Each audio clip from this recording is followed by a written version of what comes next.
Chapter 446. In the area of Jiaqing Lake's Bottle Alley, every willow tree on the lakeside had a large red lantern hanging from it. Visiting the lake at night was as bright as day, convenient for a few brothel patrons who were fond of wild mandarin ducks playing in the water. It could be seen that Bottle Alley solicited business. However, the man who lingered in Bottle Alley tonight apparently did not have this kind of abnormal hobby. Jiaqing Lake was tranquil and peaceful. Tantai Kongho led him to a waterside pavilion with a horizontal board with the words, "Connecting Water and Sky." She carelessly imitated that boorish martial artist and sat down. She extended a hand, indicating that they could compete in martial arts. She naturally did not favor that pretentious man with a saber. Her family's servants' weight was very sufficient. Don't look at the fact that above third rank there were second rank and fourth rank first rank. Third-rank martial artists roamed Jianghu. Although they could not be said to be tyrannical, they rarely met a worthy opponent. After all, second-rank and first-rank peak experts had the reservedness that peak experts should have. On one hand, they did not easily reveal themselves if they did not have the opportunity. On the other hand, they disdained to take action. The demon lord Xieling had the mentality of a young man watching a child throw a tantrum. He was never willing to interfere, as it did not benefit his martial cultivation at all. The higher the realm, the more it tested his patience and perseverance. He could not afford to slack off for even a moment. Especially when he had stepped into the first grade, it was like the gates of heaven had been opened wide. It was like a long scroll of thousands of miles of mountains and rivers had been unfurled, and everyone was intoxicated by it. The characters outside the scroll were like chickens and dogs, and the scenes outside the scroll were unbearably vulgar. Murong Kongho, who originally thought that she could settle this matter in a few moves, saw her retainer earnestly lift his robe and tie it around his waist. He stepped out, and his hand made an inviting gesture. She subconsciously leaned forward, her heart somewhat astonished. Could it be that she had truly caught a big fish? Otherwise, how could this normally arrogant personal guard of the city overseer's mansion be so serious? The personal guard who had reached a higher level in external martial arts was not impatient to take action. He said in a low voice, "My family's ancestor, Yang Huqing, was taught by the Central Plains Xiongyi Fist's 12th generation grandmaster, Fu Qiujin. After returning home, he created his own dragon-bearing fist. Although it is regarded by the world as an external martial art, it is actually an internal and external dual cultivation. My father once killed the enemy in the army and made some improvements. Therefore, he is particularly adept at short fights. His actions are ruthless, and he absolutely does not adhere to the views of the world. If he makes an unreasonable move, young master should not be surprised." Su Fengnian smiled and nodded. Just like him, he stepped forward and stretched out his hand, treating him with respect. The impatient Tantai Kongho rolled her eyes. This Yang Dianqing was truly fussy.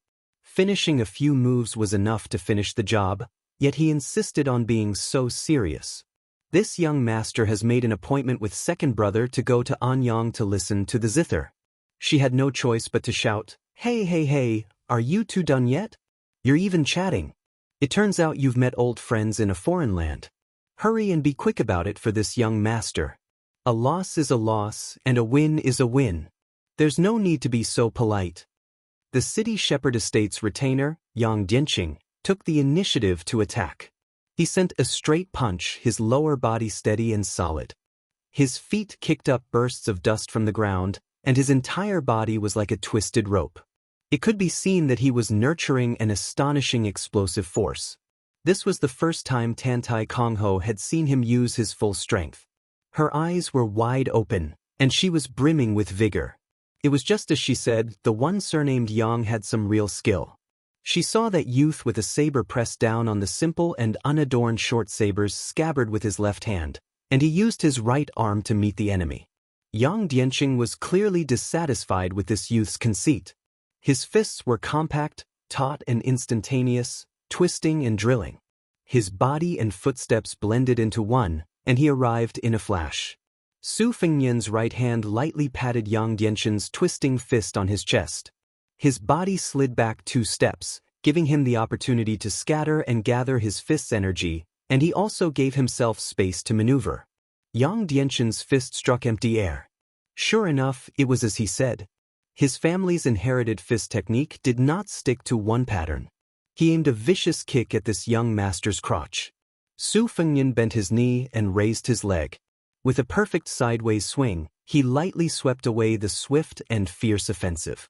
Yang Dianxin could practically be called taking advantage of the situation, twisting his body like a bow.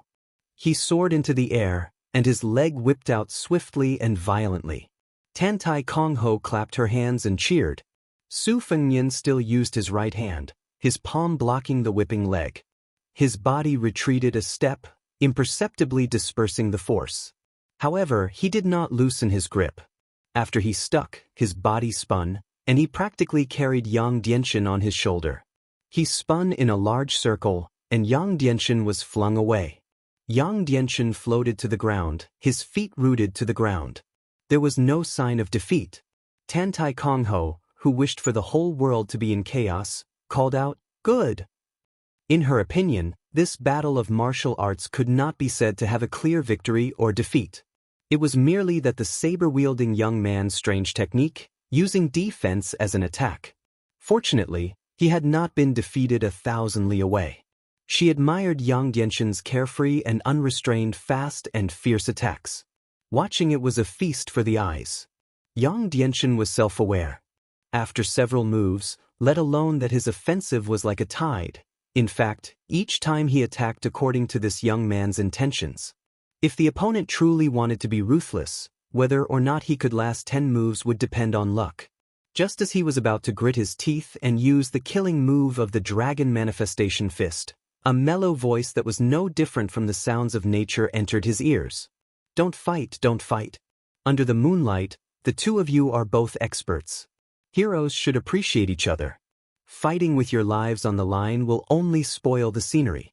Kongho, if you continue to cause trouble, second brother will not accompany you to listen to the zither." Su Fengnian and Yang Dianxin looked at each other and smiled knowingly. They both withdrew their hands, and the latter cupped his fist in gratitude. With Yang Dianxin's status as the city overseer's mansion's guest, it could be considered giving this saber-wielding young man enough face. Su Fengnian was all too clear about the many customs of these martial artists. For Yang Dianxin, who had both a backer and a family background, to be able to reach this step was not easy at all. He also meticulously cupped his fist in return. That's it? Tantai Kongho, who finally had something to watch, was clearly very dissatisfied. Her eyes widened, and she indignantly looked at the white-robed hedonistic young man carrying the birdcage. She shouted, "Second brother, what's wrong with you? You're helping an outsider, and you won't even allow me to find some fun. In the end, are you really my second brother? I was actually picked up by father and mother, so you don't feel sorry for me at all, right?" The white-robed young man wore a smile as he stood by the lakeside. He carried a birdcage woven from purple bamboo and raised a rare dragon-tongued sparrow. He was approximately 25 or 26 years old, and his face was like a crown of jade. He was extremely handsome, and his appearance could make a young lady scream. Compared to His Royal Highness's true appearance, it was somewhat lacking. However, compared to the current Su Fengnian who wore his face, it was much more outstanding. His younger sister's rude and unreasonable behavior truly gave him a headache.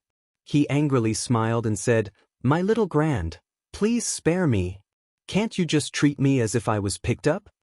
Tantai Kongho's mouth was unforgiving, but facing this relative, her tone clearly carried a lot of affection and playfulness. There was not the slightest bit of coldness. She trotted out of the waterside pavilion and arrived in front of her second brother. She put her hands on her hips and pouted, feeling wronged. "Nonsense. You and Big Brother are twin brothers. If you were picked up, wouldn't father and mother only have me as their biological daughter?" Tantai Chang, who was Flying Fox City's #1 debauchee but did not have a bad reputation, had a warm smile in his eyes. He stroked his younger sister's head and said with a wry smile, "You, oh you, if these words were heard by your big brother, see if he doesn't ruthlessly sort you out. It's only because I dote on you more than that bookworm that I won't get angry with you." Come, let's see who in the family loves you the most. If you're right, second brother will give you a pleasant surprise. Tantai Kongho's eyes smiled like crescent moons. She pulled on her second brother's arm and giggled. It's definitely second brother. There's no running away. The handsome young master laughed heartily and tapped her forehead. I clearly know that you, this girl, don't have a conscience. When you get to that bookworm's side, you'll be a fence-sitter and change your tune. However, hearing this still makes second brother happy. I had the servants prepare plum blossom porridge for you in the courtyard. The plum blossom stamens were all personally picked by second brother during the late spring. There were several times when I fell down from the tree, but I didn't dare tell you. Tantai Kongho hugged her second brother and excitedly said, I knew second brother would treat me well. In the future, I won't marry, I'll be your wife. Tenichung flicked his finger at his blabbermouth younger sister and pretended to be angry. Not marrying is fine, but to be second brother's wife, what a scandal. Letting his younger sister help hold the birdcage, he did not forget to warn her, whose eyes were quietly turning, that if she dared to secretly release the dragon's tongue sparrow, she would not be able to drink the plum blossom porridge. Seeing her dispirited face, Tandachung smiled and looked towards Su Fengyan. After bowing with clasped hands, he sincerely apologized. And apologizes to this young master on behalf of my mischievous younger sister. Her temperament is actually very good, but she's a bit mischievous. She won't grow up. Young master should not take it to heart. I heard that young master wants to see Wei Manxiu. If you don't mind Chang and superfluous recommendation, I'll go with young master to the embroidered ball pavilion. Su Fengyan smiled and shook his head. Tantai young master cannot muster so many people. Tomorrow, I will come to Guanghan building again. I won't trouble you. Tantai Kongho curled her lips and said, You really don't know what's good for you. Seeing Tantai Chang turn his head and stare, she stuck out her tongue and stretched out her finger to tease the dragon's tongue sparrow that was more vivid than a high-grade parrot. As soon as she said that the third young master's martial arts were matchless, the sparrow followed suit. Sure enough, its voice was exactly the same as a real person. The childlike Tantai Kongho could not help but laugh. Su Fengyan softly laughed and said, Good bird. The sharp-eared Tenichung unexpectedly shyly looked towards his own crotch. His face was full of emotion as if 1,000 cups of wine were too few to drink with a bosom friend. Young master has a discerning eye. Let's go. If you don't mind, let's drink a few cups to our heart's content. Not allowing Su Fengyan to refuse, Tantai Chang quickly stepped forward, pulled his arm, and walked towards Miss Anyang's small courtyard. He eagerly said, Young master may not believe it, but Chang feels close to you as soon as I see you. Seeing Su Fengyan's strange expression, Tantai Chang laughed and said, Rest assured, I don't have a homosexual fetish. Although it's not to the extent that I can't be happy without a woman, I can't wait to be a real man who can sleep with 10 women at night. However, some time ago, I made a bet with a family friend's disciple. I gambled on the bellies of women at Feng Feng Lu and hurt my body. During this time, seeing beautiful women is like seeing scourges. However, for the time being, I still have no interest in men. Young master, rest assured. Su Fengyan bluntly said, I'm not assured. Chapter 447. Tenning did not laugh angrily, and his laughter was hearty, without the slightest gloominess. This playboy, who was known for his frivolity, seemed to have a natural intimacy.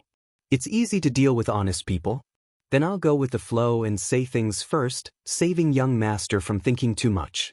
If Chang likes someone, as long as he doesn't have bad intentions, even if he punches me or scolds me, it's a good thing. I may have a bad face at the moment, but I will certainly regret it afterwards. If young master really becomes Tantai Chang's bosom friend, please forgive me. Su Fengyan followed him into the secluded courtyard where the tea cooled down and changed to hot tea. He bluntly said, Isn't second young master's bosom friend too worthless? You want to make friends with whoever you see? Tandai Cheng, who had been holding on to Su Fengyan, turned his head with a hurt expression. Tantai Kongho slapped her forehead. Having such an unscrupulous second brother was really a disgrace. However, she did not feel that her second brother, who came from an aristocratic family, associated with a poor and pedantic person. Even calling him brother was inappropriate. What's more, this outsider with a saber did not look ugly. In terms of martial arts, he was able to tie with Yang Dianchen at a young age. If he fell into second brother's hands, he would be dragged to drink and chat nonsense. If he was seen by eldest brother, who cherished talent like his own life, he would be invited back to the city overseer's mansion to be enshrined as a bodhisattva. Young Lady Anyang was like what Su Fengnian had seen from the window on the second floor. She was a plump and fair-skinned beauty. She was dressed in brocade, which set her off like a pampered noblewoman. Such a graceful woman could very well arouse the love and desire of influential men. Boys were born with ambition from poverty, and women were born with temperament from wealth. This was a very real truth. The most famous courtesans of the Liang dynasty were the imperial concubine Jieyu of the fallen Spring and Autumn dynasty.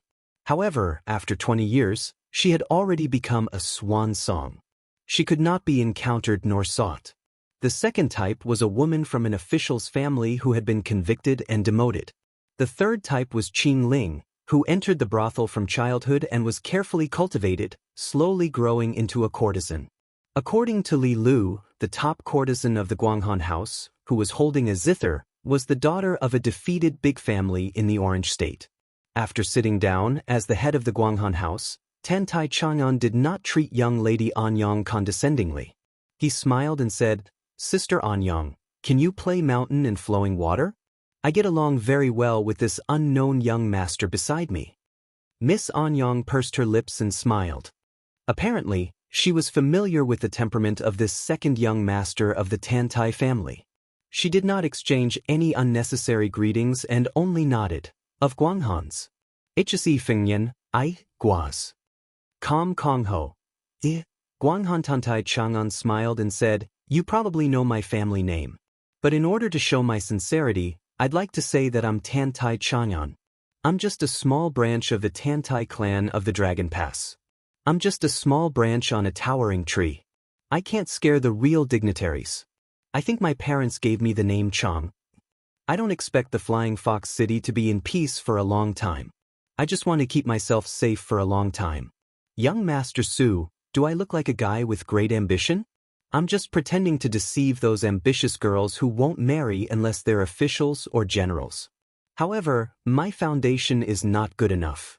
I'm much worse than my elder brother. Hey, Sister Anyang, play your zither well. Don't bully me even though I don't know zither.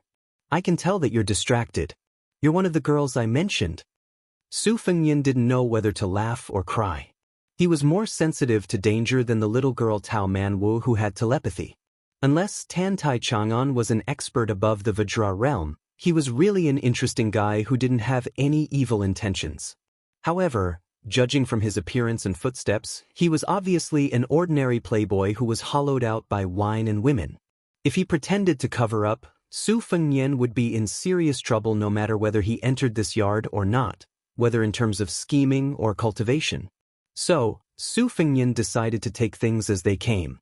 Observing qi was a necessary skill to travel in Jianghu. As for whether it was wrong, it depended on the level of both sides. A martial arts expert was like a rich man who didn't lack money. How could he be a real rich man if he wore a thumb-thick gold necklace or a string of copper coins on his body? When he was as rich as a country, he mostly hid gold in his sleeves. Once the qi movement was restrained, unless one was 2 realms higher and looked at it from top to bottom, it would be difficult to detect it accurately. For example, the jadeite between Miss Anyang's plump breasts was originally an inconspicuous type of gemstone, but because of the jadeite's unique advantages in stone gambling, it became popular. To a large extent, jadeite collectors were not interested in the jadeite itself, but the gambling process of peeling off the stone's skin, which was very moving. It was the same for masters. When traveling in Jianghu, most of them restrained their qi as if they were gambling with other masters. That was why they were mysterious. Otherwise, as soon as you went out, there would be cheers from onlookers and yelling, "Look, it's a level 2 master." If a level 1 master went out, the passers-by would take their families and yell out to watch. It was too outrageous. This was the essence of Jianghu's attraction. It could make you fail miserably, but it could also make you famous by stepping on others. If one reached the celestial state that resonated with heaven and earth, it was another story. Not to mention the first 3 realms of level 1, even earth immortals of the 4th realm could be identified. However, like the saints of the 3 sects, they hid their strength and bided their time. It was difficult to judge them with common sense. This was also the reason why the old Taoist Zhao Xuanzu of Longhu Mountain could successively deceive the 2 sword immortals, Li Chungang and Dong Tai. The rest of the martial artists who proved their Tao with strength couldn't escape the celestial eye. Wang Xianji, who was the strongest in the world, and Tuoba, who was close behind, were said to be able to kill the other 8 people on the list once they joined forces. They didn't need any celestial phenomenon at all. Any martial artist could feel the terrifying aura emitted by these 2 gods. No matter who they faced, they could crush them. Even if they were earth immortals, they would be killed by pure strength. Tan Tai Chong and really spared no effort to play wholeheartedly. Listening to the zither, he glanced at his sister who was happily drinking the plum blossom porridge cooked by him. He took a sip of wine and squinted, saying, "You must be joking. My ambition is to be a teacher in a rural private school. I serve the disobedient boys with a feather duster, but I'm more lenient with the girls. I don't have a bad idea, but I just think about how they will look when they grow up. They will be slender and elegant, get married, help their husbands and raise their children. I don't know why I feel happy when I think about it." Su Fengyan said calmly, "How many times have I told my friends about this ambition?" Tan Tai Chang'an said innocently, "It's up to you to believe it or not. I really only told you about it." Su Fengyan couldn't help but cast a sidelong glance. "Tan Tai Chang'an, when you were picking plum blossoms, you fell and damaged your brain?" Tan Tai Kongho, who was drinking porridge but listening to the conversation, spat out a mouthful of porridge. She gave a thumbs up and said with a smile, "Su Chi, well said." Tan Chang'an rolled his eyes and said, "Great aunt, who just scolded me for helping outsiders. Should I scold you back a few times? In a war of words, who has your second brother lost to?" Tan Tai Kongho made a face. Looking at that youth with the saber, he was much more pleasing to the eye. At least her second brother had innumerable friends. But those who dared to say that her second brother's brain was damaged could be counted on one's fingers. Besides, she hadn't known this wanderer for long. This straightforward courage and insight was to the liking of her city lord mansion's 3rd young master. It was no different from this bowl of plum blossom porridge. Wasn't this the so-called no discord, no concord? She leisurely ate the plum blossom porridge, her mood very good. Tan Tai Chang'an asked, "Su Chi, what is your ambition? I see that your martial arts aren't bad. Do you want to be like Hong Jingyan, a martial artist revered by tens of thousands of people? Or do you want to be like Luo Yang, a devil with no misgivings? Or perhaps even more ambitious, to be like Arbeimang's god of war, the only one in 100 years who can be called an indomitable dynasty?" Su Fengyan thought for a moment and said calmly, "I don't have that much ambition. I'm just thinking that there will be a day when my old man really dies of old age, so I can leave with some peace of mind." Murong Kongho seemed to recall her own words on the 4th floor. She didn't care whether this Su Chi could hear her or not. She softly whispered, "I'm sorry, Su Chi. I only spoke casually in Guanghan building." Tan Tai Chang'an was silent for the first time. After a long time, he raised his cup and softly said, "Very good. Your ambition is a bit bigger than mine. I don't like those fellows who keep on talking about helping the people. There are too many of these people in Flying Fox City. Many of my friends are the same. They always look high and far away, but they don't care about their feet. They don't travel far when their parents are healthy. They don't understand." Seeing Su Fengyan's gaze cast over, Tan Tai Chang'an awkwardly smiled and said, "As long as you understand what I mean, it's fine. I didn't say that you were wrong. I'm ignorant and incompetent.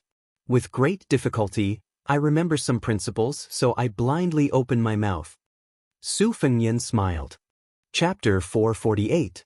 Tenving and laughed heartily as if he had seen a ghost. Su Chi, you stingy brother are finally willing to give me a smile. Come on, let's drink a cup of wine. Let's have a toast." Su Fengyan raised his glass and drank it up. Because he recalled many past events, He certainly liked the childhood when his mother was still alive. He was carefree and played with two sisters who loved him dearly. Even if his mother urged him to study and learn to read more strictly, he was also carefree. He was not afraid even if the sky fell down. His mother had a sword and his father had 300,000 cavalries. He was a child who didn't need to bear anything. What was there to be afraid of?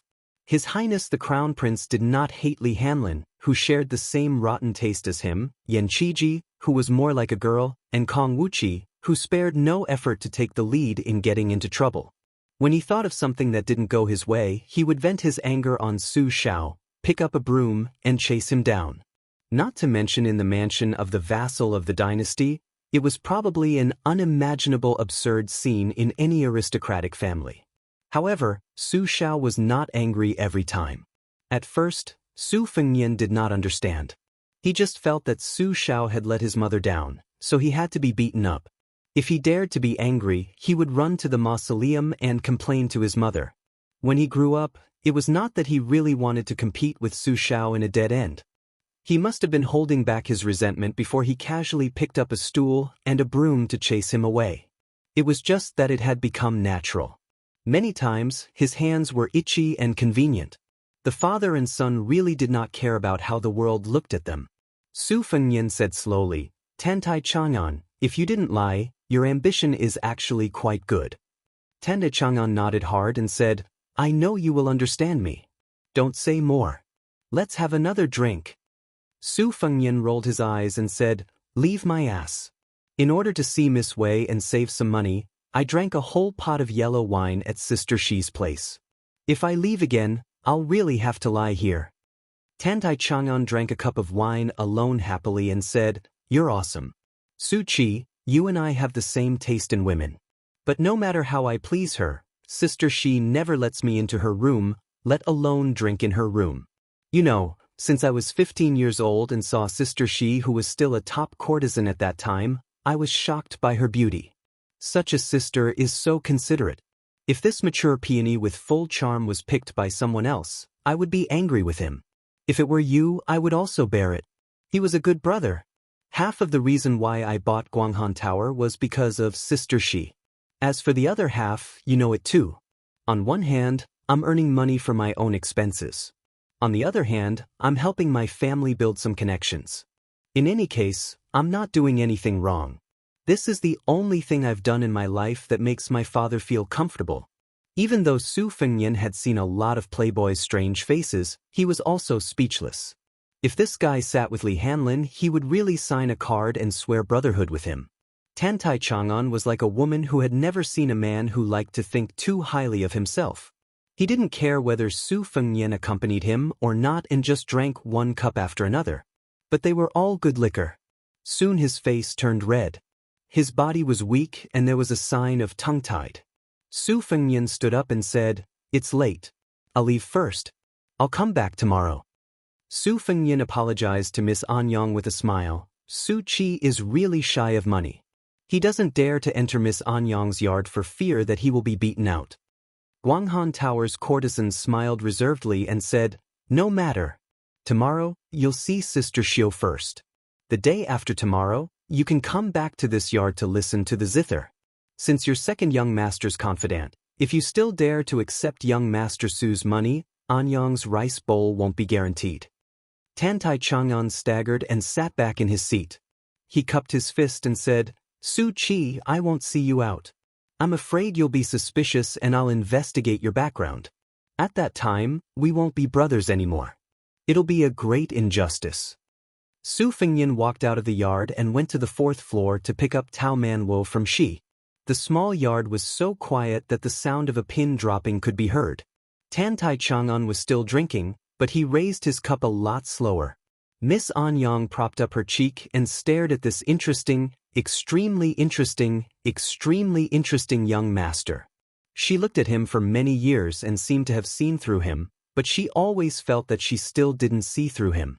She only felt that looking at him quietly like this, she wouldn't be tired of it for the rest of her life. Tantai Kongho wanted to sneakily drink a cup of wine, but she was patted on the back of her hand. She retracted her hand and snorted, "Stingy." Tandai Chang'an's handsome face flushed red, and he vaguely said, "Girls, why drink wine? If there's a time when second brother isn't here, you get drunk with someone and get bullied. At that time, second brother will be angered to death by you."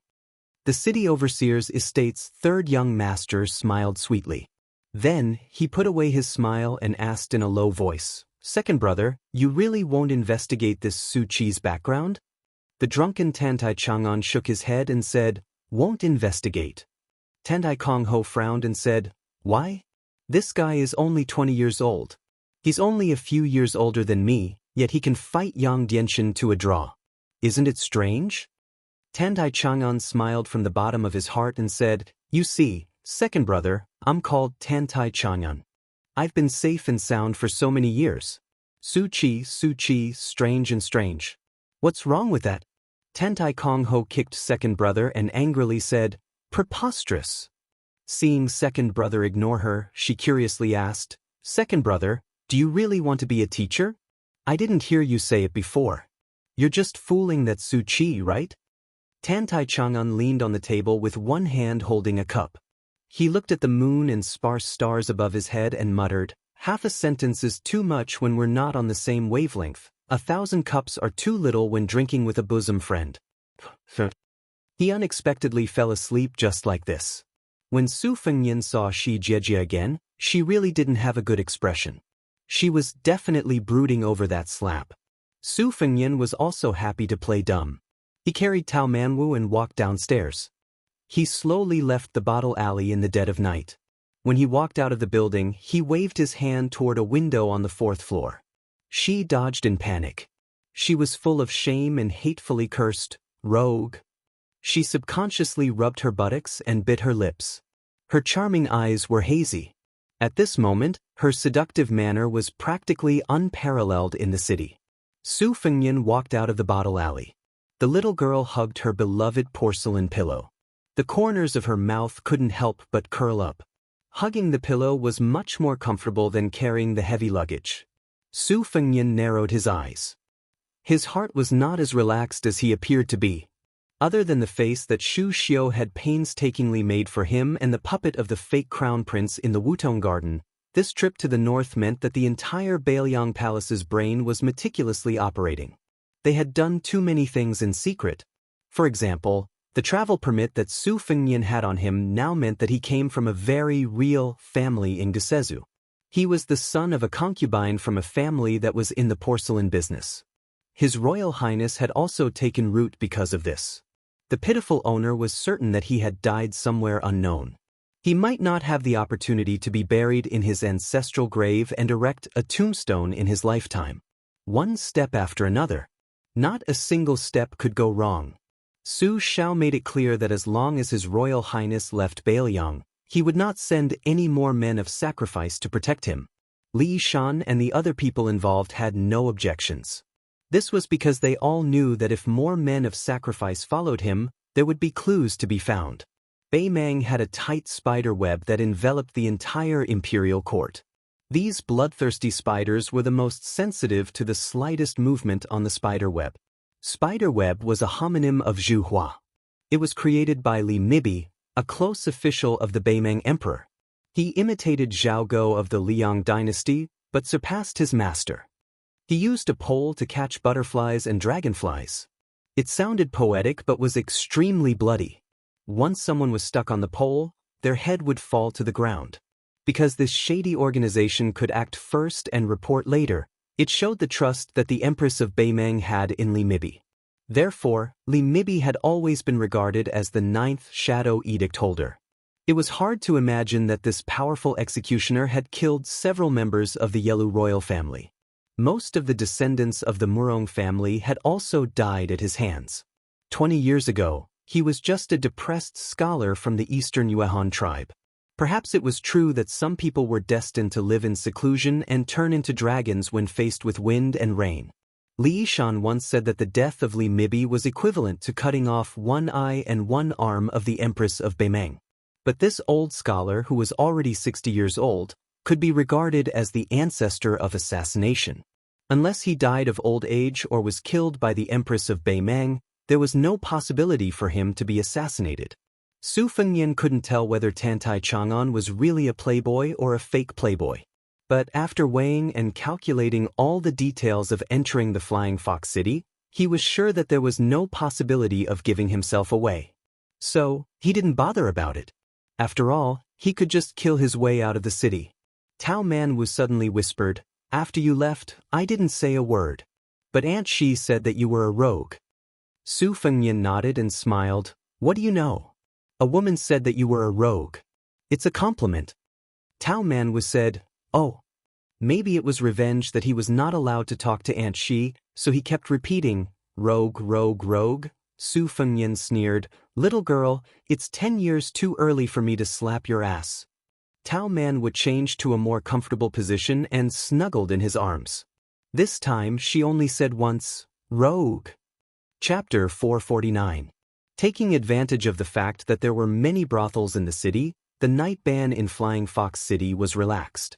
Even at this time, there were still many men carrying trays and stretchers on the streets, shouting and selling. Tao Manwu was a little foodie, so he couldn't sleep well if he didn't fill his stomach. In the end, it was Su Fengnian who had to suffer. Therefore, he took out a small piece of silver and bought 2 bowls of golden rice cooked with purple necklaces, flower petals, and a few pastries. When they arrived at the inn, it was Li Lu who was keeping watch. Usually, he would be dozing off at this time of the night, but he was probably too excited after his trip to Bottle Alley. Su Fengnian asked for a table and asked him to eat with him. The strong and honest young man said okay and didn't act too polite with this young Master Su. When he saw the little girl whose nickname was Peach holding an exquisite porcelain pillow, he didn't know where it came from, so he didn't ask too much.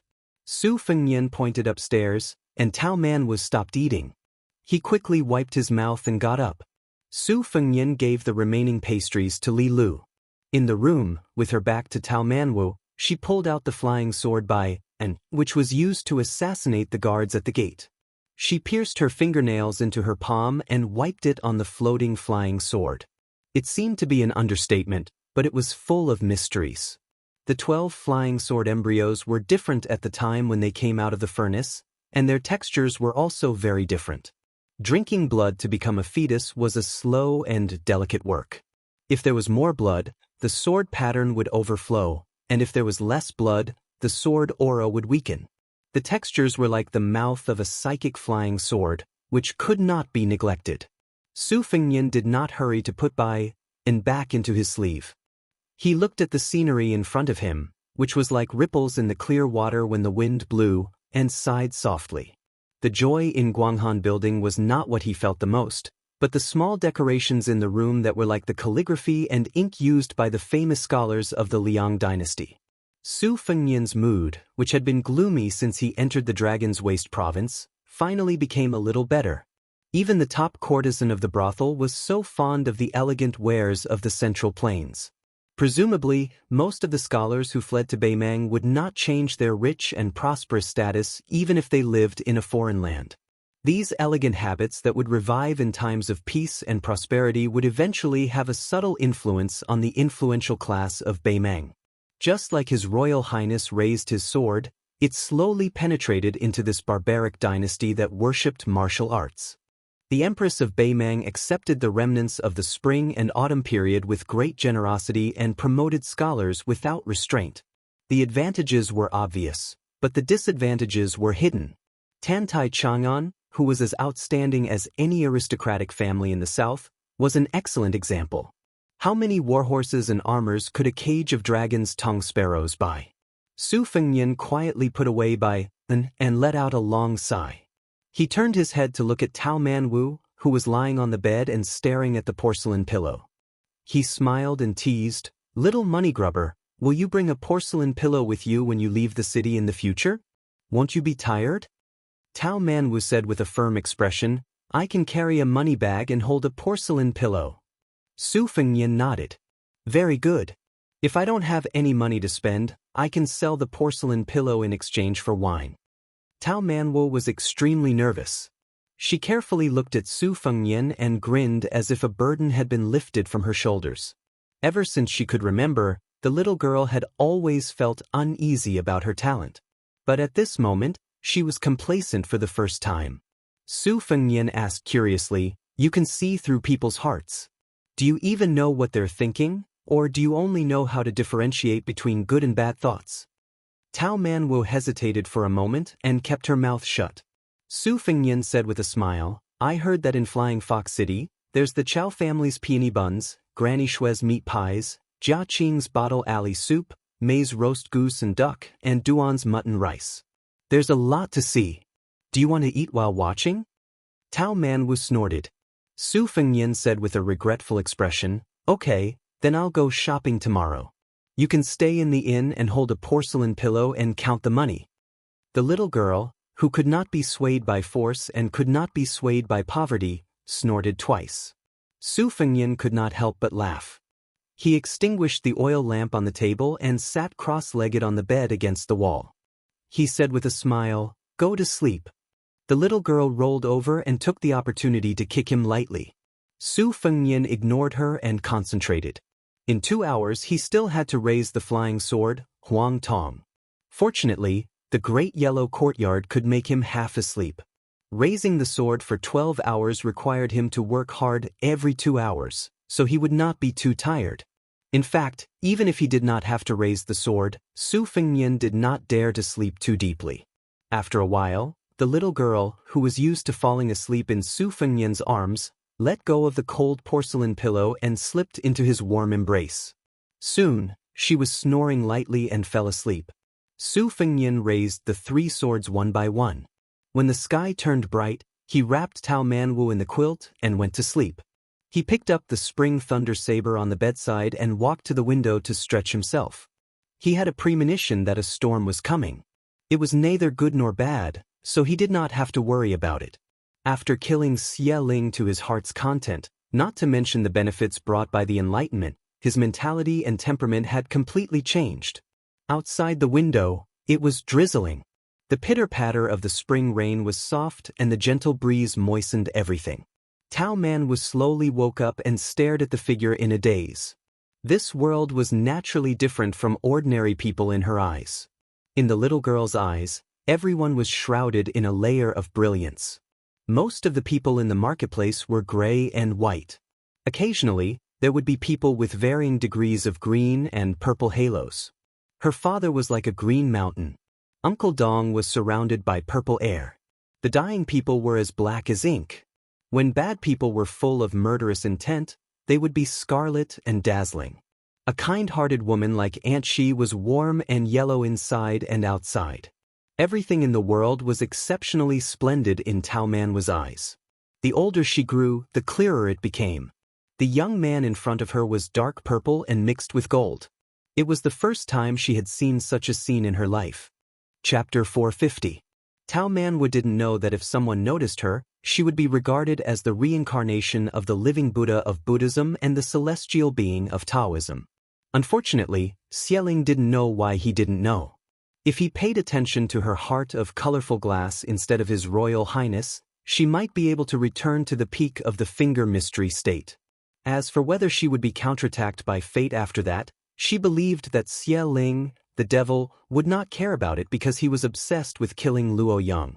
Su Fengnian didn't interrupt the little girl's examination behind him. He waited for her to withdraw her gaze before he turned around and said with a smile, "After breakfast, I'll take you to the temple fair." Tao Manwu looked puzzled. She didn't understand why he was so merciful. In her opinion, this bad guy who didn't show his true face was shrewd and unscrupulous. He made her suffer a lot. Why did he change his mind after one night? Su Fengnian chuckled and said, "I've already thought about it. When the time comes, I'll leave Flying Fox City alone. I won't take you, a burden, out of the city. Don't worry, it won't affect your food and clothes. It'll definitely be more comfortable than following me. Since we're still together, I'll pretend to be a good person for a few days so that you won't hate me. I heard that people like you can see through people's hearts. Whenever you can't forget someone, God will definitely echo. I still want to live well. It's not good to be on tenterhooks all day long." The little girl bit her lips and stared at him. She was sure that he wasn't lying and really intended to leave her in Flying Fox City. The little girl, who should have been glad to escape from danger, didn't know how to hide her feelings. She looked gloomy. Su Fengnian didn't add fuel to the fire. He led her downstairs. After eating the stomach-warming breakfast, they walked to Suguan Alley in the west of the city. Along the way, the little girl's face was cold. She didn't look good to Su Fengnian, who had a new cold and ruthless impression. However, the joys and sorrows of a child's experience were like a jug of new wine, with the taste floating above it. It was not like the taste of an adult's old wine, which had settled at the bottom of the wine jug. If one did not drink it all, the spoon would not be clean. Su Fengnian used a stick of sugar-coated hawes and a small lacquer box with a spider spinning web to make Tao Man happy. The box was named Qiqiao. It was also an exquisite toy from the Central Plains to Beimang. He stored the small spider in the box and observed how dense the web was in the next few days. It was a small item that most women in the spring and autumn period would buy during the Qixi festival. He put a small piece of paper in the box and wrote the name of the man he liked on it. The spider silk was a red rope from the moon god, which was a good sign. If the web was dense and luxuriant, the woman would naturally be happy to see it. Su Fengnian's strides were big. After 2 trips, he was used to all kinds of performances and sales at temple fairs. He disliked the little girl who was walking slowly with her eyes wide open, so he simply let her ride on his neck. Tao Manwu was sulking with this guy, so he didn't care about his ladylike manners and rode on his neck. He put his little head on his big head and didn't even give him a stick of sugar-coated hawes to eat. He wanted him to die of hunger. For a while, they watched the simple shadow puppet show, which was about the border war between Liang Mang and Liang Mang. It was reasonable for the generals of Beimang, including Huang Songpu, to be sculpted to have a dignified appearance. However, the king of Beiliang, Su Shao, and the little man Shen Zhibao were sculpted to be ferocious and ugly, which was very pleasing to the people of Flying Fox City. Su Fengnian laughed it off and didn't wrongly accuse Su Shao. However, Shen Zhibao, who was a handsome soldier in white in his prime, was sculpted to be such an unsightly and ugly character, which was unfair to the people of Flying Fox City. The puppeteer played the role of the storyteller. Since the paper characters were the most powerful military officials on the border between the 2 dynasties, they were inseparable from the raging flames of war. This was slightly different from the storytellers in wine shops and tea houses who talked about the events before the war. When it came to deliberately exaggerating the intense war, the audience was unable to take their eyes off it. They held their breath in rapt attention, completely immersed in the play.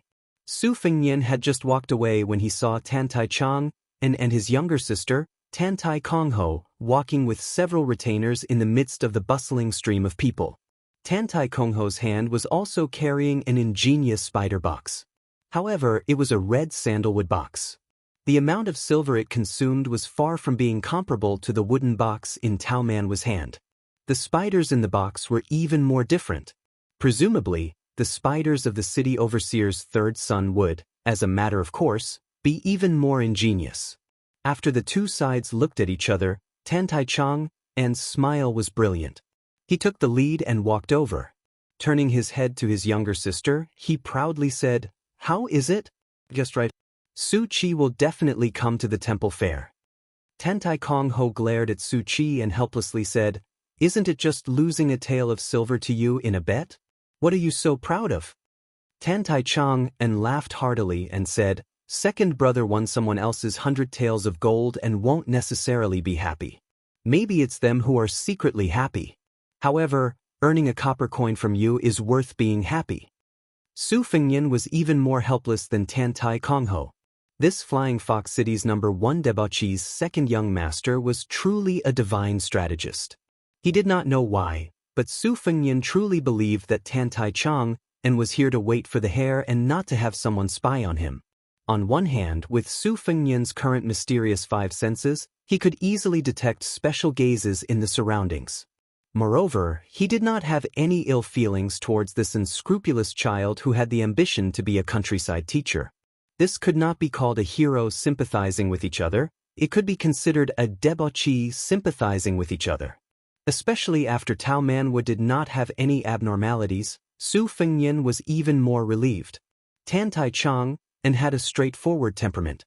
Seeing Tao Manwu's cute appearance, he reached out to pinch his cheeks. After being dodged, he did not mind and made fun of his younger sister. This younger sister of mine keeps on saying that she wants to marry me as a wife, but in fact, she secretly admires a handsome young master from Huyen's family. Didn't she just buy a strange item? Later, she will certainly secretly write down that handsome young master's name like a thief. If I don't see Brother Su Chi today, I won't expose her thoughts. She will climb the wall in the middle of the night to steal that slip of paper and throw it away. I'll let her cry to death in front of a cobweb the next day. The red-faced Tantai Kong Ho fiercely stomped on Tantai Chong An's foot. The latter felt a burst of pain and sucked in a cold breath. He could only dare to be angry but did not dare to speak to this spoiled younger sister. After strolling around together for an hour, Tantai Chong An was pulled away by the impatient Tantai Kong Ho. The second young master and Su Fengyan had an appointment to drink at Guanghan House in the evening and was forcibly dragged away by his younger sister. Looking at this pair of brother and sister who had a harmonious relationship, Su Fengyan stood in place and did not move his feet for a long time. Tao Manwu reached out her small hand and rubbed his brows. Chapter 451. Tao Manwu was riding on the neck of a certain bad guy with a clear conscience, looking into the distance and leisurely touring the temple fair. Suddenly, he noticed that the guy with the fake mask had stopped. Following his line of sight, he saw a skinny young lady standing in front of him, timidly handing out a thin brochure. Su Fengyan was stunned for a moment and took the brochure from the skinny young lady. This kind of brochure was a small trick used by storytellers to attract business. It roughly wrote a few sentences about the content of the story, whether it was about the Iron Horseman, the fireworks Fendai, or the ghost period. The fragrance of wine was afraid of the deep alley. Other than the main character staying in the wine shop or tea house, the person setting up the stage on the street would invite customers to come in and listen to the story. The level of extravagance was linked to the level of fame. Some famous storytellers could often hang a golden banner outside a downtown restaurant. This one was quite shabby, with only a piece of paper at the end of a red post. But what surprised Su Fengyan was that he recognized this young lady. She was the grandfather and granddaughter he saw in a secluded tea house in the city before leaving Bailiang. The old and blind storyteller was talking while drinking wine, and the young lady was holding a low-quality pipa. Su Fengyan was even more shocked when he saw what was written in the brochure. She dared to tell the story of the heir of Bailiang traveling thousands of miles in the city of Beimeng? He looked around and quietly watched the young lady hand out more than a dozen brochures before following her into a relatively quiet tea house with Tao Manwu on his back. After sitting down, he ordered a pot of tea.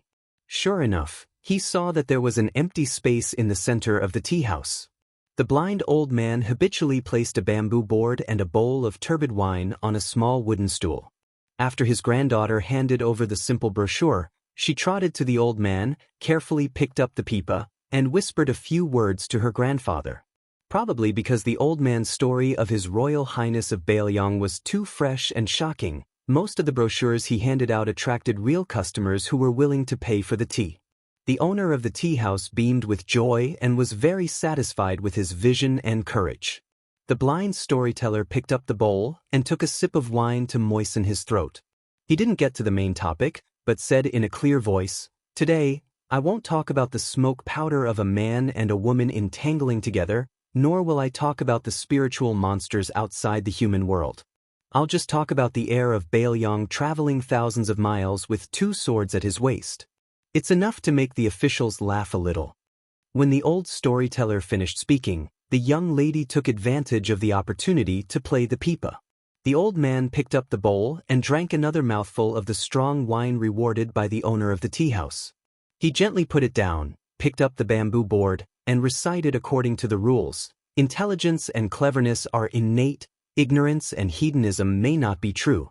Absurdity is only because the times have risen, war and war horses laugh deeply.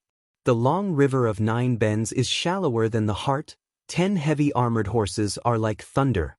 How can wine and women forget the country? Only then do you know that poetry and books mislead the world. The sound of the pipa gradually rose, but it was still like a small bridge and flowing water, not sonorous.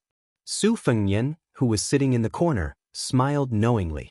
He didn't look at the grandfather-granddaughter pair, but just looked out the window at the stream of traffic. He somewhat admired this old storyteller, who actually dared to speak well of His Royal Highness in Beimeng. Fortunately, Beimeng's culture was rough and open-minded. There was no literary prison, and very few people were convicted for speaking. Even if one criticized the government, it wasn't a big deal. Of course, what the old man said was based on hearsay, and it was very different from the truth. However, it was quite a gimmick, and the audience found it very interesting.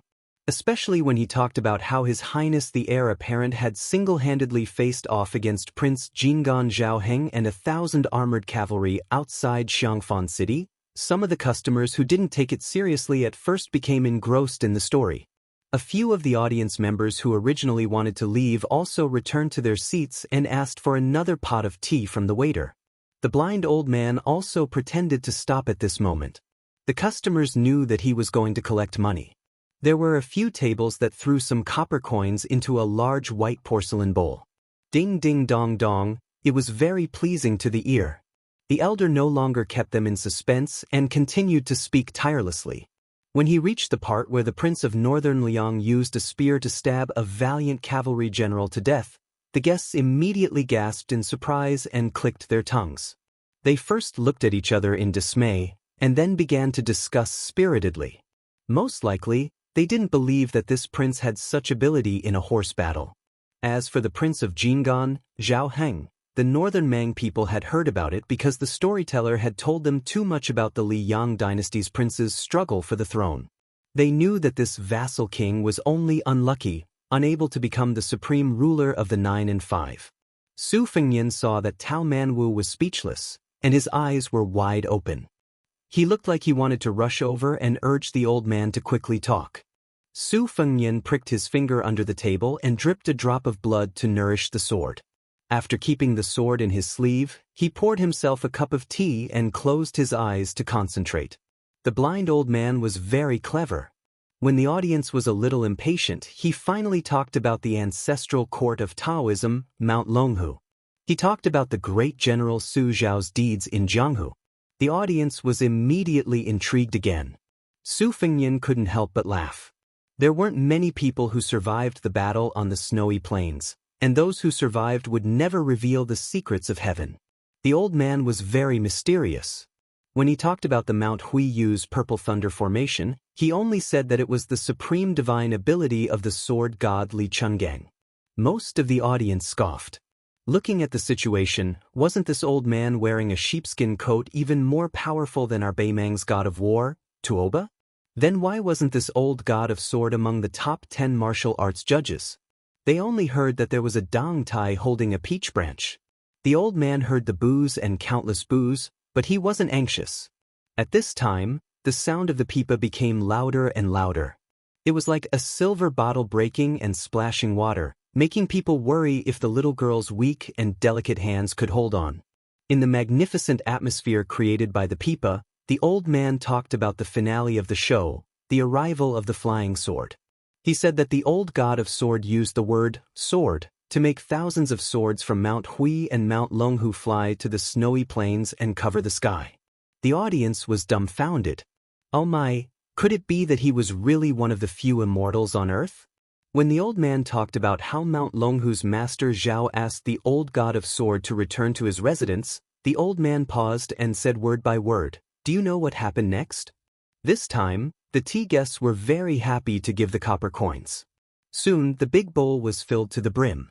Some impatient people ran to throw away the copper coins and sat back in their seats. They hurriedly said, "Old man, tell us." The blind storyteller drank a mouthful of wine and said with a smile, "Senior Li, who is in the sword's celestial realm, sent a message to the big Mount Longhu. His Royal Highness said that there was no need to return it." The whole tea house was dead silent. Then, there was a roar of applause. Many tea guests who felt that their anger had been vented began to hit the table. Tao Manwu, who was beside Su Fengyan, chuckled. Su Fengyan took out a small piece of silver and shook his head. The little girl originally thought that the old man's storytelling was brilliant and varied.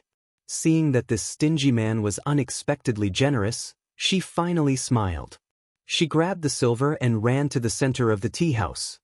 She gently placed it into the bowl with her face flushed red. Then she ran back to Su Fengnian's side and snuggled up to him, not daring to look at others. Everyone only thought that this young man was most likely a rich son who had too much money and nowhere to spend it. They didn't think much of it. When the blind storyteller talked about the Eastern Sea's martial emperor city, he only said that His Highness the Crown Prince carried a bowl to the top of the city wall, but he didn't tell the whole story. The guests in the tea house were shocked to the core. They all thought that this hereditary crown prince of the northern Liang was really daring. They didn't investigate the details and heard that the storyteller was telling a story. When the old man said that the world's number one, Wang Xianxia, flew to the surface of the East Sea, opened the gate of heaven with sword god sword, and made the East Sea rise, the tea house suddenly became silent. Beimang's people were valiant. No matter how feminine the Flying Fox City was, it was still in comparison to other cities. After all, the blood of warriors still flowed in their bones. They could look down on the emperors, dukes, and marquises of the Liang dynasty and look down on those soft and romantic scholars. However, they definitely wouldn't look down on the famous General Gu Jiantang from the spring and autumn period. They also didn't dare to look down on the city master of Martial Emperor City who had dominated Jianghu for 60 years. Everyone in Beimang only regretted that this old warrior wasn't from their dynasty. However, they wouldn't doubt that Wang Xianxia could be ranked above Tuoba and become the world's number one. It was to the extent that they felt great reverence towards the mortal enemy of northern Mang, the butcher Su Shao. There was no lack of people in northern Mang who sincerely admired Su Shao, regardless of whether it was in the marketplace or in the imperial court. When the rumor spread that the emperor was willing to marry Su Shao, they angrily scolded the arrogant lame Su for not knowing what was good for him. In the end, few people said that Su Shao didn't deserve to share the world with the empress. In Beimang's view, who else in the world was more worthy of their empress than the butcher? The emperor of the Liang dynasty? Get out of here and F***ck off. In the end, the tide rose on the banks of the Guangling River. His Royal Highness cut off his flesh. Li Chungang cut off 2,600 armor with his sword. The tea house was so quiet that you could hear a pin drop. Only the sound of the pipa could be heard. Even the manager of the tea house was dumbfounded. He slowly took out a few pieces of silver that hadn't even warmed up yet and had the waiter put them in his bowl. He didn't feel the slightest bit of heartache.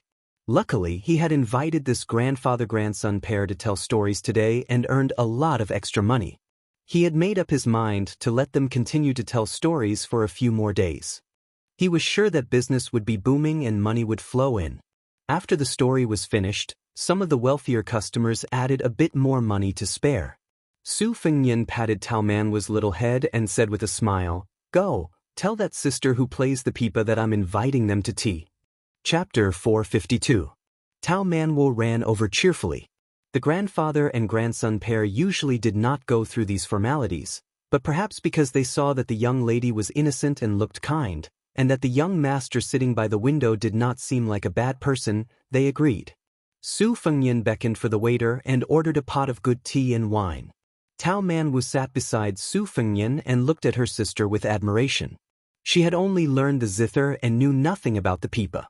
She only felt that this young lady was very impressive. The blind old man drank a mouthful of wine and took a sip, slowly savoring the aftertaste. A knowing smile appeared on his weathered face.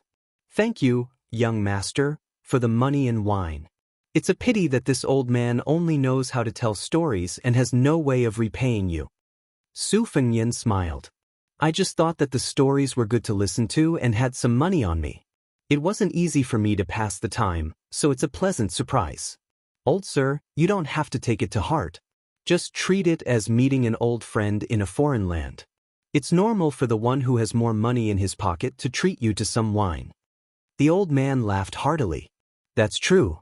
Young master is magnanimous, so this old man can't be unreasonable. Come, let's have a toast. Although this wine is not as authentic as the green ant from Bailiang, it's still good wine." The two drank the wine in one gulp. As for the young and young ladies, they drank tea. The shopkeeper also gave them some cakes and fruits that did not cost much. They were also in a relaxed mood. Su Fengnian smiled and asked, "Old sir, Aren't you afraid of getting into trouble by saying good things about the heir of Bailiang in Beimang? The old storyteller shook his head. What's there to be afraid of? In today's world, if you want to earn more money than your peers, you can't be afraid of trouble. Su Fengnian saw the scars on the back of the old man's hand as he held the bowl. He asked, "Old sir, were you once a soldier of Bailiang? The knife wound on the back of my hand was not light." The old man probably had a fiery temper when he was young. Now that he spoke without any scruples, he laughed straightforwardly. "Isn't that so? At that time, I was in so much pain that I almost cried for my parents. At that time, I had just joined the Northern Liang army and was laughed at by the old sergeant. Later on, I suffered more serious injuries, but I gritted my teeth and endured it. Now that I'm old, I really admire myself. However, young master might not know about the Northern Liang army at that time. Heh, if you didn't have any scars, how could you have the nerve to greet your fellow soldiers who killed people shoulder to shoulder? You would have been treated as a little girl. It's funny to say that after joining the army for a few years, I couldn't wait to be hacked a few more times. Before our old sergeant died, he said, 'Whoever wants to usurp my position, take off your clothes. Whoever has more scars than me will be the sergeant. In short, whoever has more heads than me will be the sergeant. In short, whoever has more heads than me will have to be the sergeant.'" Su Fengnian muttered, "Old sir, why did you say that you were in the Bailiang army back then?" The storyteller drank a mouthful of wine and hesitated for a moment. After taking another big gulp, he slowly smiled bitterly and said, "These words can only be said to an outsider like you, young master. It's not a secret, and it's not a family scandal.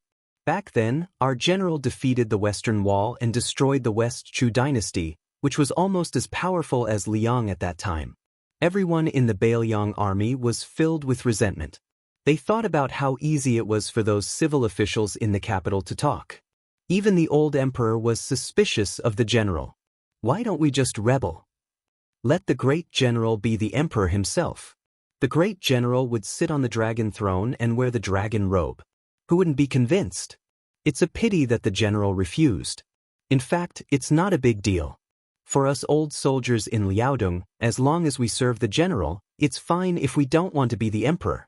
Later on, I followed him to Bailiang, and the atmosphere changed. The general was still the general. No one complained, but the general was not a man with 4 heads and 6 arms. Some of the generals under him probably thought that the world was peaceful and that it was time for them to earn back their money. Later on, many civil officials who had never fought in wars also climbed up the ranks. This old man and some of my old brothers were disheartened, especially me. I was blind and didn't want to occupy the latrine pit and waste the rations of the Bailiang army. Seeing that the young master opposite him did not speak, the storyteller laughed and said, "Young master, don't think that the 300,000 cavalrymen of Bailiang are easy to deal with just because this old man nagged. Some of the officials are unreasonable, but the general is still the general. To tell you the truth, it may sound unpleasant to your ears. As long as the general is the king of Bailiang, you Beimang won't be able to take a single step south. If the general doesn't defeat the Beimang royal court, you should pray to Buddha." Su Fengnian smiled and said, "Drink." The blind storyteller raised his bowl and said, "Drink." The old man drank to his heart's content and muttered to himself, "The reason why I'm not dead yet is because I have to take care of this poor granddaughter of mine. Also, I'm afraid that the people of Bailiang will lose their morale. What if something happens to the general? What will happen to the 300,000 cavalrymen?" 5 years ago, when this old man heard that His Royal Highness was idle and spent a lot of money in everything he did, he really wanted to go to the Bailiang palace and beat him up. Only later did I find out that this was not the case. Thinking that since I don't have many years left to live, I'll visit as many towns as I can in Beimang and have a good talk with the Beimang people about our future king of Bailiang. That way, you northern barbarians won't be able to sleep well. At most, this old man will be scolded and beaten a few times. I won't die. If I really die in Beimang, it won't be worse than those old brothers who died on the battlefield." The old man came back to his senses and said with a guilty smile, "Young master from Flying Fox City, this old man is babbling nonsense. Please don't take it to heart. I drank too much this time."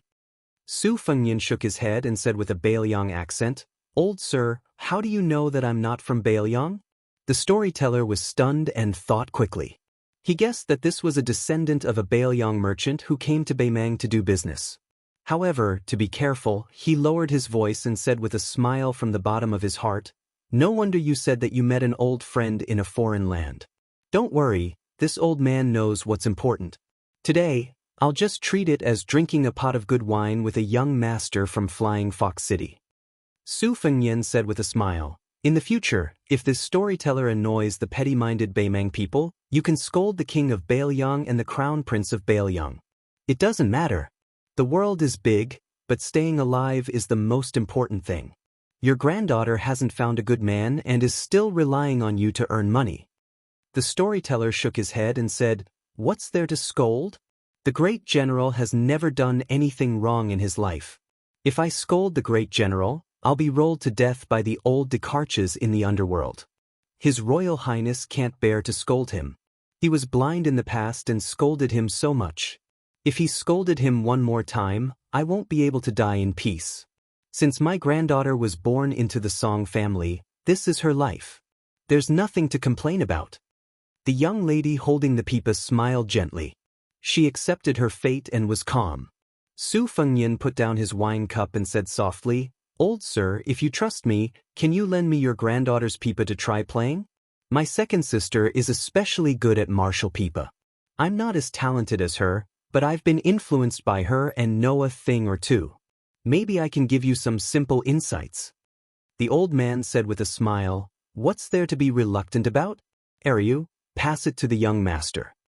Su Fengyan smiled, "Miss, please pass me the zither wiping cloth as well." The young lady blushed and stood up. She carefully handed over her beloved pipa. After Su Fengyan carefully wiped the pipa, he sat upright and thought for a while. Then, the 4 fingers of his right hand were lined up. From the zither string to the winding string, he quickly flicked it to the right. Then he withdrew 3 fingers and only used his right index finger to wind the string. The 3 strings of the old zither were played one after another. 1 stroke and 1 hook. The eyes of the young lady who had played the pipa for many years lit up. This pipa was only the lowest grade of whitewood pipa. Compared to those high-grade pipas made of red sandalwood, rosewood, and rosewood, it was far from being strong enough to reach 2 or 3 li away. Su Fengyan gently demonstrated the strokes one by one. Then he raised his head and smiled at the young lady standing next to him. For a whitewood pipa, the sound quality is considered good. If money allows, you can add a little glue. Old Sir said that the content of the book is especially critical of the pipa's brittleness. Also, the first string is not far from breaking. But in my opinion, since you're playing the pipa for the audience to enjoy, breaking the strings is also a beautiful thing that everyone will be happy to see. There's no need to rush to change the first string. I'll tell you more about the Chow family's pipa techniques. You can remember as much as you can. One spoke, the other listened. The blind old man sipped his wine slowly and leisurely. After Su Fengyan finished teaching the Chow family's techniques, which were recognized as almost extinct, he stood up and bid farewell. Holding Tao Man's small hand, he left the tea house. The young lady took back the pipa and muttered, "Grandfather, who is this young master?" The old man drank the last mouthful of wine. His face was rosy and he smiled. "He's probably a good person I met by chance." The old storyteller might not know in his life that he had once spoken face to face with the king of Bailiang about Bailiang. Chapter 453. Tao Man's small head rested on top of Su Fengyan's large head as they returned to the inn together. It was better to be happy together than to be happy alone. The little lass was prepared to show the young lady the ingenious spider box in her hands, but she didn't expect that when she arrived at the entrance, she would see a ruckus outside. There were many green-skinned scoundrels cursing outside, their mouths full of vulgar words. Shopkeeper's son was standing on the stairs, bowing and smiling apologetically to a burly man. The burly man secretly handed over a pouch of silver to the shopkeeper. His originally cold smile suddenly changed as he threw the pouch of silver onto the ground and punched the old man in the chest. Shopkeeper's son's wife and 2 daughters were hiding in the inn's entrance, crying endlessly. When they saw the pillar of their family being knocked to the ground, they were stunned and didn't dare to support him, fearing that they would provoke these vicious villains. Su Fengnian asked the bystanders around him, and only then did he know the general situation. Shopkeeper's son's wife and eldest daughter were sightseeing in the city's western district when they encountered a scoundrel who wanted to take advantage of women. His eldest daughter's skin was thin and her temper was fierce, so when her bottom was touched, she immediately slapped him. The green-skinned scoundrel was thin and weak, so he didn't expect the young lady to be so fierce. After being slapped to the ground, he lost face. Seeing that she was an unfamiliar face, he didn't dare to act on the spot. He called a few of his idle neighbors and followed her to the Eastern District restaurant. After arguing with the local hoodlums, they found out that shopkeeper's son didn't have any backing. Thus, they called a big brother from the underworld and called over 20 of their friends to kill him. They were determined to cut off a large amount of fat from shopkeeper's son's body. How could 7 or 8 taels of silver enter their eyes? After shopkeeper's son earned some money, he didn't have to worry about food or clothing. He had read a few books, so he had a scholarly air. He wanted to save face, so when he was hit by a single punch, the pain was secondary. In the eyes of his neighbors, he felt even more embarrassed. Especially when the 3 women in his house saw this, he felt even more aggrieved. He crawled up and picked up a wooden stool, wanting to fight the hoodlums to the death. The leader of the group, the green-skinned scoundrel, had practiced martial arts for many years. He had a lot of skills, so why would he care about a wooden stool? He used a kick and the wooden stool was split in half. Shopkeeper's son, who was full of hot-blooded blood, was dumbfounded. Just as he was hesitating whether or not to go to the kitchen and get a kitchen knife, a skinny scoundrel sneaked up behind him and kicked him in the butt, causing him to fall flat on his face. The skinny scoundrel's cheekbones were prominent, and his eyes were small and deep. Usually, when the gangs fought, they would use their mouths instead of their hands. He felt that this sneak attack was quite heroic, but it was a pity that he stretched his leg too far, causing his leg to cramp. He could only limp to the side, which attracted a lot of ridicule. The skinny scoundrel was about to flip out, but from the corner of his eyes, he saw that the leader of the gang, who had stolen the limelight, was frowning. He immediately shut his mouth and retreated to the side. Su Fengnian put down Tao Manwu and walked to the green-skinned scoundrel while holding his hand. He very nimbly handed over a few 10 taels banknotes and said with a smile, "This leader, I don't know how brother's son was disrespectful. I hope that you can give me a chance to spend money to avoid disaster." He didn't have to give face to anyone, but he had to give face to money. The green-skinned scoundrel, who had a ferocious black tiger tattooed on his arm, coldly asked, "Brat, which gang are you from?" Su Fengnian smiled and said, "This lowly one cannot compare to First Master's domineering demeanor and is only doing odd jobs for the City Lord Mansion's second young master. I'm not considered anyone important." Second young master took a fancy to this restaurant's 5-sprout soup, and as a result, I developed a friendship with Manager Sunday. Thus, I came here to ask for this restaurant's signature vegetarian dish. First master is magnanimous, so please forgive Manager Sunday. If this lowly one fails in this matter, even if second young master hears about it, the restaurant will not be in the right. Second young master has a lot of matters to attend to, so he absolutely won't care about such trivial matters. However, if this lowly one fails in this matter and does not leave a good impression on second young master, then this lowly one will be miserable and won't be able to obtain even half a copper coin's worth of profit.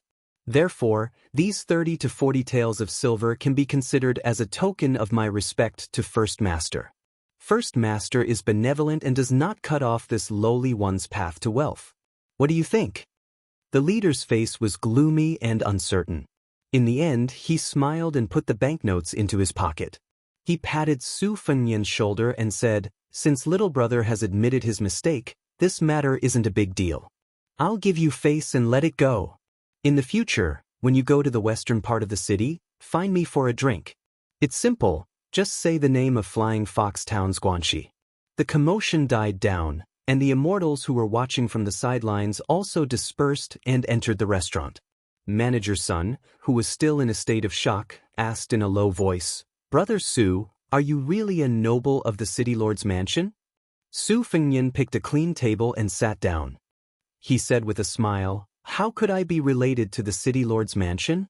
It's just that there are some elders in my family who have some business dealings with the mansion steward.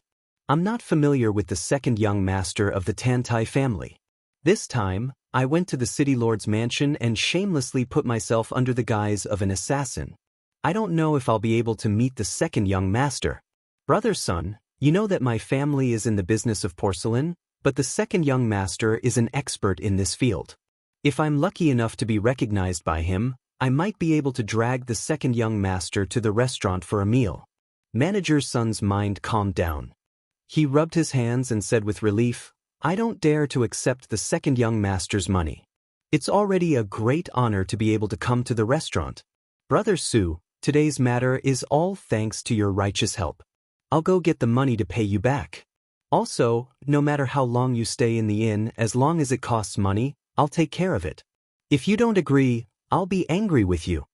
Su Fengnian hesitated for a moment, then said with a smile, "Brother Sun, don't haggle over the 30 or 40 taels of silver with me. I'm the descendant of a merchant who went to Guanghan House. If you're stubborn, you won't recognize me as your brother. In the future, as long as I go to Flying Fox City, I'll definitely come to your place to eat and drink.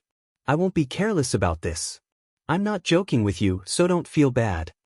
The anger in Manager Sun's chest was swept away and he laughed heartily. After sitting down, he waved to his wife and daughter who were standing in the distance and said, "Come, say hello to Brother Su." Chapter 454. Even the little girl who despised Su Fengnian for being too old, along with her mother and elder sister, respectfully bowed to him. The three girls were like raindrops on a pear blossom. Having survived a calamity, they were grateful to Su Fengnian. Not to mention, it seemed that this handsome young master with a saber had some connections with the city lord manor. This made them feel that Manager Sun had such a young master who called him brother, and that they shared his glory with him.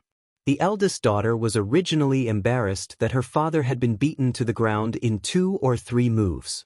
She wished she could dig a hole and hide in it. But now, she only felt that her father was brave and had the ability to recognize people.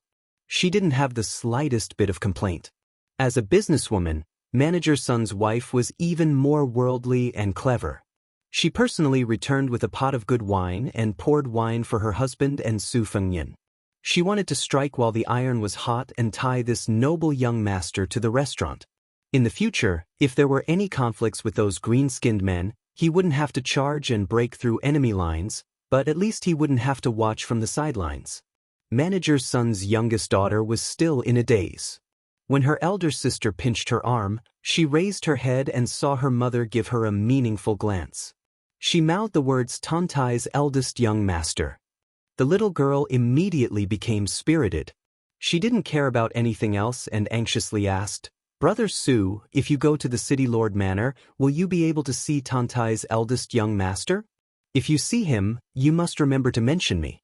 My name is Sun Xiaochun." The little girl's arm was pinched again. She immediately came to her senses and said with a smile, "There's also my elder sister. She's called Sun Jiqiu." Manager Sun and his wife looked at each other and smiled. They felt somewhat helpless towards their daughter who had gone mad. The two sisters' eyes were filled with hope and expectation. They didn't care about being reserved or shy. Su Fengnian couldn't help but laugh. He could only nod and say, "If there's a chance, I'll definitely put in a few good words for you too. But I can't guarantee that I'll be able to see that heroic young master." The elder sister, Sun Jiqiu, was older and knew more about the ways of the world.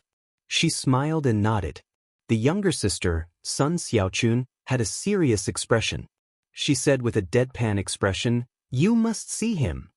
Their mother pretended to slap the little girl, but her tone was gentle, "Don't be rude." Su Fengnian smiled and said, "Sister-in-law, it's fine, it's just a small matter." Afterwards, the three women went into the room to talk about some private matters. Shopkeeper's son, on the other hand, had a complacent smile on his face as he chatted with a few of his old friends who had rushed over after hearing the news. Su Fengnian returned to his room at the inn. Tao Man will put away the Qiqiao box, opened his bag, and counted the silver pieces one by one. Su Fengnian laughed and scolded, If there really was a thief, would he only steal a few pieces of silver? You stole them all long ago.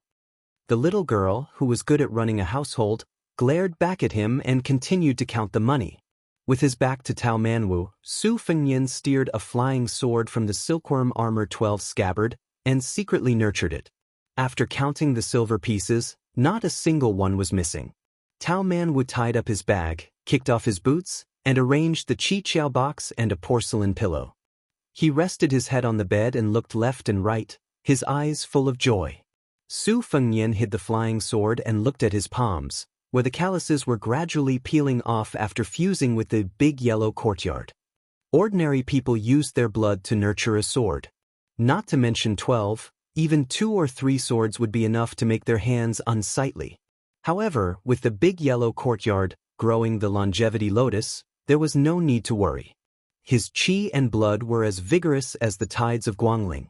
Su Fengnian sat on the edge of the bed, his body leaning back, and his eyes closed in concentration. Tao Manwu was in a dilemma, but in the end he generously stuffed the porcelain pillow under the back of his head. Holding the Qiqiao box with a small spider web inside, he sat up and looked at the guy beside him, wanting to say something but hesitating. Su Fengnian, with his eyes closed, calmly asked, "Do you want to know why I could have taught those scoundrels a lesson, but instead humbly gave them money and settled the matter peacefully?" The little girl nodded and pouted, feeling a little wronged and resentful. She felt that this guy lacked even the slightest bit of chivalry. Su Fengnian's lips curled up and he softly said, "I'm a scoundrel, but I'm a rootless duckweed, floating wherever I go. Shopkeeper's son's family of 4 are ordinary people who have taken root here and can't leave for the rest of their lives. The green-skinned goods of Flying Fox City are clever and cunning. To put it nicely, they judge the situation and size up the situation. To put it bluntly, they bully the weak and fear the strong. Unless I kill them once, they won't let shopkeeper's son off easily. But I have a private matter to attend to, and I also have a burden like you who can only help me carry the money. I can't possibly fight over such a small matter. In the end, each family's misfortune and fortune will be their own. Today, I only helped because of the pot of tea and because I was afraid that I would have to go through the trouble of moving to another place. Otherwise, with my fickle personality, I wouldn't have bothered to pretend to be a good person. This is called each family sweeps the snow in front of their own door, ignoring the frost on the roof of others' roof. If you want to find a hero who can help those in distress to travel the Jianghu with you, then I'm sorry, little girl. I'm sure I'll disappoint you." Tao Manwu weakly snorted. When she saw him teaching the pipa playing elder sister at the tea house, she felt that he wasn't so bad. Now she felt that he wasn't that good after all. Su Fengnian held the little girl's arm and quietly unblocked her acupuncture points. He sarcastically said, "Good people have good karma. That's just a saying that people are afraid of disaster. In fact, not many people are willing to be good people. Generally speaking, good people don't have good karma. It's just that no one has the opportunity to let you know." Tao Manwu only felt that her arm was hot. It wasn't comfortable or uncomfortable, so she endured it. Su Fengnian calmly said, "Change your arm." She turned around and stretched out her arm. After Su Fengnian succeeded, he teased, "They all say that men and women shouldn't touch each other. You don't have any shame." Tao Manwu ignored this and sighed like an old man. She bit her lip and said, "Uncle Dong said that a country's weapon should not be shown to others. A gentleman hides his weapon and waits for the right moment to move. A villain holds his weapon and clamors non-stop."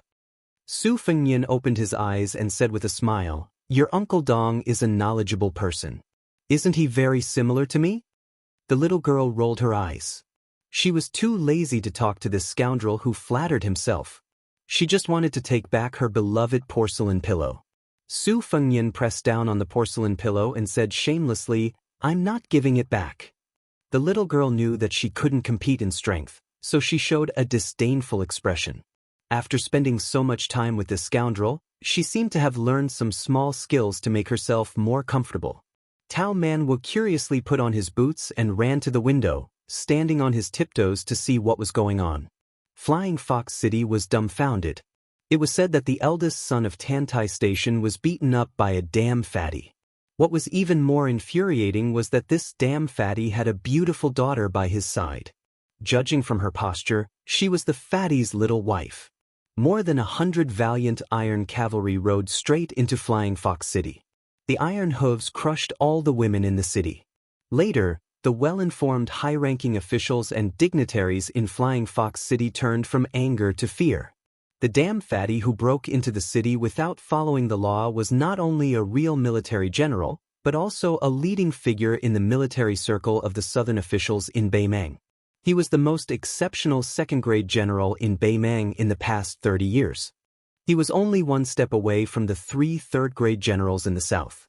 Not to mention the governor, no one in Dragon Waste Province, where the border army was weak, would dare to offend this damn fatty except for those who held the provincial edict. Afterwards, shocking news entered their ears one after another, making them even more frightened to the point of pissing their pants. The woman in colorful clothes at the damn fatty's side was the daughter of one of the northern Mang's 5 great sects' weapon-carrying mountain master, as well as the damn fatty's second wife. Meanwhile, this damned fatty's first wife had an even more extraordinary background. No wonder she could suppress the weapon-carrying mountain's precious young miss. The eldest son of Tantai Station only blocked the city gate with his men, but the soldiers and horses were scattered. The eldest son himself was forced off his horse by the fairy who came down from Bing Tea Mountain. For a time, the city was in turmoil. There was only a tea house far away from the quarrels. People listened to the stories of the eldest son of Baoyang's travels told by the blind storyteller and paid no attention to the outside world. An old Confucian scholar who had just entered the city sat by the window. He ordered a pot of cheap tea and placed a worn-out bookcase by his feet. Opposite him sat a middle-aged man with a sword on his back with a solemn expression. Swordplay approached. Chapter 455. Hundreds of cavalrymen charged into the city, clad in heavy armor. The fat general in the lead weighed at least 100 kilograms, but he didn't give off the feeling of being a burden at all. His body was strong, his skin was dark, and his mount was also a heavy black horse. The cavalrymen behind him galloped in a straight line. Beside the fat general, there was a delicate woman riding side by side. She had a lively temperament, and her colorful clothes fluttered in the wind, making her look like a fairy. The young woman wore a dark and serene green skirt with a soft and delicate yellow inner garment, which was exquisite and elegant. An ancient sword with a peacock green scabbard hung on her waist. Even when she galloped with the Beimang's #1 cavalryman, she didn't look like a vase at all, which made the fat general's personal cavalrymen look even more majestic. The Beimang dynasty had a vast territory, but ever since the Liang dynasty unified the spring and autumn period, it had launched 6 grand wars with all its might, but only one of them involved the central line of the Dragon Waste State. The main battlefields were the eastern line of the 2 Liao provinces and the western line of the Beimang Gusai province and the Liang Liangzhou province, which was 100 steps away from Flying Fox City. The fat man slowed down his horse and looked up at the hanging sword pavilion. The travel-worn fat man spat out a mouthful of thick phlegm and cursed in a low voice. The cavalrymen behind him moved as if they were one person, and the distance between the horse's legs didn't change because of the slow speed. The fat man's surname was Dong. His father was a scholar left behind by the spring and autumn period, and his mother was a girl from a small family in Beimang. After joining the army for more than 10 years, the fat man Dong had turned his 200 kilograms of fat into muscles. He had become the most dazzling military hero of the Beimang Southern Dynasty. He was even on the same level as the governor of Gusai province, the 3 great generals, and the important ministers of the Southern Dynasty. According to the laws of Beimang, even if the officials of the Southern Dynasty and the ministers of the Northern Dynasty had the same rank, their ranks would still be lowered by 1 rank. Only the nobles of the Southern Dynasty who had been specially rewarded by the Empress of Beimang could have their ranks increased by half a rank. This fat man was the only person in the Beimang dynasty who had been specially rewarded by the Empress of Beimang. Therefore, even though he was supposed to be a rank 4 general, his military power had risen to rank 2. The 3 great generals of the Western Front, Huang Songpu, Liu Ge, Yang Yuanzhan, and Gusai Jinsi, who could make the border tremble with just a sneeze, had all been cursed by this fat man. Among them, he had even slammed the table with Huang Songpu, who had been specially rewarded by the Empress of Beimeng. It was even rumored that he had rolled up his sleeves and had a fight with Yang Yuanzhan. It was a miracle that the fat man was still alive today. Fatty Dong gnashed his teeth in anger. How did that old turtle Murong Baoding manage the little bastards in his clan? Murong Zhangtai had already given him a secret letter, but he still dared to lead his private army to rob his brother, sister-in-law, and niece. Did he really think that he could sit back and relax just because he was ranked 9th on the martial roll? Putting aside the murder of his sister-in-law, if anything happened to his niece, who he regarded as his own daughter, then this old man would fight with Murong Baoding to death for the rest of his life. If any of the descendants of Murong Baoding's branch came to Gusai province to steal military merits in the future, then I'll make sure to beat them up so badly that even their parents wouldn't be able to recognize them when they crawled back home. Along the way, as they approached Flying Fox City, there were already several groups of scouts roaming around and spying on them from half a li away. Fatty Dong did not pay any attention to them at all. With these guys' horsemanship and combat strength, any one of the cavalrymen behind him could easily shoot them down. In terms of the killing ability of the horse bars and the scouts, only the white horse wandering crossbows trained by Chen Zhibao could compare with his crowbars. Politeness demands reciprocity. After so many years of fighting to the death with real swords and spears, the odds of victory and defeat were always 50-50. Fatty Dong grinned, which made him look even more sinister. He knew that he wasn't a romantic, elegant, and kind person. Before he joined the army, the children in the neighborhood would be scared and cry when they saw him. Other than men who had similar interests, he hadn't been liked by many women or children in his life. Therefore, whenever he met a woman, Fatty Dong would cherish her very much. There were only 2 women, and both of them had become his wives. The outside world said that Fatty Dong treated both the first and second wives equally. Anyway, the one who became the official daughter-in-law of the Dong family first would be the first daughter-in-law, and the one who married into the family later would be the second daughter-in-law. This was called first come, first served. Anyway, this old man didn't like to be reasonable. The one beside me was the sweetheart of that old man, Bu Bengshan. Wasn't she also taken home by me? Every 2 or 3 days, that old fellow disdained my martial prowess as unsightly. Motherf asterisk Kerr, what the hell do you know about the art of war? The pinnacle of martial prowess is no more than fighting 1,000 men. This old man is a match for 10,000 men. I've long disliked you, old man. Don't rely on your father-in-law's status as a martial grandmaster to make a ruckus. This old man respects the old and loves the young. I won't bicker with you. At most, I'll just pat your butt and turn around to tidy up your daughter in the middle of the night. This is called everything has its vanquisher. When the woman beside Fatty Dong saw that all too familiar smiling face, she helplessly said, "Husband, are you up to no good again? Who's going to suffer this time?" The damned Fatty laughed and said, "Your husband has always won people over with virtue and has always been kind to others." The beautiful woman with wide sleeves that fluttered like an immortal from the heavens wrinkled her brows. "You like that Tao Man Wu so much? In the future, you probably won't be so nervous about the children of me and that person, right?" Fatty Dong chuckled and said, "You're treating me like an outsider. Tao Man Wu is the only child that your husband truly likes in this life. He's also eldest brother's orphan. What's wrong with feeling a little heartache? It's fine if you don't get along with the princess of Great Yong. It's normal for women to be jealous. But it's not good for you to be blindly jealous of a child. If there's no one around, your husband will have to serve you according to the family rules and spank your butt." The woman whose father was the mountain chieftain of Mount Banbing originally wanted to snort coldly to express her slight dissatisfaction. However, she saw that he had been rushing day and night, resting every day only because he was exhausted and had no choice but to take a nap. Wiping his face with a wet cloth could wipe away several layers of dust, and his lips had long since become chapped and dripping with blood. In order to find that young niece of his who had gone missing from the Duckhead Green Inn, he had mobilized almost all of his connections and resources to rely on the bits and pieces of information that he had found, desperately chasing after clues.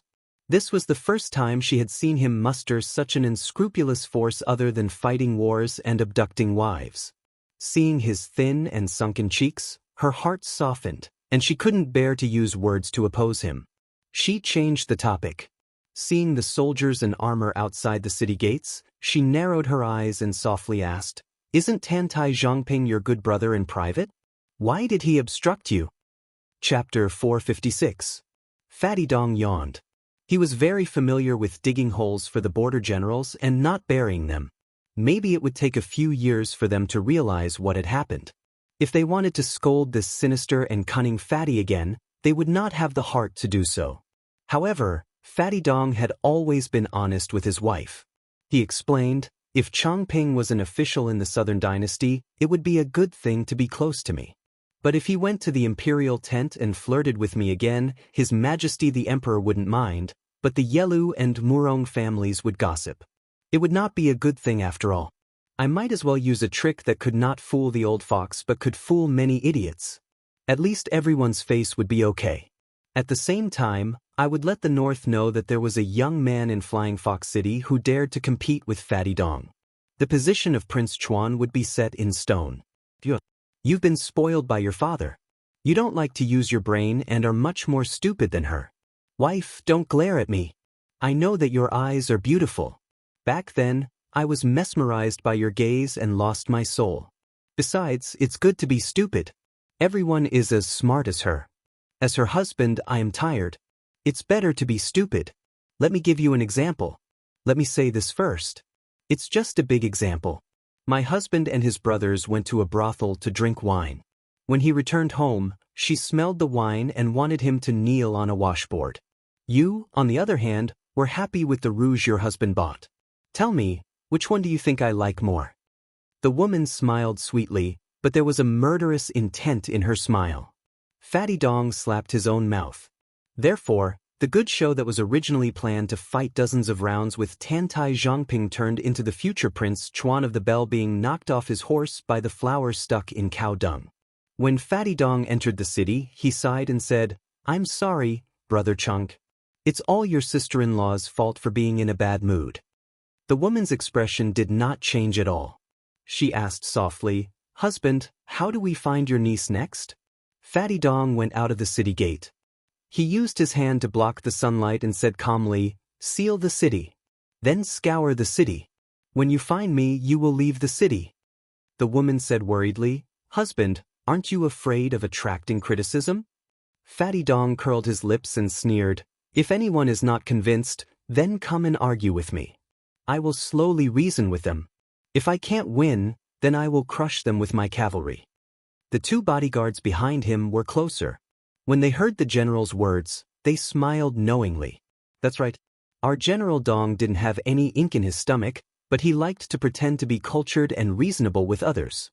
Most of the time, when he couldn't argue with others, he would jump and curse. If he still couldn't vent his anger, he would get physical. The officials of the Southern Dynasty hated this shameless bastard. Especially during the Spring Festival, General Dong, whose calligraphy was distorted like an earthworm, still insisted on showing off his talent. He went through doors and doors and shamelessly asked those Southern Dynasty mansions to hang the Spring Festival couplets he wrote. He knew nothing and made a fool of himself. Once, the supervisor and the observer of the Southern Dynasty played tricks. One said that the wind blew away the Spring Festival couplets, while the other said that the couplets were ruined by setting off firecrackers. In the end, the next day, Fatty Dong carried 2 Spring Festival couplets on his shoulders and went to hang them on the doors of 2 powerful military officials. He personally glued them with porridge and soup and said with a smile that this time the couplets wouldn't be blown away by the wind or blown away by the firecrackers. In the vast western capital, where there were as many influential officials as there were dogs, only General Huang Songpu dared to directly block this fatty outside the door. The gatekeeper pointed to a stone tablet at the door. It clearly stated that Dong Zhuo was not allowed to come within 50 steps of the mansion. In the northern Mang and southern dynasties, perhaps other than the border soldiers, only Great General Lu Gui was close to this repulsive fatty. In the end, Great General Lu Gui had the intention of betrothing his granddaughter to him 2 years ago, but the fatty used the fact that he had a fierce wife as an excuse. In the end, he married the mountain lord's only daughter a few days later. It was rumored that the old General Lu Gui was so furious that his hair stood on end, nearly donning his armor and mounting his horse to slaughter this black-bellied fatty. The woman said softly, "If you knew this would happen, why didn't you personally escort sister-in-law and niece to Luqing?" Fatty Dong said gloomily, "That sister-in-law doesn't seem like a woman who can stay a widow for Brother Tao. I've never been close to her, so why would I want to see her?" Right after Brother Tao died, she wrote to me to ask for a list of official titles for her son. I have a strange temper. If you ask for it, I won't give it to you. If you don't ask for it, I don't mind helping you pave the way. Brother Tao only has one son. If she raises him, sooner or later he'll become a playboy who eats, drinks, and plays. He's not promising at all. If it were up to me, he would have been thrown into my army. If he could survive and become a member of the Crow's Nest, he'd have your Uncle Dongzhua's wealth, and he'd have a bright future. But would that woman be willing to do that? Wouldn't she be worried to death and stab me in the back? That nephew's temperament doesn't follow Brother Tao's, but his mother's. Therefore, I only like young man Wu. I, Dongzhua, swore that I wouldn't visit old Corporal Wu until I became a first-class general or minister in Beimang. Fatty Dong snorted coldly, "As long as I find young man Wu, I'll make sure that my youngest daughter can live more freely than any princess or infanta. Whoever dares to bully her must be tired of living." The woman rubbed her black hair and said softly, "From the news, it's a young man with a saber who's traveling in Dragon Waste State who kidnapped young man Wu. When you meet him, how are you going to deal with him?" Fatty Dong's expression eased a little, and he said with a smile, "I don't care who he is or what his identity is. As long as he doesn't let young man Wu down, as long as he dares to ask, I'll dare to pay him." The woman from Bubang Mountain said with a smile, "That's what I like about my husband." Fatty Dong laughed and said, "Wife, I like a lot of things about you." The woman, who was born to live at the top of Jianghu and enjoyed the scenery, was born to be indifferent to the world. Only to Fatty Dong, who was her nemesis, she threw a coquettish glance that only showed her true love. Fatty Dong squinted his eyes and looked at the city. He didn't like this flying fox city. It was too effeminate and annoying. When the cavalry entered the city, they didn't go straight to the mayor's mansion. Instead, they symbolically circled the city and passed by a restaurant in the northeast corner. The woman suddenly turned her head and looked at the window upstairs. Fatty Dong wondered, "What's the matter?" The woman thought for a while and shook her head. Fatty Dong thought that there was a playboy who coveted his wife and didn't take it seriously. If it was a normal day, he could beat him to death. But now, he really didn't have the mood to do so. He only brought 100 cavalry, and he couldn't look for young man Wu all over the city like a headless fly. In the end, he still needed the help of the government. Dongzhuo exhaled a long breath and said softly, "Young man Wu, wait for Uncle Dong for a while." F***CK, that damn Win8 system, it made me lose 2,000 words of my manuscript. This one should have been 6,000 words. The next chapter will be at 2 or 3 in the morning. Chapter 457. The blind storyteller had to tell the story of the heir of Baoyang's travels 3 times a day. 3 times was already the limit of the old man's physical strength.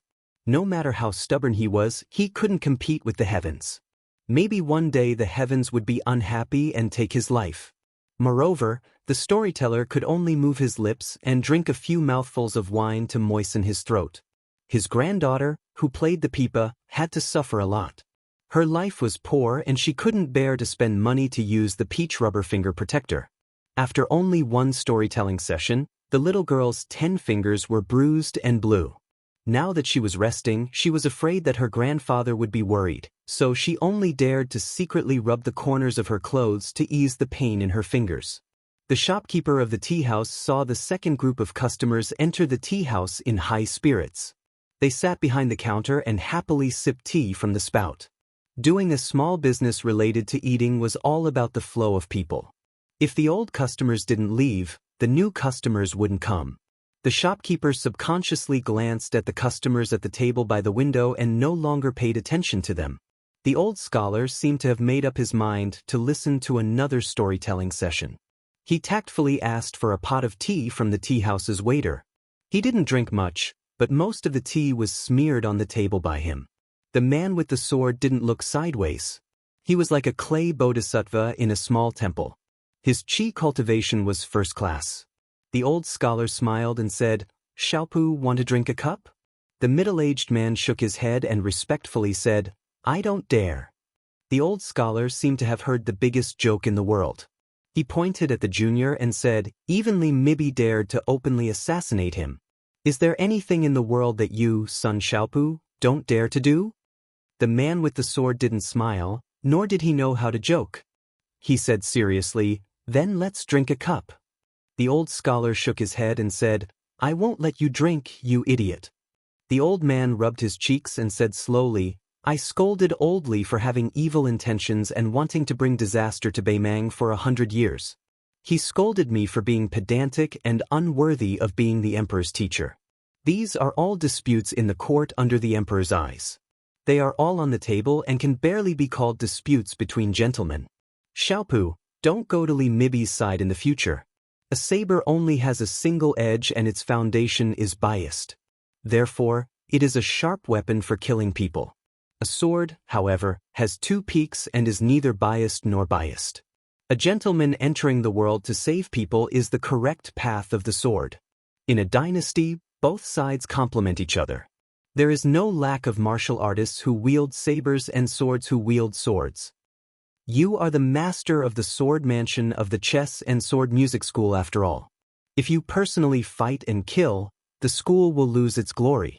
You have to rely on the talented juniors to earn your reputation. You have to rely on the support of the few of you. Just as the storyteller said, Li Chungang is the number one in the way of the sword.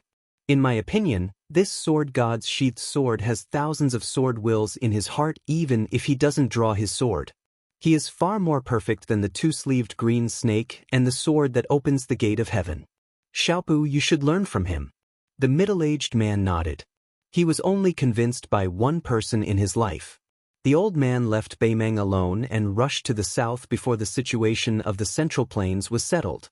After the unification of the spring and autumn period, he stayed in the foreign land where the smoke of war gradually dissipated for a full 20 years. The man with the sword was famous for his sword chi. Hong Jingyan, who was at the top of the martial arts ranking, was his closed-door disciple. The old scholar listened to the next two storytellers without missing a word, sometimes nodding and sometimes shaking his head. In any case, no one except for a rather dignified swordsman sitting at the same table would care about the life or death of an ordinary-looking, stinky scholar. During this period, two groups of ruffians from Flying Fox City came to make trouble. The first group was sent back by the tea house manager with money. The second group was much more vicious. The old storyteller, who was fiercely protecting his granddaughter holding the pipa, was punched in the face. As a result, the crowd was outraged. The customers paid for their tea and waited to hear a few good stories. You ruffians can be unreasonable, but don't hit the old man's face. If you hurt him, wouldn't you have wasted your copper coins to buy tea and listen to the storyteller? The ruffians said harshly. If they dared to boast about how heroic the heir of Bailiang was again, they would come back and give them a good beating. Then they swaggered away. At the end of the third storytelling session, a few handsome horses came to the outside of the tea house. A few disciples of the Flying Fox town jumped off the horses and rushed at the blind old man with 6 or 7 evil servants. A disciple of an official's family even pulled the little girl's hair with a ferocious smile and threatened to throw the little Liang barbarian into the lowest brothel to be a whore. The old scholar's face was as usual. People fight with people, and each depends on his own ability. Life and death are predestined. This old man wants to make a fuss about the fight between officials and people. Xiaopu. In an instant, the man with a sword on his back who heard the order did not unsheath his sword, but the sword chi was close. The old scholar did not look at the bloody scene. He stretched out his sleeve to wipe off the map of the border between the two dynasties that was densely covered like an ant's nest on the table. He whispered in a hoarse voice, "In the past 20 years, I have been a businessman who haggled over every penny, a farmer who lost his home, a night watchman, a henchman who buried himself in writing documents for the officials, a writer for the famous prostitutes in the brothel, an escort who traveled north and south, a writer for the famous scholars, a county magistrate in a small town, and so on. I have done all kinds of things. I have also traveled through the 9 kingdoms of the spring and autumn period. If I spend another 2 or 3 years traveling through the 8 provinces of Beimang, I can probably go to the imperial city and play a big chess game for His Majesty. The old scholar said flatly, Xianxia, you use the 9 kingdoms of the Central Plains as a chessboard, and I use the 2 dynasties to divide black and white. You are about to lose 1 rank. The old scholar suddenly laughed and said, You already have 1 foot in the coffin, yet you are still so focused on winning. It's not good. In the inn, Su Fengnian saw Tao Manwu, who had just stood on tiptoe to look outside the window, suddenly shrink back as if she had seen a ghost in broad daylight. She trotted to the bedside, took off her boots, and jumped to his side. She hugged the strange box with a complicated expression on her little face. Su Fengnian joked, What? You didn't really see your Uncle Dong, did you? That doesn't make sense. If it were me, I would have already shouted and jumped down the stairs. The little girl raised the box in her hand and tilted her head. She said timidly and seriously, If the little spiders in the box spin a web tomorrow, you have to promise me 1 thing, okay? Su Fengnian bluntly refused, Do you think I am stupid? If you want me to meet your Uncle Dong who has outstanding military achievements, or if you want me to carry that money bag in the future, do you think I will agree? The little girl was still holding the small wooden box, about to cry. Su Fengnian said angrily, Go away, don't try to seduce me. There really isn't such a beautiful girl in the world. After hesitating for a moment, Su Fengnian said self-mockingly, Even if there is, it is not a silly girl like you who is only 4, 5, 6, or 7 years old. Su Fengnian wanted to get out of bed to see what was going on, but he found that she was tugging on his sleeve. He looked down and saw that the little girl's eyes were wet, as if a flood was about to burst out of a dam. Su Fengnian had a keen sense of hearing. Naturally, he could tell that it was the movement of 100 elite cavalries crossing the street outside the building. There were very few people in the Flying Fox City who were qualified to make such a big move. Tantai Zhongping was one of them. However, the eldest son of the city's official had always been reserved, so he would not bring an army to the northeast corner of the city to show off. Connecting this to Tao Manwu's strange expression, the truth was revealed.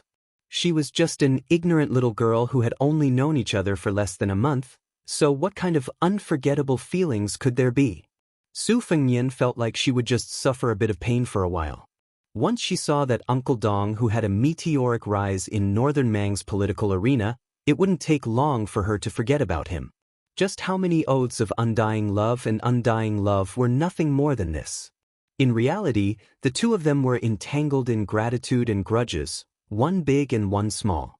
This kind of affection couldn't withstand a few blows of wind and rain. Chapter 458.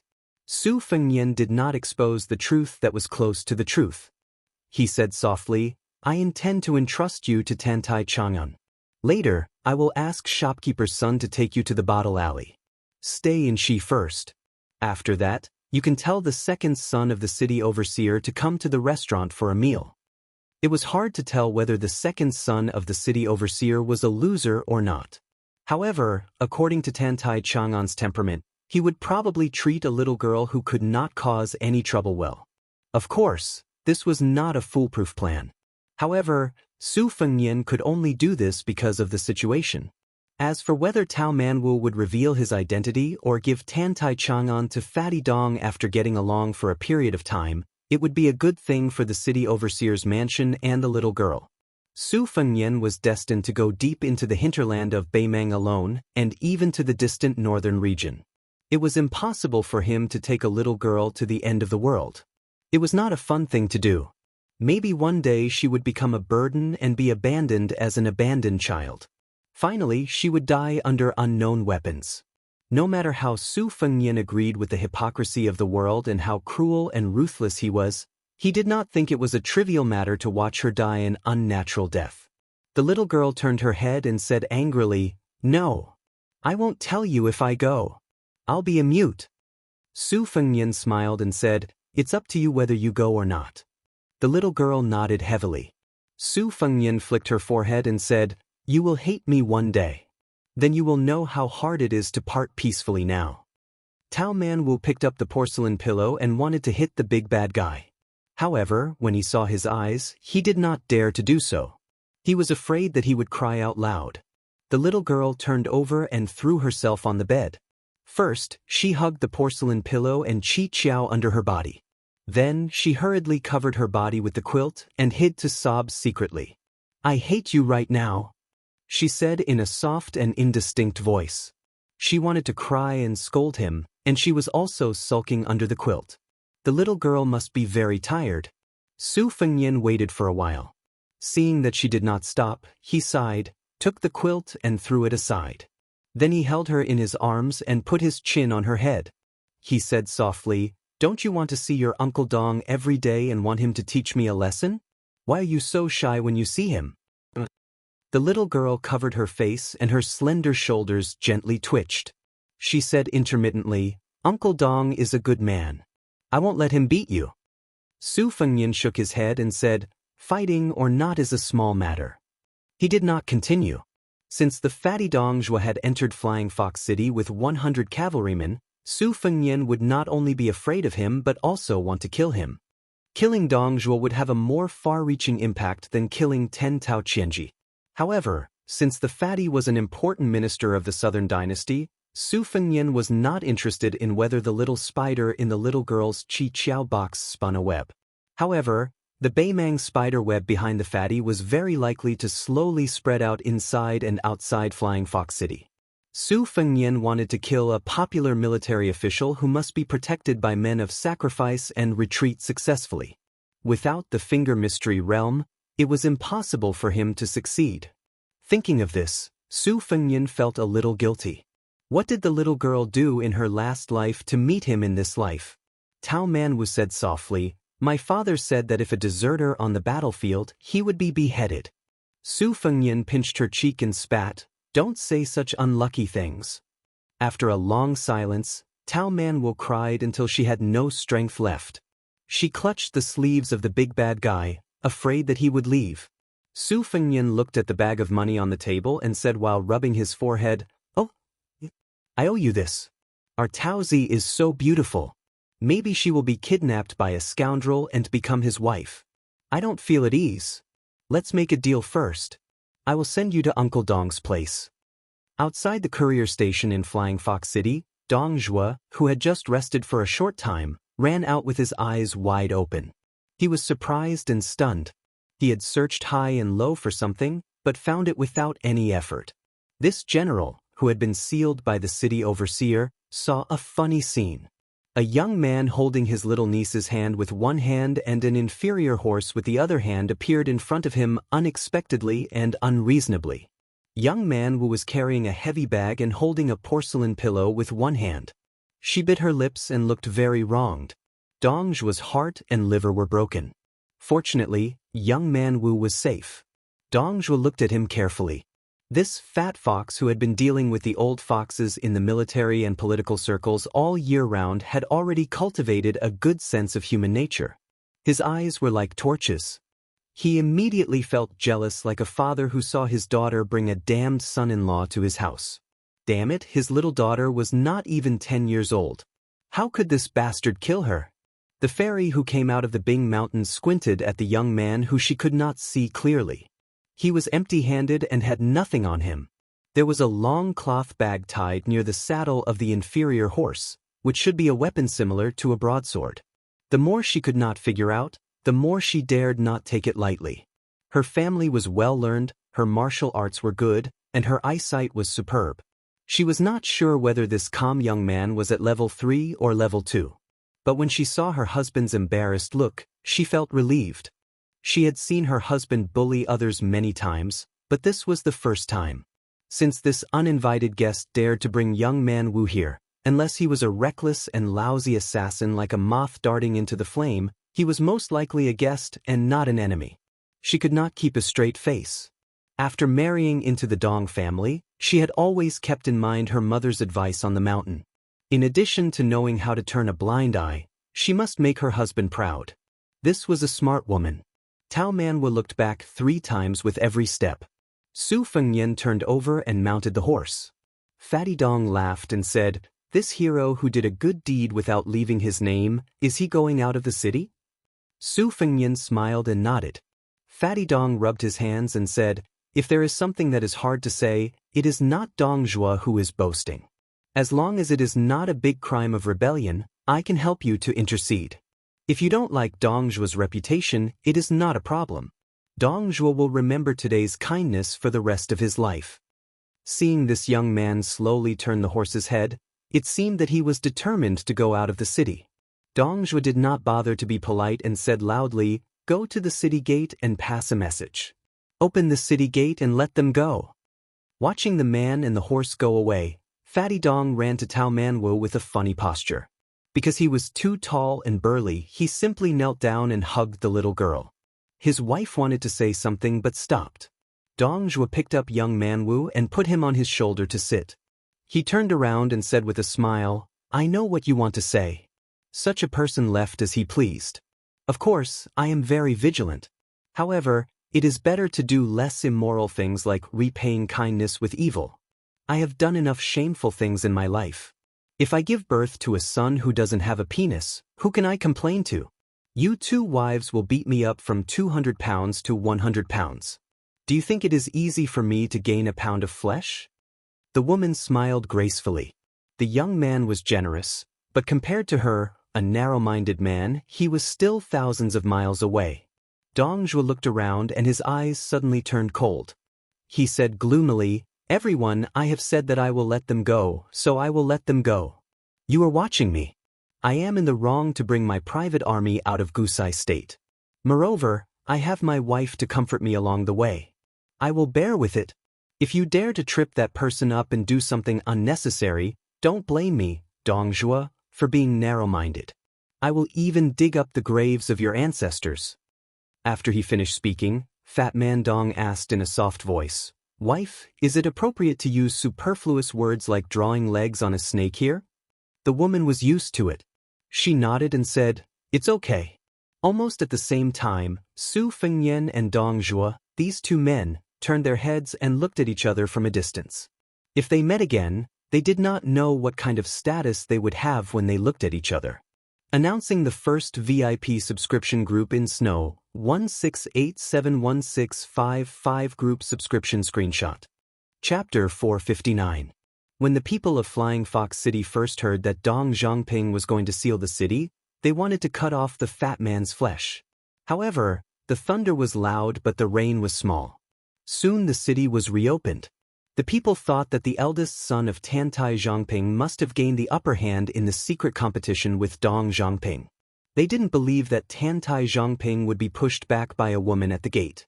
Su Fengnian was not in a hurry to leave the city. Instead, he climbed the city wall and looked at the hanging sword pavilion from a distance. Because Tao Manwu was involved with Dong Zhuo, his plan had been disrupted. It was not appropriate to leave the city in a hurry. However, if he stayed in the city, it would be easier for him to be caught.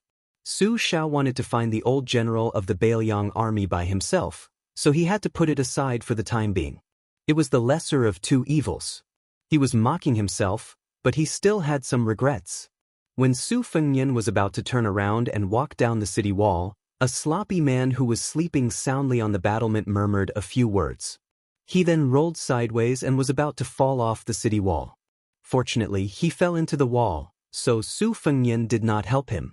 The drunkard was not happy that he survived. Instead, he carefully stroked the wine gourd hanging on his waist. Only then did he raise his head and look around.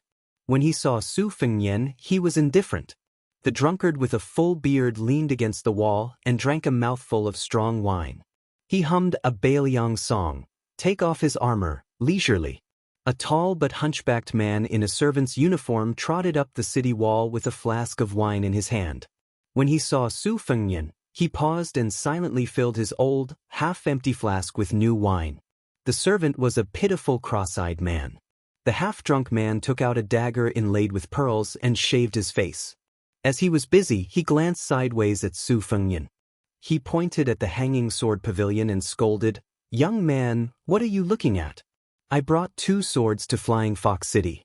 One is hung in the pavilion, and the other is sold to the city lord's mansion for 1,000 taels of gold. What right do you have to look at me like I'm a drunkard? The servant was a mute. Seeing his master's lips, he knew that he was about to get into trouble again. He hurriedly turned to Su Fengnian to apologize.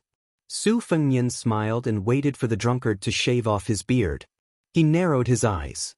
No wonder he could sleep on the top of Feng Feng Lu for so many years when he was selling swords and painting.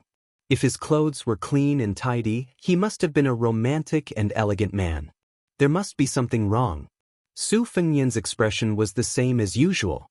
He leisurely looked at the top scorer of the brothel who could make such a beautiful girl unable to forget him. The drunkard took back his dagger and sighed.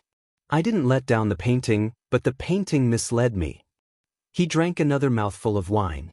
Su Fengnian was not in the mood to beat around the bush. He asked directly, "Are you waiting for me?" The drunkard glanced at the servant as if he had heard a joke. He laughed and said, "Kid, you're talking big. I'm sleeping here comfortably. It's more like you're looking for me."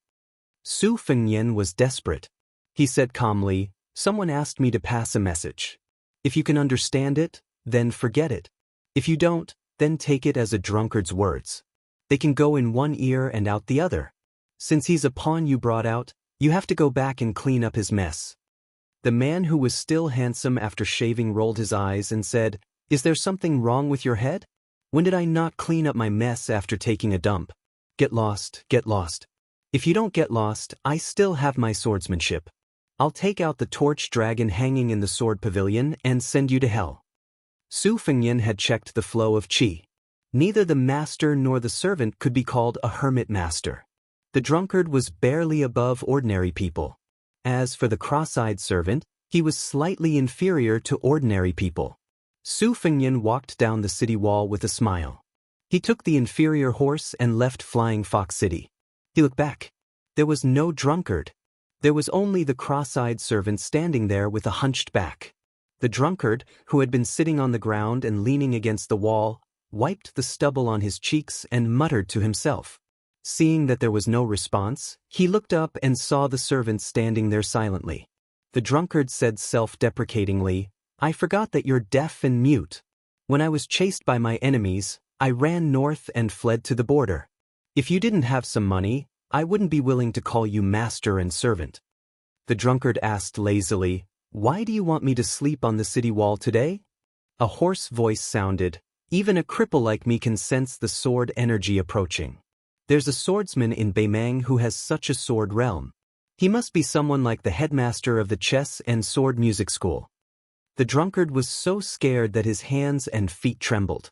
He asked dumbfoundedly, "You can talk?" The hunched servant was still looking into the distance. He reached out to touch his face and said calmly, "It's just a self-sealing acupoint. It's the best withered sword technique of the Wu family. Years ago, I had a sword competition with Li Chungang. Then, I was disheartened that the general didn't want to be the emperor. So, I practiced the withered sword in peace. My ancestor once defeated 10,000 cavalry with 9 swords. 4 broken swords were left in Beimang. So, I thought of coming here to take a look. Otherwise, with your mediocre swordsmanship, how could you pick up a fish spear and a torch dragon? Do you think famous swords are copper coins? You can pick up a few in the downtown area?" The drunkard asked in a trembling voice, "Who are you?" The servant's fingernails drew blood on his face. He seemed to hate this face and said slowly, "The withered sword is emotionless. Wu Su was tainted by love. Even if she pretended to enter the secular world, her sword intent was not pure.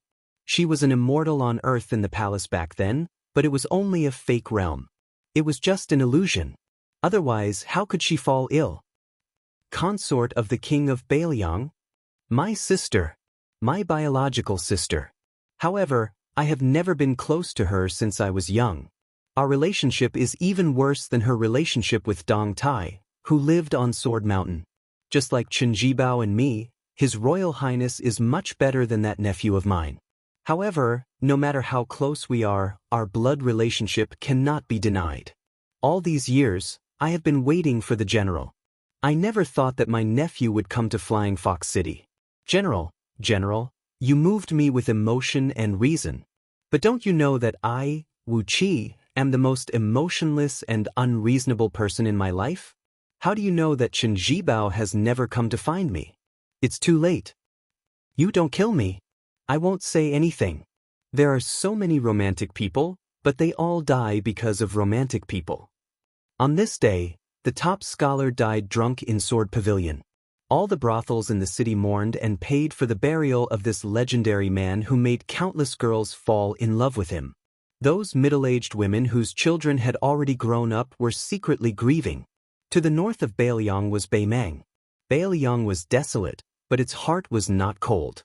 In the past few years, the battles in Liangmang had not been as grand. Most of the battles were between small groups of roaming cavalry. Bailiang's crossbowmen had become the most coveted type of soldier. To be able to cut off a few heads and hang them on the side of the saddle, even the old soldiers would be envious. Not to mention the hot-blooded new soldiers. This was a real meritorious service and could not be faked. Those rich playboys on the Eastern Front might even kill civilians and pass them off as Beimang barbarians. Bailiang's military law was strict, so they would not dare to do such a thing. One day, a group of Bailiang's crossbowmen went deep into the Beimang's territory and met with more than 20 strong and healthy Beimang barbarians on a narrow path. After a fierce battle, both sides suffered losses. After checking the corpses, they found out that they were Crow barbarians under Dongzhuo's command. This made the ordinary crossbowman, Li Hanlin, whose face was covered in blood, cry out in joy, but he also felt some lingering fear. Bailiang's military system consisted of 10 to 50 men. To be able to be a crossbowman's commander was more qualified than a general in the military. Li Hanlin's commander was an old and steady burly man. He wore light armor and his horsemanship was superb. Not only did he have extraordinary strength, he could also draw a bow with both hands and shoot. However, no matter how calm he was, whenever he saw a Beimang person, his eyes would turn red. He had broken many military rules and had been demoted several times. Otherwise, he would have become a general long ago. He was a man of few words, but every time his subordinates mentioned the incident where he was personally whipped by the general, the middle-aged man would grin. Li Hanlin and the other crossbowmen all knew that this was the commander's weakness. If they made a mistake, as long as they repeated this, the commander would be happy and soft-hearted. Li Hanlin rode on a horse with a deep wound on his arm. A Beimang barbarian's head was tied to his buttocks. Blood flowed down the side of the horse's back. In this small-scale battle, they had lost 3 men and completely wiped out the enemy. The 3 corpses of their comrades were hung on the backs of the marksmen and 2 deputy marksmen's horses. This was an unshakable rule in the army. On the battlefield of Bailiang, the most important thing was to return the corpses of the dead. As long as there was still a breath left in them, they had to return with their fallen comrades as long as it didn't affect the important military affairs. Li Hanlin glanced at the new recruit beside him and had a whole new level of respect for him. This guy was called Lu Do, a weird-looking man with double pupils. Not long after he joined their ranks, he had 3 Beimang barbarians' heads hanging from his horse's back. One could imagine how powerful he was. Originally, the crossbowmen led by Li Hanlin didn't like this bad-tempered new recruit. However, after fighting side by side with him, even the one behind him who had beaten and scolded Lu Do, Li October, had to admit that he was wrong. This old man with the surname Li was a 3rd-rank general in Bailiang. In the whole of Bailiang, he could be considered to be someone who could do whatever he wanted. His parents and uncles were all illiterate. When he was born, his parents made a big fuss over his name. They invited countless famous scholars, but none of them were satisfied with his name. Later, the old man slapped his thigh and said that he should be called Lu Do since he was born in Bailiang. As a result, the entire illiterate family didn't have any objections. The scholars who helped him with the name were all silent. Chapter 460. Most of the crossbowmen in Li Hanlin's team were young masters like October Li, although most of them were not as prominent as October Li, but they were not willing to talk about the glory of their father's family, so October Li became an isolated outlier and was very unlikable. When Lu Do, a commoner from a concubine family, entered the team, he had a conflict with October Li on the same day. At that time, Li Hanlin and the others were indifferent and did not take sides with either side. When they saw Lu Dou's cowardly attitude, they rolled their eyes and thought that no matter how useless he was to become a crossbowman, he should at least have some backbone. Unexpectedly, when he fought with the crows, who had long been famous for their fierceness, with real swords and spears, Lu Dou, a taciturn man, killed 3 crows without saying a word and even blocked a tricky arrow for October. Li Hanlin also had a higher opinion of October Li. Although October Li still had some of his foppish habits, it was not too much. Compared to the descendants of the Northern Liang generals who did not even dare to enter the Northern Liang army, let alone become crossbowmen, October Li was really 1,000 times more promising. At this time, October Li was joking with the crossbowmen, saying that when he was young, he always fought with his brothers at home. His father had heard from somewhere that there was strength in numbers and wanted him to break chopsticks. However, he was so strong that he broke more than 10 chopsticks in one go. His father, who could not explain the reason, was so angry that he invited a real martial arts instructor instead of making him play with words. Li Hanlin thought that October Li was really lucky. At this time, October Li was joking with the crossbowmen, saying that he always fought with his brothers when he was young. Li Hanlin was amused when he heard Li October say that making him study was worse than being stabbed. He felt the same way and his mood became better. When Brother Feng said that he should join the army, it was indeed a good thing. However, this good brother of His Royal Highness probably did not expect that he would become a crossbowman. Li October rode up from behind and said with a smile, "Brother Hanlin, can I borrow the barbarian's head when we enter the city? It's just so I can show off." Li Hanlin laughed and scolded, "Go borrow it from Lu Dou. That brat cut off 3 heads and I only have 1. What will you do if I lend it to you?" Li October said helplessly, "I just lowered my head and apologized to him. I don't have the face to borrow from him. Besides, both of our surnames are Li. We were a family 500 years ago." Li Hanlin yelled, "Lu Dou, October Li wants to borrow a barbarian's head from you to show off. Do you want to lend it to me?" Lu Dou said calmly, "Not a single one." October Li had a bitter expression on his face. Even the bid leaders and deputy bid leaders burst into laughter. The corners of Lu Dou's mouth twitched as he said indifferently, "I'll lend you 2. October Li turned his horse around and wanted to hug this cold-faced but warm-hearted guy. "Lu Dou, you'll be my brother after this. When we reach Lingzhou, I'll take you to visit all the brothels."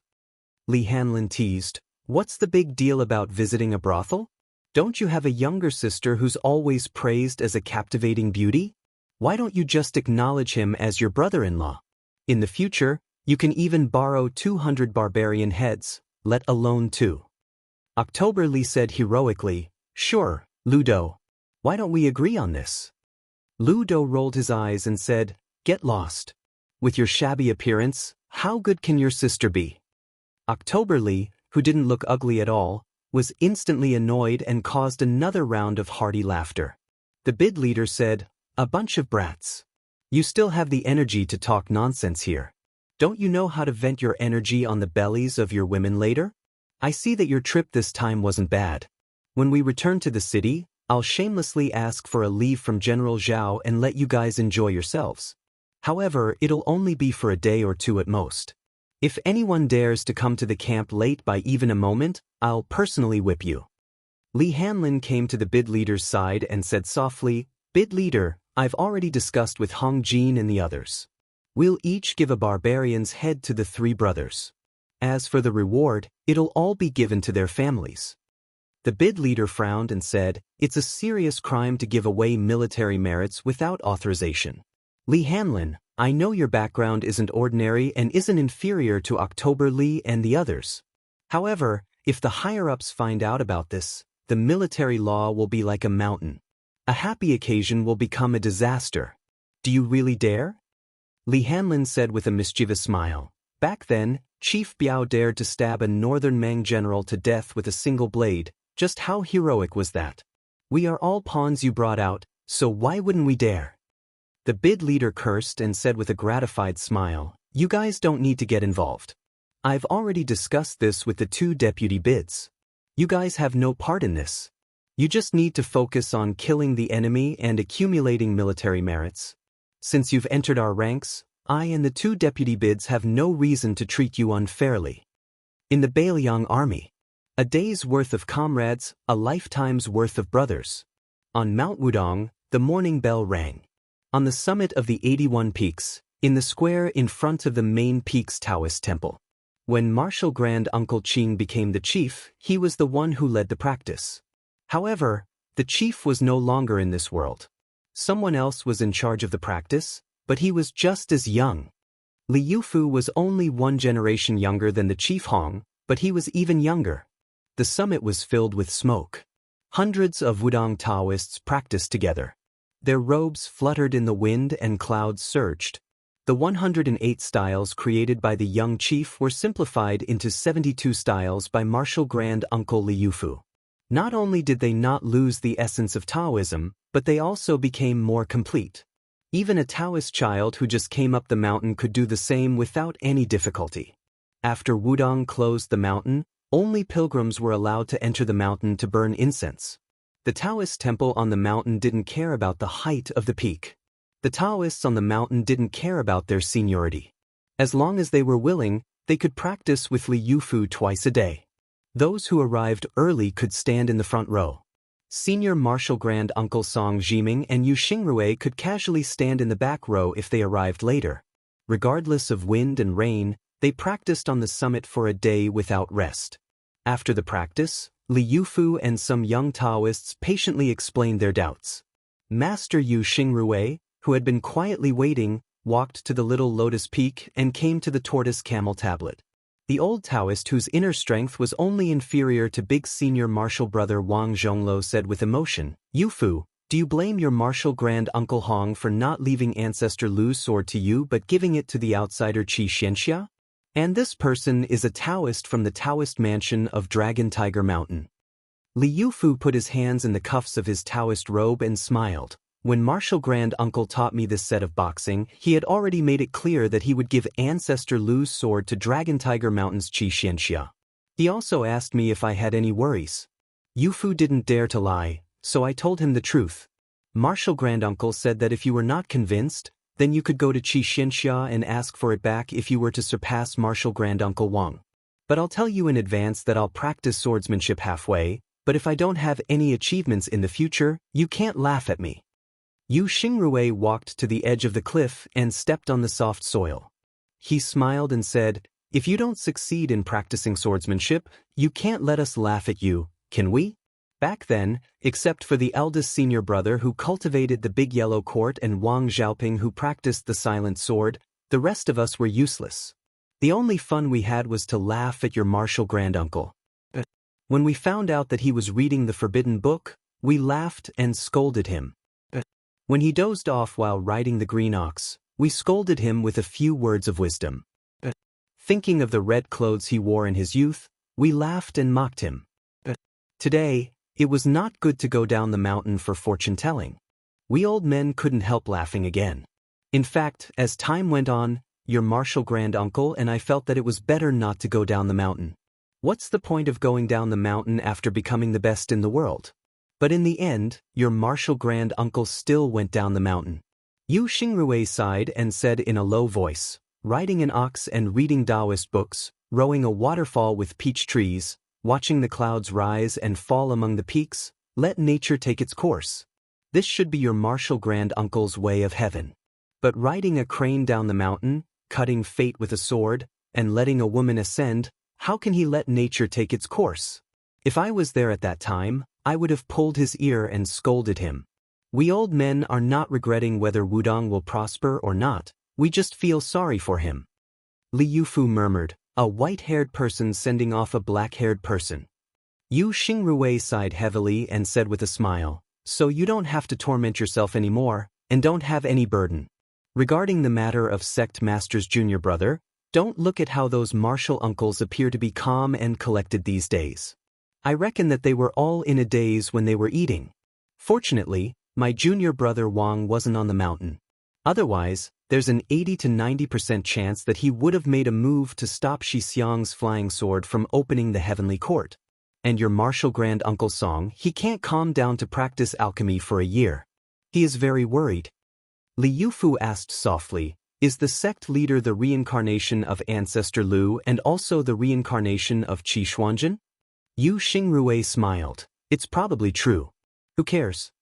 Yu Xingrui patted the shoulder of this disciple who personally came from Donghai to Wudong Mountain and said softly, "You have the temperament of the sect leader. It's a blessing to be able to eat and sleep." Li Yufu scratched his head and said awkwardly, "When His Royal Highness came up the mountain, sect leader could still suppress this young master. I'm afraid I could only be beaten." Yu Xingrui laughed and said, "Don't listen to the nonsense of those little Taoists. Your uncle master was also beaten and scolded by the crown prince. When the crown prince went up the mountain to practice his saber skills, your uncle master was bullied quite a bit. Luckily, he was able to find joy in his suffering. The few of us were just gloating." Li Yufu was stunned. Yu Xingrui pointed to the scenery outside the peak and smiled sincerely. The sect leader's junior brother stepped into celestial phenomenon here, and also became an earth immortal here. It's just a matter of one step. Li Yufu came back to his senses and said softly, "It seems like one step, but it's already thousands of steps." Chapter 461. Yu Xingrui nodded. That's right. When you are wholeheartedly seeking Tao, you don't know how many steps you've taken. Only when you forget yourself can you have the opportunity to step into Tao. As for how to forget yourself, Master is inflexible and inflexible. He doesn't dare to mislead others, but at least he knows one thing. He works hard every day, but he doesn't forget to calculate how many steps he has taken. This is also where junior brother is wiser than us. I don't seek Tao, but Tao comes naturally. Li Yufu nodded. Tao can't be Tao. Wonderful beyond words. Yu Xingrui slowly left the top of Little Lotus Peak. He glanced back at his disciple who was talking to the green ox and smiled. Since junior brother was Lu Zhu, his last words were equivalent to Lu Zhu's own words. When Wudong thrives, Yufu thrives. Jing and Palace. It was said that Princess Pei was focused on meditation and didn't show up for a long time. The already deserted palace became even more desolate. The sky was cloudy but not rainy. It was cold but not cold, as if a woman wanted to say something. The king of Jing and Zhao Heng, who spent half his life in the capital and half in Xianxia, sat under the eaves of the temple, gently twirling a string of agarwood prayer beads wrapped around his hand.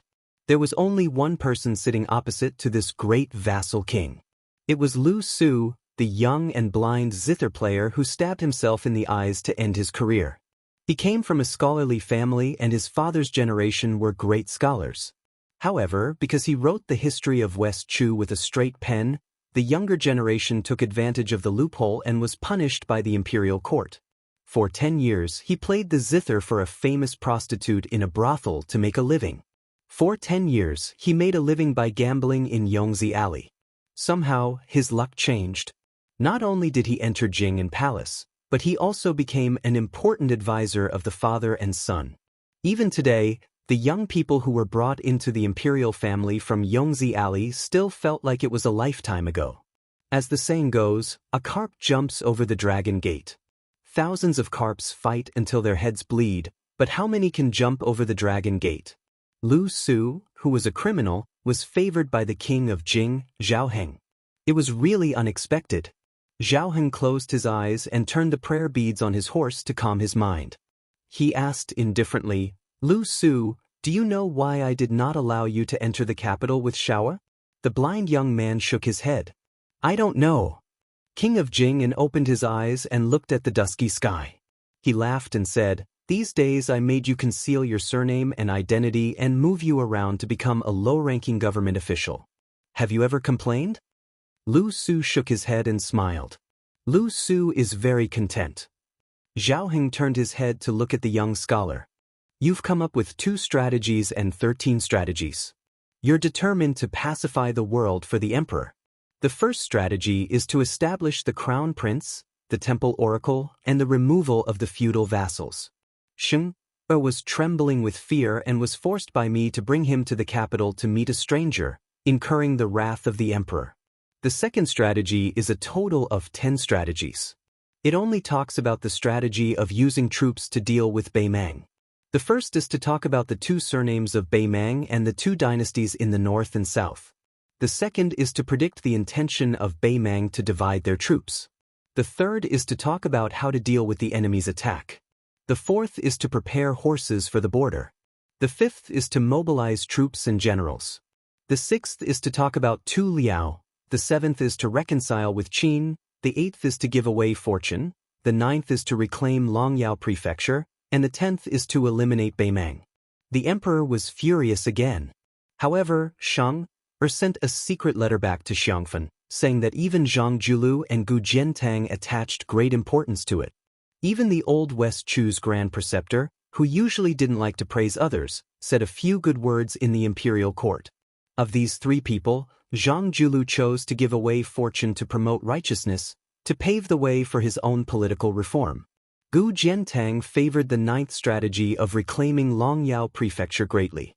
Meanwhile, Sun Shiji, who was in charge of the province under the sect, even more so accepted the two strategies and 13 strategies. Once he praised the two strategies, these fellows standing in the main hall all felt ashamed of their inferiority, calling my impostor Shang a great talent in managing the world and helping the people, not the least bit inferior to Grand Secretary Zhang. Zhang Julu was unexpectedly not the least bit angry. Xiao Yan's words were not only not inferior, it was already difficult for him to look up to him. Only then did he suppress the anger on His Majesty's face. In reality, this king understands clearly that of these two strategies and 13 strategies, apart from the matter of appointing a crown prince, which violated his reverse scale and made him truly angry, the other 12 strategies, especially the strategy of removing vassals, simply hit the bottom of his heart. Towards this elder brother, this king truly understands him too well. The blind man quietly said, Lu Su's original intention was to wait a few more years, when the dust of the Seventh War between the two dynasties had settled, before handing over these two strategies and 13 strategies. King of Jing and Zhao Heng stopped turning the prayer beads. Lu Su lowered his head a bit. Zhao Heng laughed and said, You are worthy of being called an intelligent person. This king has killed countless idiots. In this lifetime, only you and a youngster were able to see that this king would press the prayer beads before killing people. But don't worry, I can't bear to kill you. If I did, half of the Jing'an palace would collapse. This time, my killing intent surged only because of my gloomy nature. I don't really want to kill you. This king can't wait until the Seventh War is over. He is afraid that he will lose the bet. Lu Su, you are a smart person. Can you guess the meaning of this king's words? Lu Suan clenched his teeth, got up and knelt down. He said in a low voice, If our dynasty loses, the 13 strategies can still benefit Jing'an Palace. But if we win, they will become two pieces of useless paper. In this way, His Royal Highness will have no chance of being passed down from generation to generation. Zhao Heng laughed and said, Get up and talk. Lu Su got up and sat down again. Zhao Heng said softly, This king has always been unlucky in gambling. Back then, in that big gamble, he lost the world. That's why he asked Xiao Erzong to move to the capital. It's just a small gamble. People say that small bets are good for the mood. He thinks he can win. Lu Su suddenly broke out in a cold sweat. Zhao Heng continued to turn the prayer beads and said with a smile, You thought of it? That's right. If this king doesn't die, or slowly dies of old age, this gamble, even if I, Zhao Heng, win, it will be useless. Xiao won't be able to become king of Jing'an. He will only be demoted by one rank and demoted to a duke. Lu Su knelt down again. Was it fun to indirectly kill a duke who had no illness and no disaster? How many lives did a mere aide like Lu Su have? Zhao Heng got up and said, Don't kneel. This king only wants one person to kneel in front of him. Who is that person? You and I both know it. Of course, it won't be you. Prince Jingon personally helped the blind young man from the estate up. He smiled amiably and said, Back then, that person relied on the scholar Sun Ping, who could be considered a peerless scholar, to achieve what he has today. With you, father and son, presumably, we won't be too far behind. Let's go. You've seen the splendor of Jing'an Palace. This king will take you to see some filthy things. Lu Su was brought by the king of Jing and Zhao Heng to a secluded private house in the city. After getting out of the carriage, the king of Jing'an, who was the most proficient in both the pen and the sword, revealed an imperceptible bitter smile. Zhao Heng gently pushed the door open and entered. The small courtyard was filled with orchids. A woman was lazily leaning against the wooden railing under the eaves. She was graceful and refined. Zhao Heng said indifferently, "When ordinary people see this woman in the courtyard, they will most likely mistake her for Pei Nan Wei." When Lu Su heard this, he was stunned for a moment. After confirming that the woman in the courtyard was not the Princess Jing'an, Pei Nan Wei, he was shocked by Crown Prince Zhao Sun's rebellious behavior. For someone as rich as His Royal Highness, it was normal for him to keep a mistress in a golden house. Even if he had a crown prince consort and kept a beautiful woman, no one would see it as rebellious. However, when this woman looked too much like a crown prince consort, it was somewhat shocking. Lu Su immediately understood why the king of Jing and Zhao Heng would say that it was a filthy thing. He looked down and no longer looked at the beautiful woman who was in a daze. The woman finally woke up. When she saw Zhao Heng, who looked 70 to 80% similar to Zhao Heng, she immediately knelt down. Her delicate body trembled and she couldn't say a word. Zhao Heng slowly walked to her side and reached out to hold a string of wind chimes under the eaves. He didn't say anything. The woman's face was covered in tears. After trembling for a long time, she raised her head and bit her lip until it bled. She said, "I'm not afraid of death, but I beg the king of Jing and not to punish His Royal Highness." Zhao Heng released the wind chimes and gently flicked them. They jingled. He didn't lower his head to look at the woman who was crawling on the floor.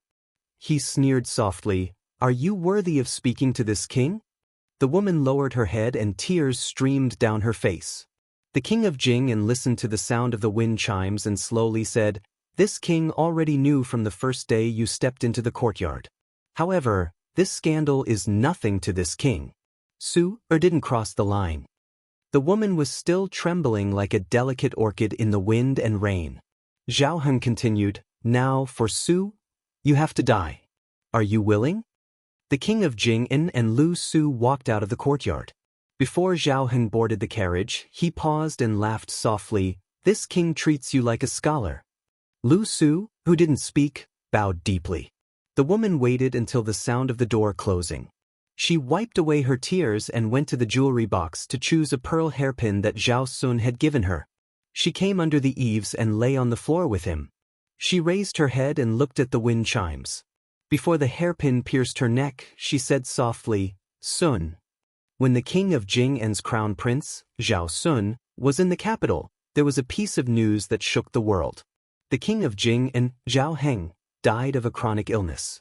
Princess Jing'an, Pei Nan Wei, committed suicide. The news spread to the capital. It was rumored that the crown prince, Zhao Sun, vomited blood and fainted. That day, the emperor's grace was vast and mighty. The emperor decreed that Zhao Sun was to be the king of Jing'an. Among the 7 vassal kings, he was the second to be granted a hereditary title. However, he was the first to become a vassal king, His Royal Highness. After Zhao Sun thanked the emperor in the palace, he quickly returned to Xianxia city. After meeting Lu Su, he put on mourning clothes. In the dead of night, Zhao Sun, who was about to become the new vassal king of the dynasty, sat alone in the mourning hall. He expressionlessly threw a handful of yellow paper into the brazier. After the mourning period was over, Zhao Jie, who was now Prince Jing'an, had his maidservants wait on him and put on his official robe. He dismissed the servants and stood in the room with his hands clutching his face. His expression was twisted and sinister, as if he was crying but not crying, as well as smiling but not smiling. He covered his face and lowered his head in tears. If there was someone watching, His Royal Highness would have an incomprehensible expression at this moment. It was a pity that the new noble Lu Su could only stand outside the door. Moreover, he was blind.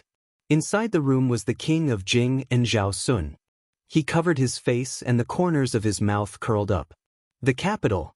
When a woman marries into the imperial family, no matter what her previous status was, she would have no choice. Chapter 462.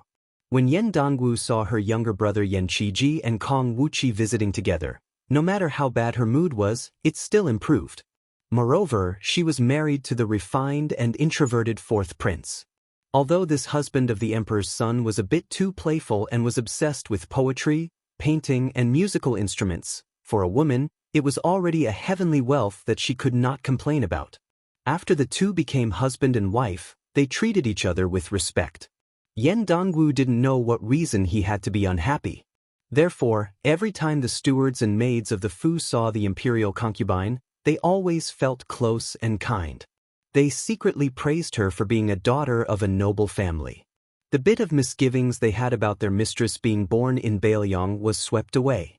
Yan Dongwu was knowledgeable, and it was clear that the fourth prince was very satisfied with this marriage. In the past, he did not socialize much with those disreputable friends of second and third rank officials. Today, together with Yan Dongwu, he received his brother-in-law Yan Qiji and Kong Wuqi, who was a little famous in the capital. The fourth prince had always been known for not putting on airs. Today, when he received two people of the same age, he gave them enough face. He personally served tea and water, and laughed and joked with his bookish brother-in-law. What was even more rare was that after the pleasantries, he took the initiative to find an excuse to leave, leaving the imperial concubine to chat privately with the two. In the past, Yan Dongwu loved the house and its crow, and hated the house and its crow. His impression of Kong Wuqi was not very good. After the family moved to the capital, he talked a few times with the sturdy but simple-minded Kong Wuqi and found it difficult to dislike him. Especially his younger brother, who was not on good terms with the group of young masters in the capital and often suffered losses. It was always Kong Wuqi, who had a good relationship with the second prince, who led people to get back at him. In addition, the Yan and Kong families were rare scholarly families in Bailiang. In the capital, which was very xenophobic, they inevitably helped each other. Yan Dongwu and his younger brother talked about some personal things, and some simple principles that one had to be clever when working in the capital's yamen. Kong Wuqi did not speak much, and only sat upright and still on the side, foolishly happy. From beginning to end, the three did not mention that name.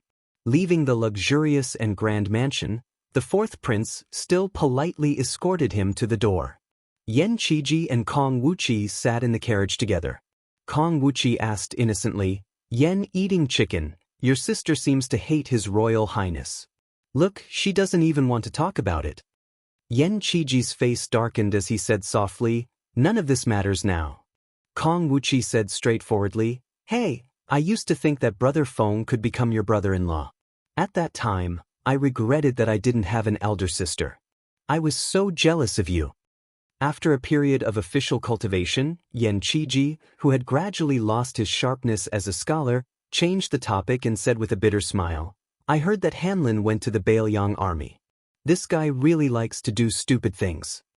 Kong Wuqi said unhappily, "How is this a stupid thing? If a man doesn't go to the battlefield to kill the enemy, how can he still be considered a man?" Yan Qiji glared at him. Kong Wuqi curled his lips and muttered, "You're not a man." Yan Qiji gave him a kick.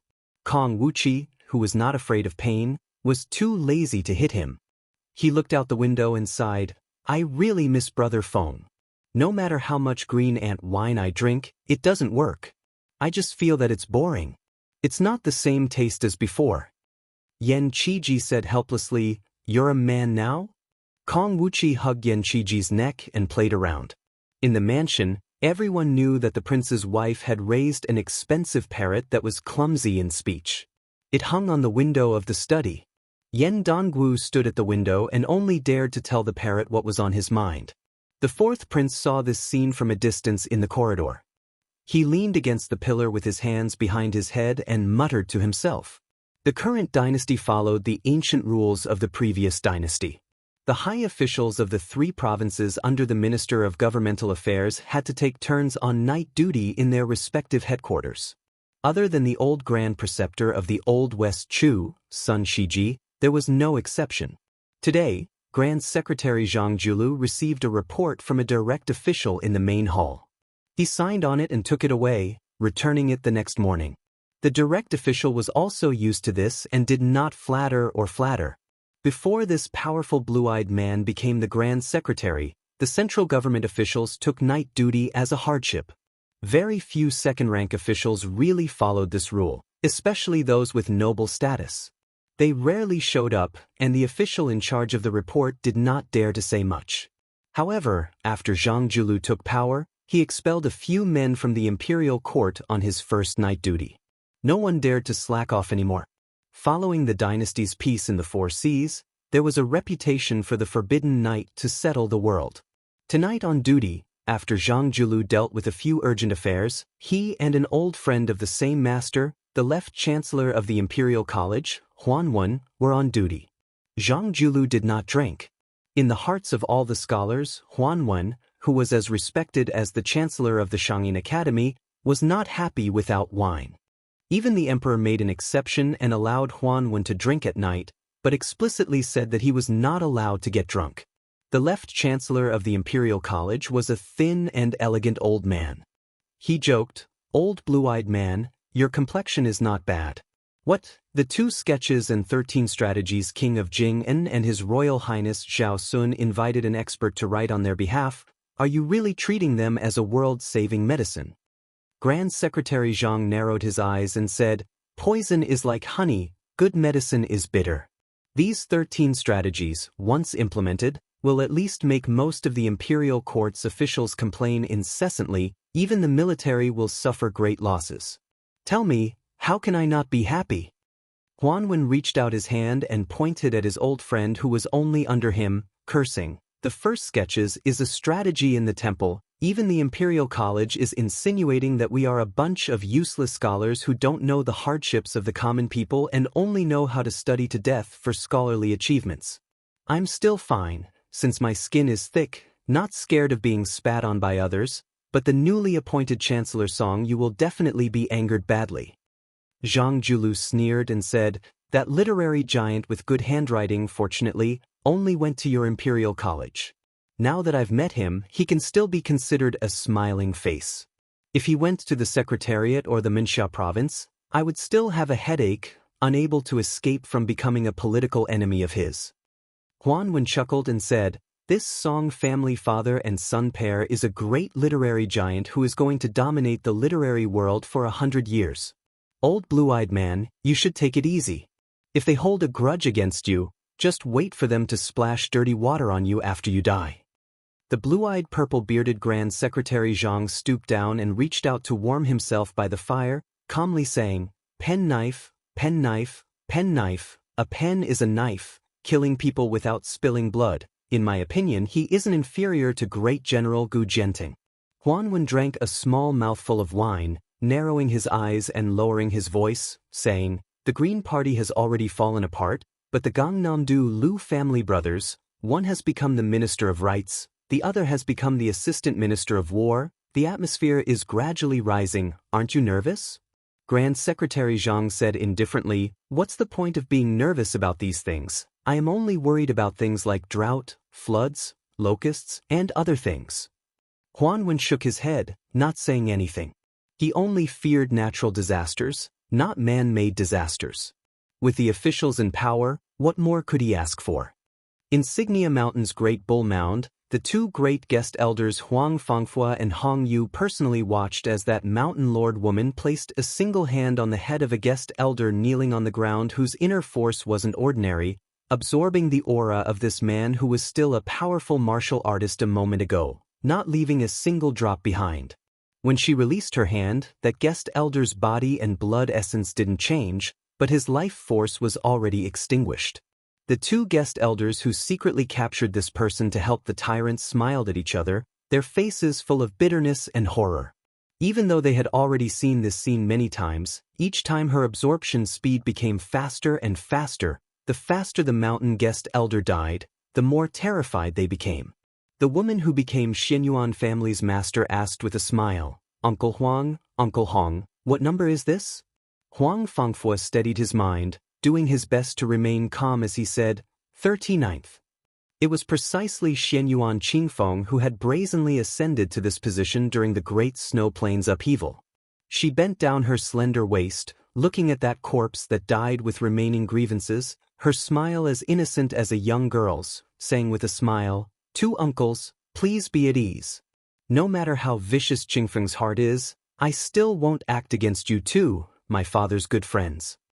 Huang Fangfo said softly, "My only wish is for Miss to reach the pinnacle of martial arts as soon as possible."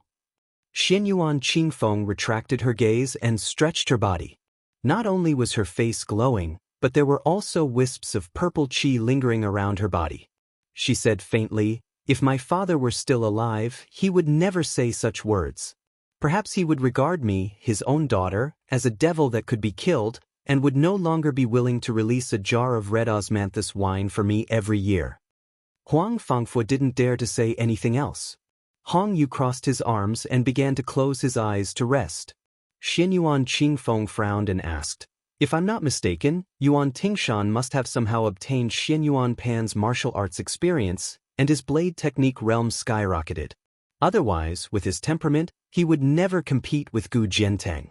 On the other hand, our neighbor of Mount Hui, a young Taoist from the Taoist master residence with the surname Ning, on Mount Longhu was able to block the sword of the peach blossom sword god Dong Tai. Compared to these two men, who's better?" Also, during the Buddhist debate on the Golden Lotus Peak, a man with the surname Zhao brought a bald woman. Not only did she discuss Zen with Li Dongxin, she was also said to be the second person in the Vajra realm other than the white-robed monk. When can I be compared to her? Huang Fangfo didn't dare to speak nonsense, so he shook his head and said, "It's hard to say." Xianyuan Qingfeng suddenly smiled and said, "Let's not bother about these troublesome matters. Oh right, there's an old saying that rabbits don't eat the grass near their burrows. It's not appropriate to always act against the guest elders on the mountain. I'll have to trouble the two uncles to go to the Jianghu and catch some martial artists. What do you think?" Without waiting for Huang Fangfo to speak, Hong Piao opened his eyes and bowed, saying, "I'm going down the mountain today." Xianyuan Qingfeng waved his hand, and the barefoot woman walked to the left side of the spacious main hall by the cliff. The mountain wind whistled, and her sleeves fluttered. She slowly walked back to her boudoir and put on yellow flowers in front of the mirror. After drawing her eyebrows and putting on makeup, she held the bronze mirror with one hand and pointed at the person in the mirror with the other. She laughed inexplicably and said, "What an ugly woman." The northern Liang mansion had silently lost a man and a woman, who seemed to be dispensable. One of them was Murong Tonghuang, who wore the skin of a transcendent god, and headed north. The other was Xu Xiu, who headed south. And Su Fengnian, who was alone, slowly headed north again after leaving Flying Fox City. Chapter 463. There were as many horse gangs at the border as locusts, but once they entered the hinterland of northern Mang, their numbers quickly decreased. Using wooden sword when Hua's words, His Highness the Crown Prince was very depressed at the moment. Only in the turmoil of war could people be forced into prostitution and become bandits. If the world was too peaceful, who would be willing to tie their heads to their belts and become bandits? This showed that northern Mang's territory was far from the so-called poverty of the people as described by scholars and celebrities. After seeing that Flying Fox City was as prosperous as the south, Su Fengnian became even more worried. Even if he was subtly influenced by the evil habits of the people left behind by the spring and autumn period, how many years would it take to soften a northern Mang that was as valiant as a strong man into a weak woman like the southern Tang? 30 years, 50 years, 100 years? How could Bailiang afford to wait? Su Fengnian rode his horse to the north, studying the swimming fish style on the 7th page of the knife manual. Because he could not understand the essence, he did not look at the 8th page. Other than the 12 sword cultivation methods, he occasionally rode his sword to kill snakes and scorpions. He repeatedly practiced the sword chi rolling dragon wall, which seemed to have the same effect as the rolling knife skill. Under the cool moonlight hundreds of miles away, he howled and cursed without any scruples. He cursed the old emperor, Zhang Julu, Gu Jiantang, and countless emperors, generals, and ministers, and also missed many people and many things. Unfortunately, there was no little girl Tao Manwu to help him relax his frowning brows. On this day, the scorching sun was still scorching hot. If not for the Great Yellow Court, even breathing would be like drinking scalding hot tea. Walking in the desert, the the water sac would dry up. This seemed to be a type of ascetic cultivation. Su Fengnian was reluctant to ride an inferior horse that was not suitable for the hot weather, so he followed old Huang's example and led the horse. His ears twitching, Su Fengnian walked to the top of a yellow sand slope and looked into the distance. He could vaguely see blurry figures under the scorching sun. 2 people were galloping over. Probably because they saw Su Fengnian, they suddenly changed their course and galloped over. Su Fengnian smiled. He finally bumped into horse thieves. This had nothing to do with his eyesight. It was just that these 2 young horse thieves were too obvious. Their upper bodies were bare, and they wore hemp breeches, revealing their lame dragon and tiger tattoos. They were only short of tattooing the word bandit on their faces. When they saw Su Fengnian, their eyes lit up. These 2 did not seem to be in a hurry to kill him and rob him. They whispered to each other. Su Fengnian's ears were sharp. After he heard what they said, he laughed involuntarily. They were not robbing him, but robbing him. It seemed that the leader of the horse thieves was a female hero who was somewhat in love. She let the horse thieves under her command snatch a handsome man with soft skin and tender flesh, and it would be best if he could read and write, to be her wife. The 2 horse thieves obviously did not think much of him. They muttered that he had thin arms and legs and would not be able to withstand a few blows from the chief. Although he was quite fair, if such a pretty boy stood together with the chief, wouldn't they become the black and white evils? If the chief took him out to drink with the other chiefs, it would be too embarrassing. The 2 horse thieves saw Su Fengnian was scared silly, but the horse thieves did not move. They became more and more speechless. Was this pretty boy a fool? In the past, when nomadic grassland herdsmen met by chance to raise livestock, even if they were not scared out of their wits, they were very vigilant when they saw them. However, this boy in front of them was foolishly holding the horse without moving. One of the horse thieves with a black tiger tattoo could not stand it anymore. He rode up the slope, pointed at the pretty boy with a horsewhip, and scolded in a rough voice, "Are you in a hurry to be reincarnated?" Su Fengnian turned a blind eye to the horsewhip pointing at him. He smiled and said, "I want to buy some water with you 2 brothers." The tiger-tattooed horse thief was stunned for a moment and lashed out with his horsewhip. Su Fengnian held the horsewhip and pulled down the horse thief who had hurt him. He kicked out with more dexterity than brute force. The horse thief's back hit the horse's back. Together with the horse, they flew out of the yellow sand slope. The tattooed horse thief was stunned. Su Fengnian took down the shriveled water sack and floated down to the bottom of the slope. He did not look at the struggling horse thief. The horse thief's horse was a good horse. He jumped up and shook the dust off his mane. Su Fengnian took the horse thief's water sack and put it into his own water sack. He then took a straw hat and did not argue with the 2 horse thieves. He whistled and slowly went away with the horse. When Su Fengnian was far away, the tiger-tattooed horse thief, who had been crying for his parents, quickly sat up and rubbed his chest. In fact, it was only a slight pain and nothing serious. He said to the tiger-tattooed horse thief with a lingering fear, "I met a tough nail." The other horse thief clicked his tongue and said, "The pretty boy is actually hiding his strength. The boss will definitely like him." The tiger-tattooed horse thief quickly got on his horse and said, "Let's go and talk to the boss." Su Fengnian led his horse and traveled alone in the wilderness. According to the Bailiang Palace's geography book, he would be able to see the grassland in a few days' time. He believed that there would be a chance to meet the herdsman who lived by the water and grass. He was fine with it, but the poor horse beside him was a little tired because he often walked in the desert. He thought that when they reached the grassland, it would be best if his old friend could blend in with the wild horses. So he took off the saddle and reins and let it go.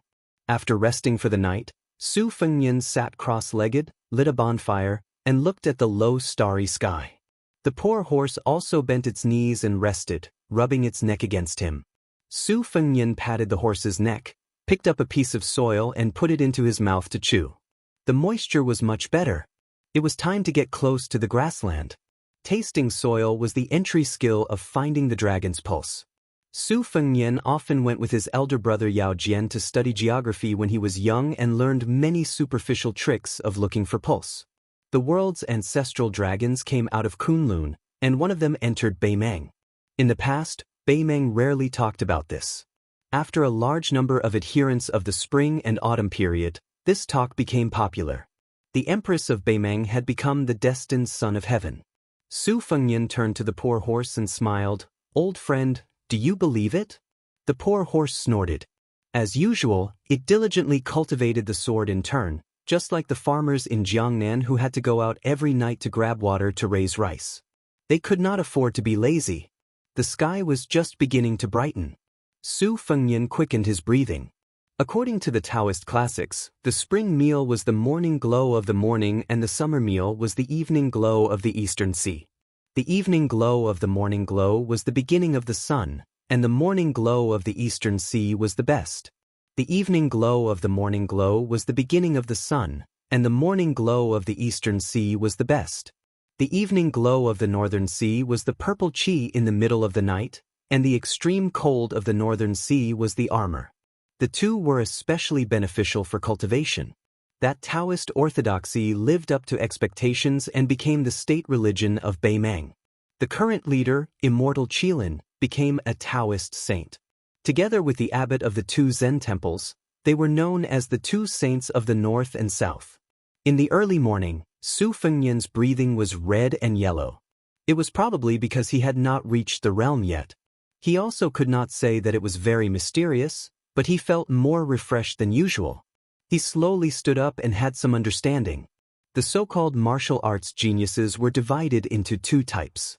One type had a body that was different from ordinary people, like Huang Manor, who was born as a Vajra. It could be said that they were blessed by the heavens. The other type had a relatively normal body, but they could be felt by the heavens. The bull rider was one of the best among them, and only then could they have the magnificent aura of stepping into the celestial phenomenon. The third type was slightly inferior to the first two, but it was not impossible for them to step into the land of immortals. For example, Li Chungang who entered the Great Tao with the sword, Wang Xianji who proved her Tao with strength, and Dong Tai who connected with the sword. In the path of martial arts, the higher one's realm was, the more one would go against the flow of the heavens. The heaven and earth were both a home and a cage. A martial artist had to form his own system, just like a naughty child who wanted to establish his own school. Su Fengnian raised his head to look at the rising sun and muttered to himself, "Good and evil will be rewarded. If you don't believe, raise your head and look. Who will God spare?" Then he twisted his mouth and said, "It's said that good people don't live long, but evil people live for 1,000 years. When the ancients spoke reason, they liked to slap faces." Su Fengnian turned to look at a poor old monk wearing a kasaya and hemp shoes. His red phoenix eyes, which were sometimes charming and sometimes gloomy, stared straight at this southern Zen monk who had been sitting 10 zhang away last night. Buddhism was divided into Mahayana, and esotericism was divided into yellow and red.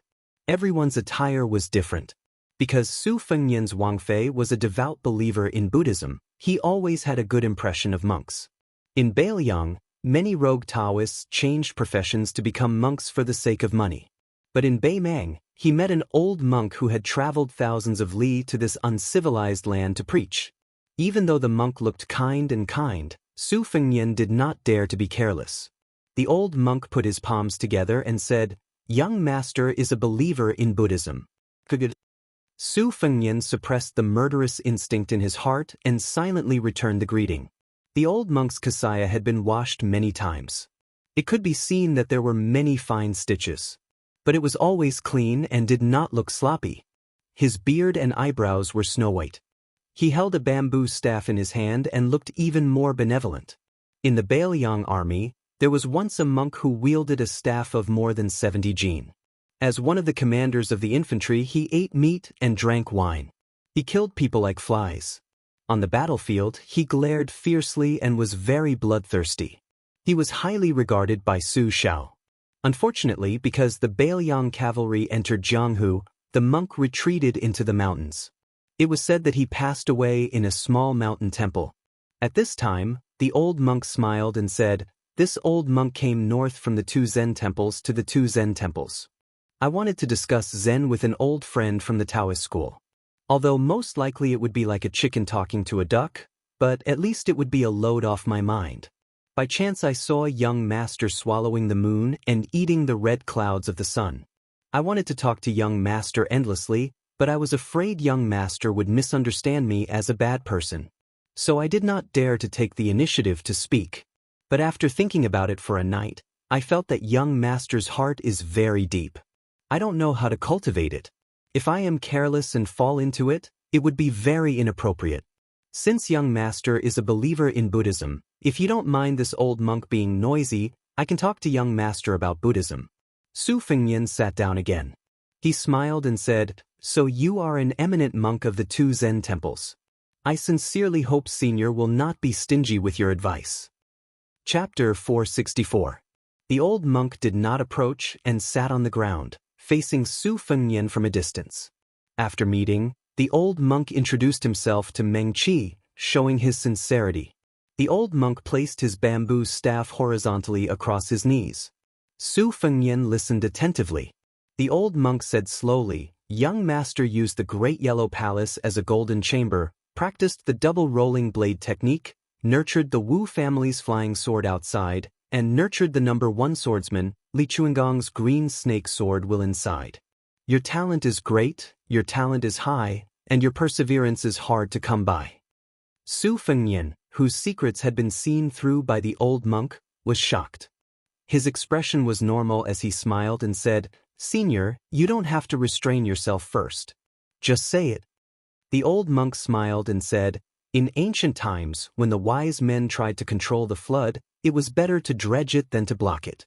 Regardless of whether it is the sword or the saber, Buddhism's silent meditation, Taoism's golden chamber, or martial artists' closed scabbard meditation, they all go against the flow and accumulate the spirit. However, to me, going against the flow is not derogatory. Young master, please don't take it to heart. It's just that when you block the flow, it becomes a flood. When you dredge it up, you have to pay attention to it. Do you block it to the end, or do you occasionally make small mistakes?" Su Fengnian said sincerely, "I don't dare to play dumb with you. In my opinion, it's better to block it to the end. Because the Bao has the principle of slackness, I understand that. However, if closed scabbard meditation is like a woman taking a stroll, walking and stopping, bashful and resting, I don't think it's a big deal." The old monk was not like those famous scholars who argued about the flow of the river. If there was a slight difference in opinion, they would be as aggressive as if they had killed their father. They would want to take all the principles of the world into their own hands. The old monk was not arrogant because he was from the 2 Zen temples. He still carefully pondered over Su Fengnian's words, which were suspiciously stubborn. He said calmly, "This old monk is not good at talking about big and small principles outside of Buddhism. I would like to shamelessly ask for some water from you first. Allow this old monk to slowly think it through before speaking to you." Su Fengnian smiled. He was in a good mood. He stood up, took out his water pouch and leisurely tossed it over. After the old monk caught it, he took out a white bowl from his traveling bag. He poured half a bowl of water and drank a mouthful with relish. In the old monk's opinion, a bowl of very plain water was better than any delicacy. If it was his favorite porridge, it would be even better. Su Fengnian took a step back and stopped arguing. He asked, "What if I'm willing to drain the accumulated water?" The old monk raised his head and said, "It's enough to make love with a woman. Actually, your great yellow courtyard has already reached the realm of consummation. The reason why it's lacking is not because there are a few major acupoints that have yet to be opened, but because it's lacking yin and yang." The corner of Su Fengnian's mouth twitched a few times. The old monk laughed heartily and said, "Don't think that this old monk is a perverted monk. It's just that it's normal for men and women to make love. Although this old monk is an outsider, I don't see it as a scourge. Moreover, when I was young, I often couldn't sleep well at night. I was often beaten and scolded by my master." The old monk restrained his smile and said solemnly, "It's a good thing that you use the world's injustices to nourish your will. There's righteousness in the world. Although it doesn't repel murderous aura, it's mixed with evil aura and resentment. It's strong but not pure. You have to know that if you go astray, every step you take, every bit of strength you exert, it may seem like you're going far away from home, but it's actually going astray. Have you ever asked yourself this question? Moreover, in this old monk's humble opinion, when people say that they have a clear conscience, most of them are guilty. Even if they have a clear conscience, they are guilty of the truth. Allow this old monk to pour a bowl of water. The old monk poured a second bowl of water, leveled it, tilted it again, and shook it again until the water in the bowl calmed down. Young master, when we conduct ourselves in the world, we all use this bowl. The righteousness of the world is the water in the bowl. It's just that the depth is different. No matter how the bowl is tilted, this bowl of water is always as flat as a mirror. Su Fengnian frowned and said, "If that's the case, how can you say that a bowl of water is equal? Isn't this just making trouble for nothing?" The old monk drank a mouthful of water and shook his head with a smile. This old monk doesn't dare to make a judgment. "Ha, this bowl of water was swindled from your hands. I'm ashamed, ashamed." Su Fengnian didn't know whether to laugh or cry. His gaze became much gentler and he smiled. "Senior is indeed an old immortal of the two Zen temples. With just a few words, you're able to talk about big principles on small matters. Compared to those Buddhist teachings that are scattered by heavenly maidens, it's much more pleasing to the ear." The old monk held the bowl of water in one hand and hurriedly shook it with the other. "What old immortal? Young master, you flatter me. I am old, but I'm still far from being an immortal. Other than reading scriptures all year round in the temple, I'm not good at preaching scriptures. In fact, I only know how to do some farm work. Principles and whatnot are all figured out from farming." Su Fengnian asked curiously, "The monks of the two Zen temples have been conferred the title of imperial preceptor countless times. Has Senior not been conferred the title of imperial preceptor by the imperial court?" The old monk smiled lightly and drank a mouthful of water. He smiled and said, "Clothes can warm up 10%, rice can fill 7 or 8 stomachs, and tea can be drunk up to 5 or 6 flavors. That's enough." Su Fengnian smiled. "Then you have." The old monk laughed. "Reserved, reserved. Even if you're not an old immortal, you have to have the demeanor of an old immortal. I have a disciple who passes on my mantle. He also has a daughter.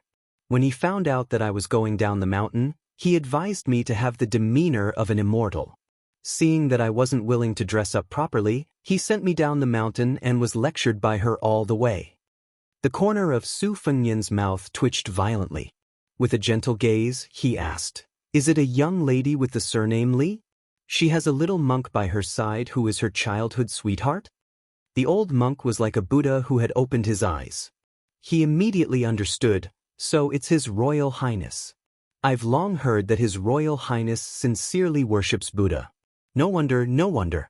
I've been rude." Su Fengnian stood up and bowed respectfully. He said in a deep voice, "Su Fengnian greets the abbot." The old monk stood up and returned the greeting before sitting down again. He slowly drank his water and smiled. "Your Highness, you don't have to be so courteous." After Su Fengnian sat down, he asked, "Old abbot, are you going to Beimang to destroy Buddha?" The old monk nodded and sighed. "I'm not going to Beimang to be arrogant and try to influence the Beimang emperor who is bent on destroying Buddha. I just want to talk to the monks about the Diamond Sutra. I don't know the fate of heaven, but I'm doing my best. The Confucian saints have 300 poems. In a word, they are pure and innocent. The old lord rides a green ox and has 3,000 Taoist scriptures to seek peace. Buddha doesn't write words, but this makes us confused. The Beimang royal court wants to destroy Buddha. Without temples, without incense, without Buddha statues, without Buddha's scriptures, in my opinion, it's fine. But if there are hundreds of thousands of monks and everyone loses their Buddhist heart, this won't do." The old monk carefully put the water bowl back into his bag. After standing up, he smiled and returned the water bag to Su Fengnian. "Old monk thanks His Royal Highness for giving me 2 bowls of water. It's a good karma. If you're not in a hurry, Your Highness can head northwest for 40 miles. There's a canyon and you can stop there for a while. It might be another good karma." Su Fengnian took the water bag and smiled. "Old abbot, I have a favor to ask. Can you take this horse with you? I'm going north alone and I don't need to ride it anymore. I don't dare to give it to anyone as I'm afraid it'll be a disaster. If I leave it alone, I won't be at ease."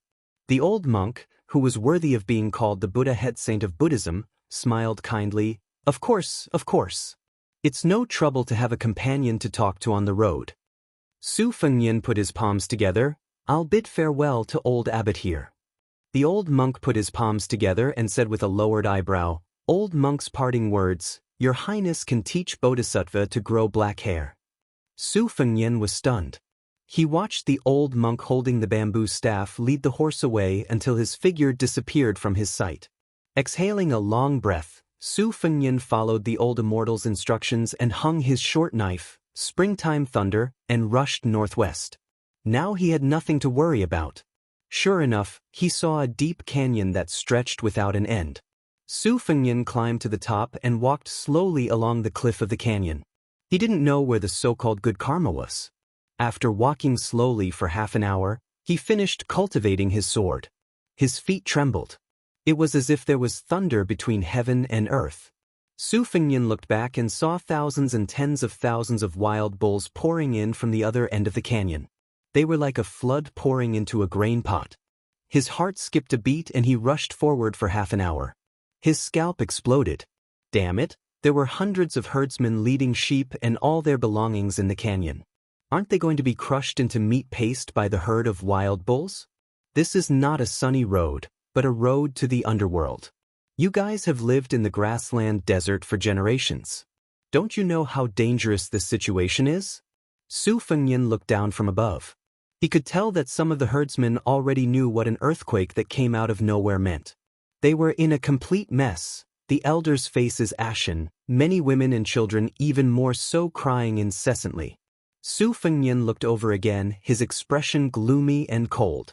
Behind the herdsmen were several dozen northern Mang cavalry with weapons in hand. They had already urged their horses to turn around and leave. As it turned out, this was a plan of driving a sheep into a tiger's den, yet not shedding a drop of blood. If the old monk had not bemoaned the state of the universe and pitied the fate of mankind, the crown prince would have only watched coldly from the sidelines. After all, it was no different from committing suicide to stop tens of thousands of wild bulls alone. Su Fengnian gritted his teeth and floated down to the bottom of the canyon. Hundreds of herdsmen were dumbfounded. Some of the cold-hearted young herdsmen had already climbed up the cliff. However, the cliff was steep and they couldn't climb very high. Su Fengnian stepped out, drew a semicircle, and raised his hands. His feet sank 3 inches into the ground.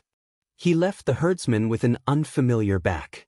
At the same time as the herd of wild bulls poured into the canyon, an old monk rode on a horse with one hand. His eyes were merciful. He put his palms together and said, This boy is very kind. Su Fengnian focused on condensing his qi, shaking Kunlun with a single move. Chapter 465. Su Fengnian abruptly slapped his forehead and stopped using the grand momentum shaking Kunlun that he had stolen from Mount Hui's great snow plateau. Then he swept backward, not caring whether the herdsmen understood the Gusai Zhou language or not, telling them to retreat first. Su Fengnian took the lead and carried a nomadic child under his armpit. Then he picked up another youth and bent his knees slightly. Like an arrow, he shot off the cliff. After bouncing several times, he landed on the mountaintop. After landing on the mountaintop, he leaped down to the bottom of the canyon. Su Fengnian did not take a break. After more than 10 jumps, he finally brought more than 20 children to the mountaintop first. The sound of the cow hooves was like the explosion of spring thunder. The canyon's cliffs were shaken and dust filled the air. Around the corner, a herd of strong bison had already arrived like a tide. Su Fengnian did not pay attention to the young herdsmen who were pretending to stop. After a rise and a fall, he discovered a delicate figure bending down to support a child who had fallen down. Su Fengnian ran to her side and saw the side of her face from the corner of his eye.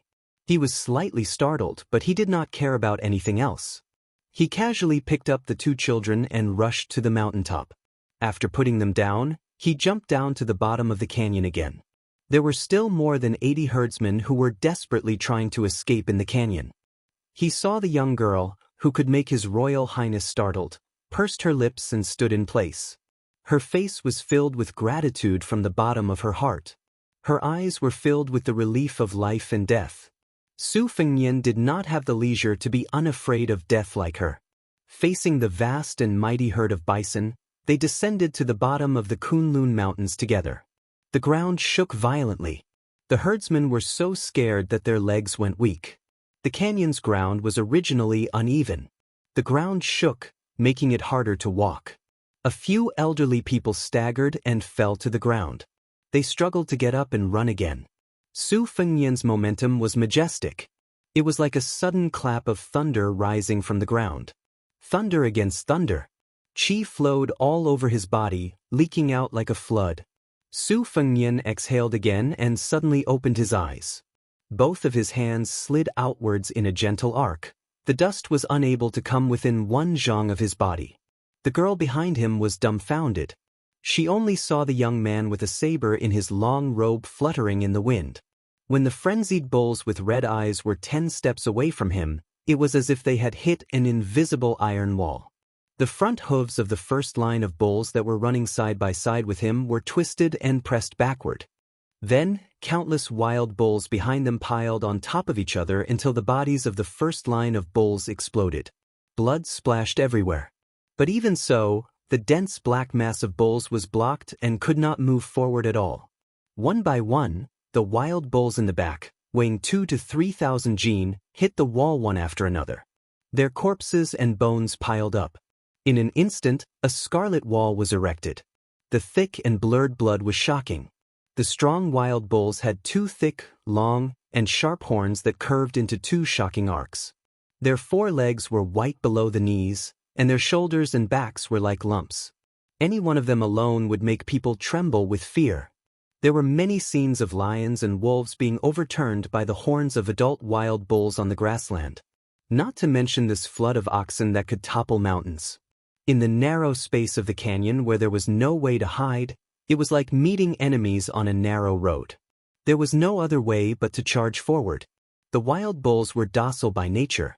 They just rushed into the canyon and ran wildly, gradually arousing their ferocious blood. Especially when they were blocked and stagnated by people, the saying of people going into a dead end really came true. Su Fengnian pressed down with his hands.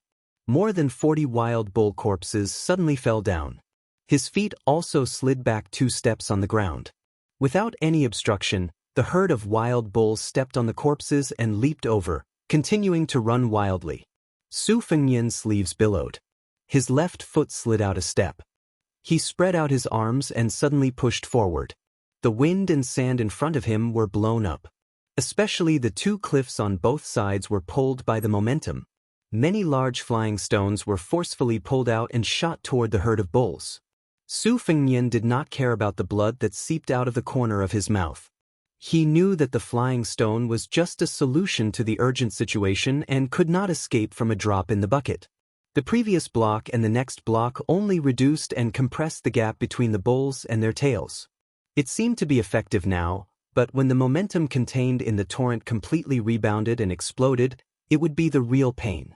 If he reached the Finger Mystery Realm, he could break the cliffs and have a chance to block the canyon. He reckoned that the body of an ordinary Vajra Realm martial artist wouldn't be able to withstand the impact of the waves. Unfortunately, Su Fengnian, who was a step away from the Vajra Realm, took a few steps back. He quickly took a breath midway and didn't even have time to spit out blood. His long robe moved without wind as he shook Kunlun again. If he could block 1 step, he would block 1 step. Again and again, the cycle of the big yellow court grew. Chapter 466. After going back and forth for more than a dozen times, he had already slid back 60 or 70 feet step by step. During this period of time, Su Fengnian was very anxious. His murderous intent was aroused, and he used the falling rocks to launch a wave of sword qi to roll the dragon wall, dismembering the bodies of more than a dozen wild bulls. The price was that he could no longer suppress his spitting blood. His heart was greatly shaken, and he no longer dared to let his emotions affect his decisions. He only felt extremely sullen, and his hostility skyrocketed. His eyes were crimson red, and the red date mark between his eyebrows slowly turned a light purple, and then a deep purple. He could no longer see and no longer hear. He could no longer weigh the pros and cons of life and death. Gradually, he reached a kind of indescribable state of bliss. There was a gap between life and death. The Confucians believed that there was no evil, that they had a clear conscience and were not afraid of life and death. Su Fengnian shook Kunlun and secretly learned from the Confucian scholar Xinyuan Jingqing in Great Snow Plains. He had an awe-inspiring righteousness. At first, he risked his life to save the herdsmen. His heart was filled with an unknown good karma. But after a long time, he no longer had any worries. When he entered the world, he inadvertently gave birth to a desire for the world. He planted a golden lotus in the great yellow courtyard, waiting to bloom, and in a flash, he attained immortality. Su Fengnian opened the Ju-Kei acupoints but did not realize it. His right hand was naturally behind his back. He closed his eyes and concentrated, his left palm facing up. He only remembered that when he first came to Mount Wudong, he heard that the hierarch Wang Zhonglo had once cut off the Kanglan River. Su Fengnian's left hand gently swiped and he blurted out, "Break the river." 10 feet in front of him, the ground cracked open and went straight to the cliff. A line of 6 or 7 buffaloes fell into the crack. After being filled by the buffaloes behind them who did not have time to jump, the buffaloes continued to run forward as if they were running on flat ground. Blood splattered everywhere. "You run, I break." Su Fengnian leisurely slid backward, breaking again and again. It was a tragic scene of the ebb and flow of the tide. Su Fengnian seemed to be free and unrestrained. He was indescribably leisurely and romantic. But he was already bleeding from his 7 orifices.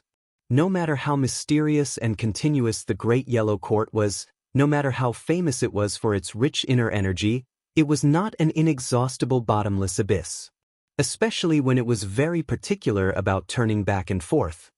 His Highness the Crown Prince forcefully raised his realm without any regard for his life and broke the river with one palm strike. He would eventually be exhausted. Su Fengnian swam like a fish among the green moss and green stones.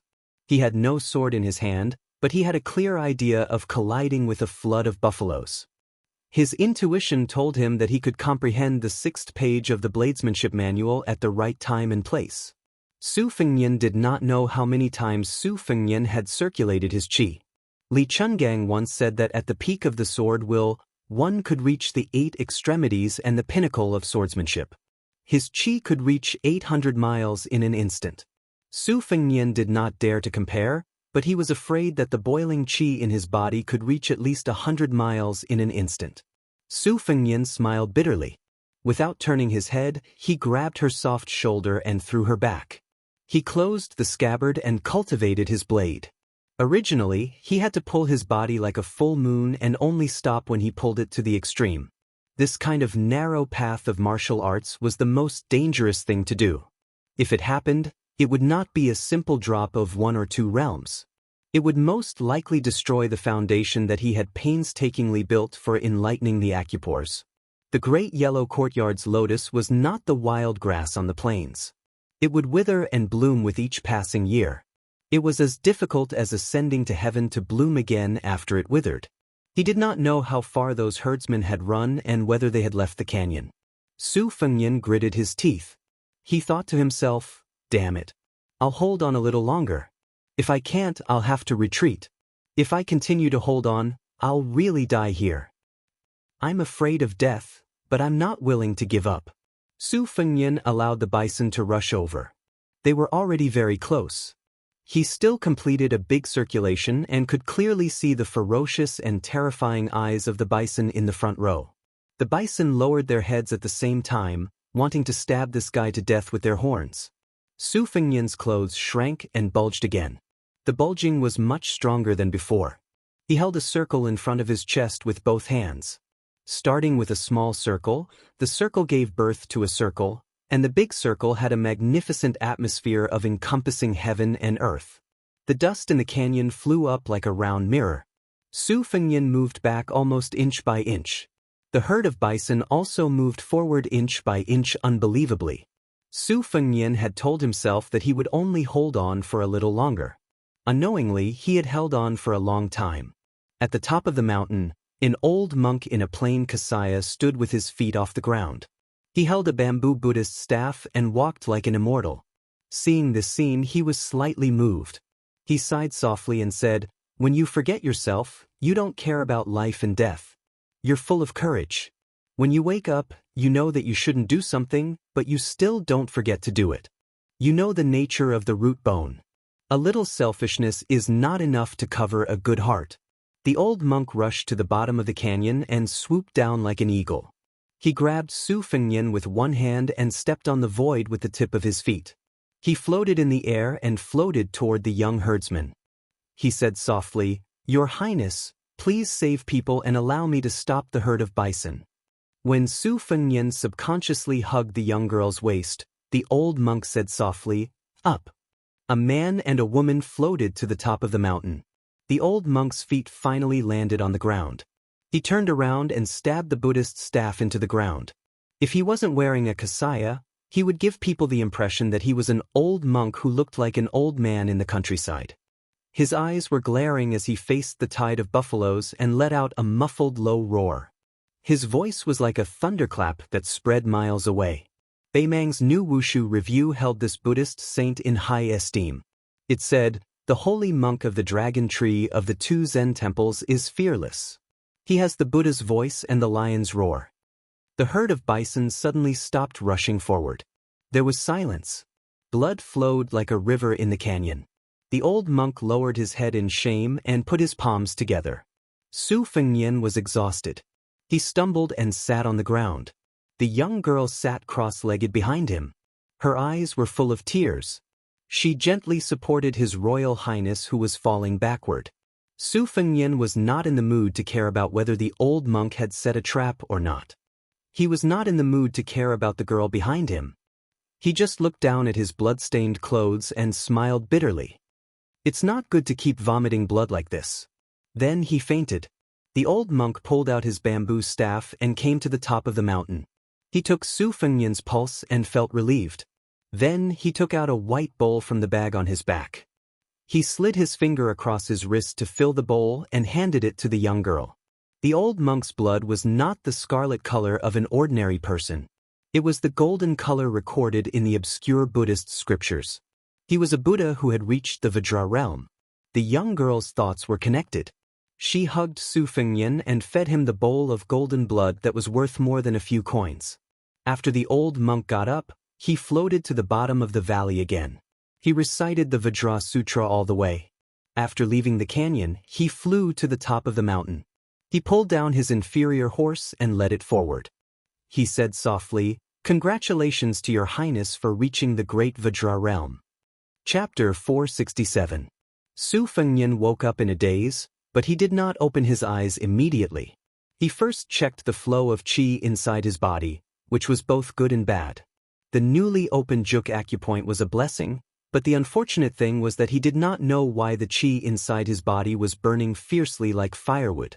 Although it did not turn into ashes, there was an uncontrollable sense of crisis. This made His Royal Highness, who was used to controlling everything around him, feel uneasy and puzzled. He continued to check the breathing frequency around him before slowly opening his eyes.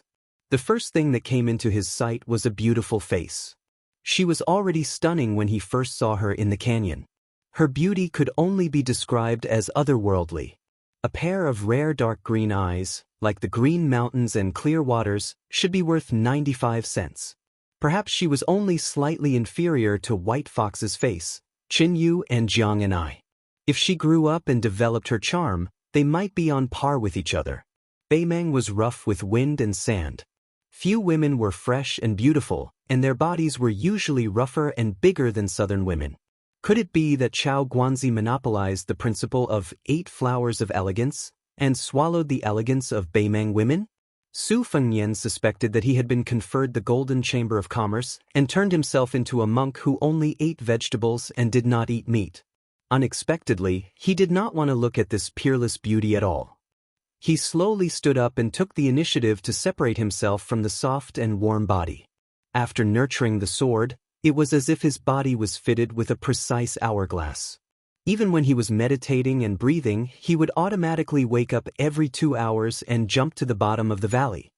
He silently controlled the sword and dripped a drop of blood on the sword, causing the flying sword to unexpectedly fall straight down. 3 days of effort had been wasted. Su Fengnian held back from cursing loudly. He frowned as he stared at the blood mark on his palm. The bright red blood was permeated with an inexplicable faint golden color. Even when he was at the consummate level of the Great Yellow Hall, he had never heard of such a strange sight. He no longer dared to nurture the sword carelessly. He withdrew the sword, and his slender ame, which was as fine as a woman's black hair, swept back to the mountaintop. Most of the rescued herdsmen were young. They surrounded the young girl and looked at Su Fengnian with eyes full of reverence and worship. Su Fengnian ignored them. Looking at the bottom of the white bowl that was sparkling under the sunlight, he squatted down and stretched out his finger to touch it. He sniffed and guessed 70 to 80% of it. The reason why the Buddha was called the Golden Body Buddha was largely due to the so-called invincible body of the Vajra. It was rumored that the Vajra could make all the evils in the underworld retreat and all the ghosts in Fengdu crawl. It was only through Li Chuangong's explanation that Su Fengnian knew that the Vajra realm in the world could be considered as a fake realm. Only Li Dongxin of the two Zen temples and his younger brother Su Longxiang were the real Vajra. Back when Li Dongxin returned from his 10,000 li journey to the west, someone spread the shocking secret that a flesh-eating monk in white could obtain the golden body of immortality with a piece of meat. Evil figures swarmed over, but none of them succeeded. In the end, when Li Dongxin approached Chang, and under the watchful eyes of everyone, he cut off a piece of meat and gave it to someone who was about to die of hunger and cold. A few years later, the old man died peacefully of old age, but he did not achieve immortality. Only then did his doubts dissipate. Su Fengnian sat cross-legged and stared blankly at the white bowl. The young girl and more than 20 children beside him did not dare to disturb him, so they accompanied him and stared blankly. Su Fengnian stood up and carried the two children down to the bottom of the valley. The herd of wild cows was intimidated by the Buddhist lion roar. They froze like a torrent and stopped moving. Finally, they all turned around and rushed out. Only then did the herdsmen feel at ease to pick the wild cow carcasses to store meat in autumn and winter. Su Fengnian sent the herdsmen down one after another. During this time, a few cheerful children felt as if they were riding on clouds and mist and laughed happily. In the end, only the slender and elegant young girl was left. North of Dragon Waste Prefecture was a very cold place. In autumn and winter, the rich people used the fur of marten, fox, rat, and raccoon as their fur coats. The poor people used the fur of cows, horses, pigs, and sheep as their clothes.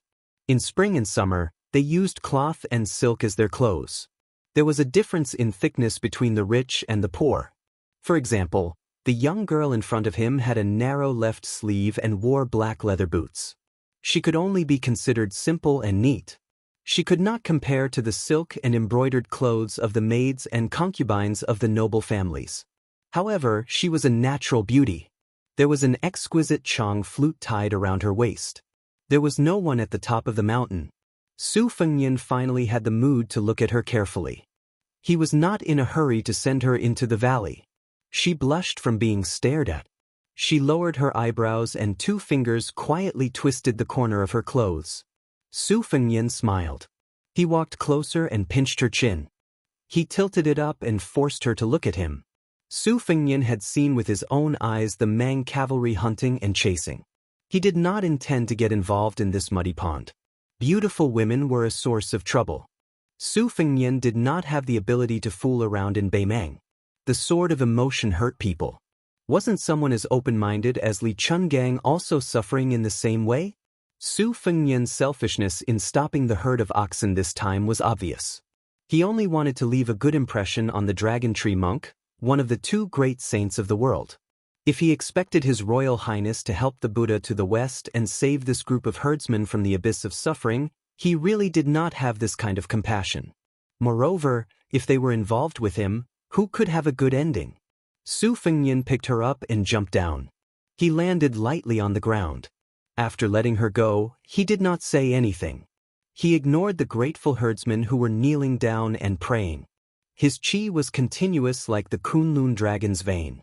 In a flash, he chased after the herd of oxen. After turning the corner, he slowed down and planned to turn back.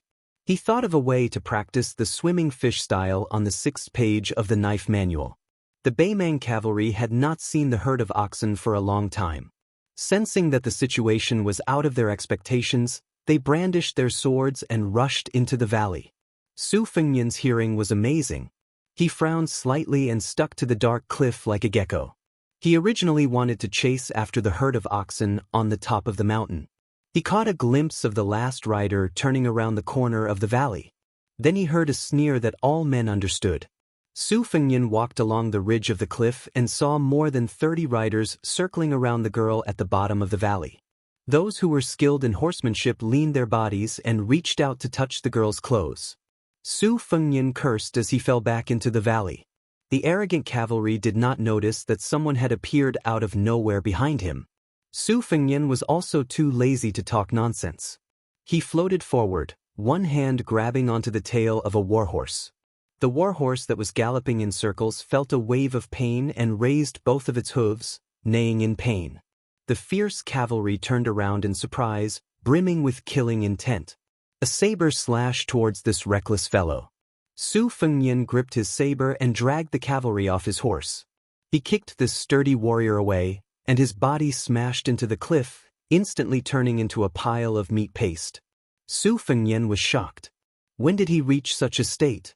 The rest of the cavalry were startled. A brave man urged his horse forward. Su Fengnian did not move at all. When the horse crashed into him, he pressed one hand on the horse's head. The horse's head exploded into the ground and died on the spot. The back half of the horse's body flipped over. Su Fengnian slapped it away with one hand. Together with the dead horse, both the man and the horse were thrown into the cliff. The only difference between their deaths and the former's was that the pile of meat paste was bigger. The more than 30 cavalrymen no longer cared about teasing the tender meat that was about to enter their mouths. They fled for their lives. Anyone could see that using numbers to crush the enemy was not going to work. Where there's life, there's hope. This principle was simple and plain no matter where it was.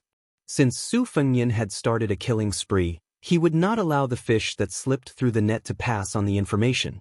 He leaped up and strolled leisurely around the warhorse. He pushed out his palm as if he was swatting a fly on the wall.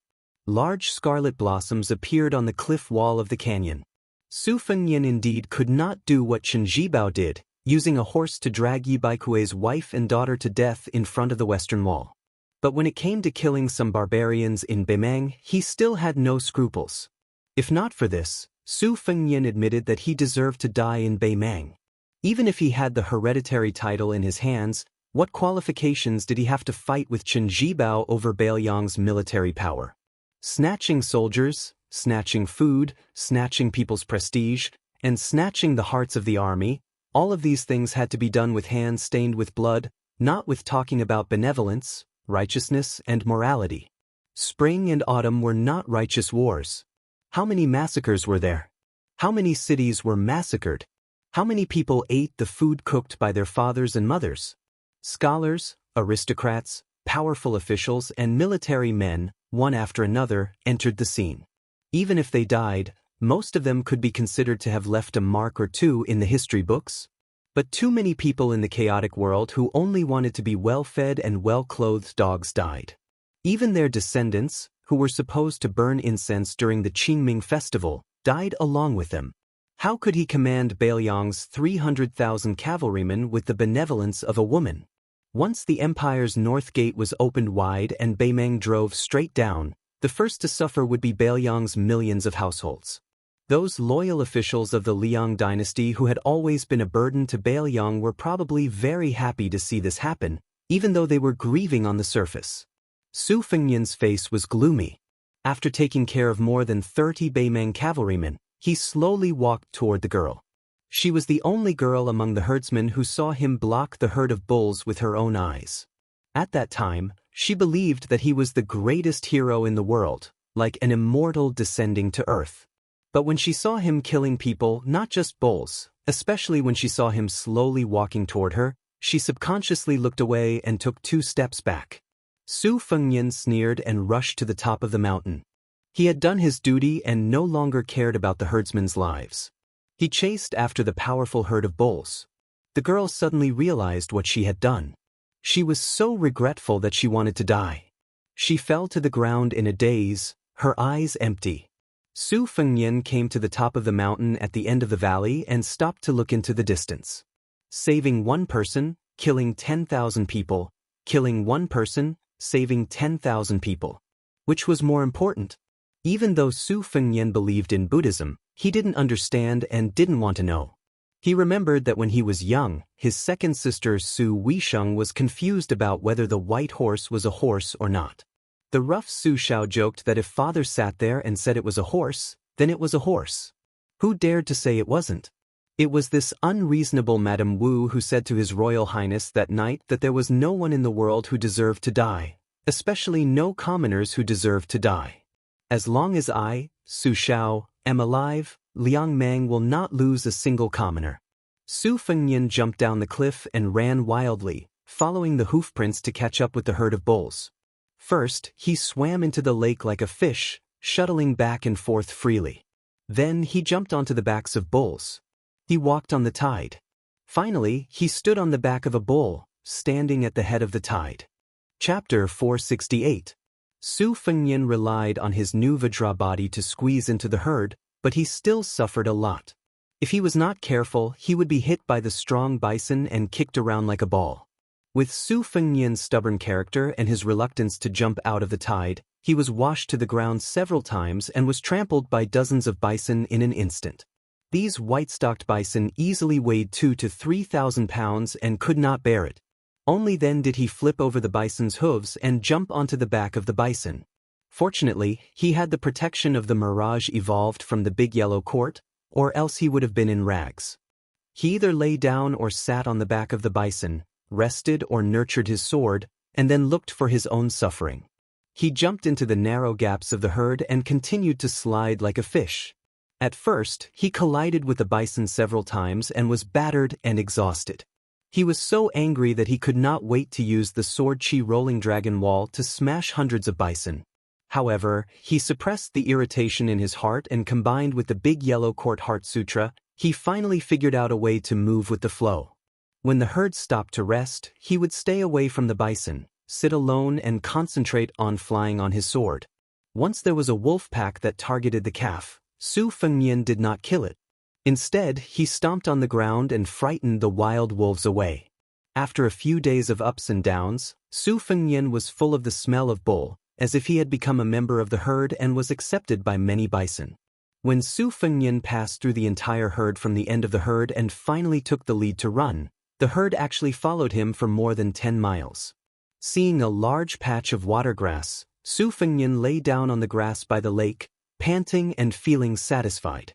After obtaining the essence of the swimming fish style on the 6th page of the Bladesmanship Manual, he realized how short-sighted he was at first. If he merged it with the rolling knife technique, he would be like a fish in water, complementing each other. He turned to look at the spring thunder hanging on his waist and said self-mockingly, "Spring thunder and Xiaodong are a pair of sisters. After we separated, you were unlucky to follow an idiot like me. Xiaodong stayed by White Fox's side, so I can't embarrass you too much."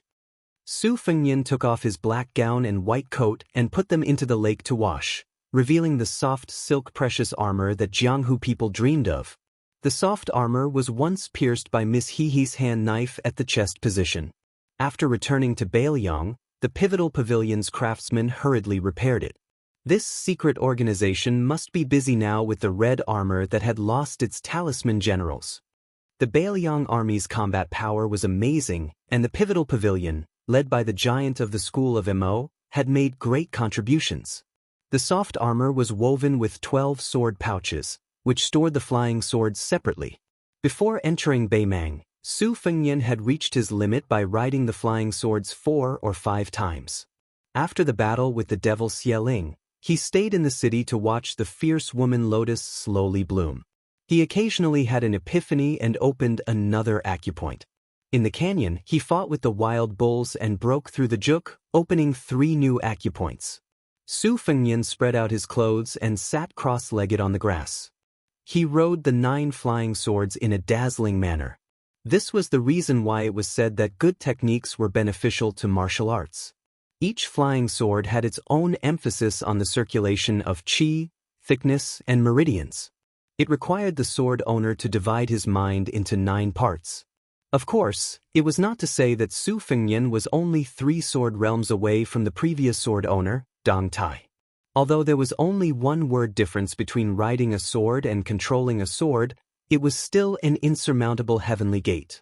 The 9 flying swords in the air were respectively the green plum blossom with a smooth sword arc, the bamboo horse with a segmented bamboo body, the morning dew with a dazzling radiance every time the sun shone on it, the peach blossom sword with a pink body, the amay sword with a slender black hair without a handle, the smallest but at the same time incomparably sharp swan ni, the vermilion bird with a scarlet radiance lingering around it, and the last one was the huang tong with a wide and thick body. Each of the 9 flying swords had its own merits. His childhood sweetheart Chao Lu Chunshui was like the girl next door, nurturing the sword smoothly. Peach Blossom Amei, Vermilion Bird Huang Tong was like a lady from a respectable family, progressing a little slower. The other 3 were like the beauties that could topple a city, unmoved by force or persuasion. Su Fengnian also served them diligently every day, but the formation of the embryo was extremely slow. However, that day when the golden blood of the Buddha was mixed in, Amei fell, and the rest of the swords were more or less the same. Only the first sword of golden thread almost instantly formed a sword embryo, which was a great surprise. Regarding the previous swords that were wasted for 3 days, Su Fengnian did not feel so distressed anymore. After nurturing the golden thread, the golden luster in the blood had completely faded away, which made Su Fengnian feel relieved. He could not abandon the other 11 swords just to nurture the first sword of golden thread. This was a huge loss, and there was no way he could be so wasteful. Su Fengnian controlled the flying swords to cut the water weeds. He wondered what Dong Tai would think if he saw this scene. After he was exhausted, Su Fengnian put the 9 swords back into the sword pouch. He grinned and leaned back, his hands folded behind his head, and closed his eyes, half asleep. Yao Jian had been influenced by the geomancy master Yao Jian. Other than knowing some superficial kung fu of tasting earth and water, he also knew a thing or two about dragon veins. Yao Jian once said that the dragons of the world came out of Kunlun. Of the 3 great dry dragons, 1 landed in Taiyan, 1 came out of Donghai, and 1 entered Beimeng. There was a saying in Qingshui geography that the mountains were old and lifeless, while the young mountains had luck. Therefore, 1 searched the mountains but not the old, 1 searched the young mountains. The closer one was to Kunlun. As time passed, the more difficult it would be for a dynasty to be born in the West. Not to mention the imperial court, just in terms of feng shui, when Su Shao had stationed troops in Beiliang to confront Beimeng, he sent the 2 great vassal kings of the imperial family, Yan, Qi, and Guangling, to the southeast to be in charge of suppressing the qi of the dragon. The son of heaven, Zhao family, was not without the hidden selfishness of having outsiders guard the door and courtyard while their own family members looked after the treasures. Among them, because the Guangling prince and the current emperor shared the same father and mother, they were able to be stationed in the Donghai region. It could be said that they had put a lot of thought into this. However, when talking about the fate of a dynasty and one's own destiny, there were always too many contradictions. Li Yishan was very resistant to this, and at the same time, Yao Jian was also implicated a few times. Su Fengnian suddenly stood up and put on his clothes. Then he saw a middle-aged Taoist who did not look like a Taoist priest from the Central Plains. When he saw him, he only glanced at the spring thunder and lost interest. This Taoist priest had slanted eyebrows and a pair of almond-shaped eyes. He wore a short brown robe with a colorful silk belt tied around his waist.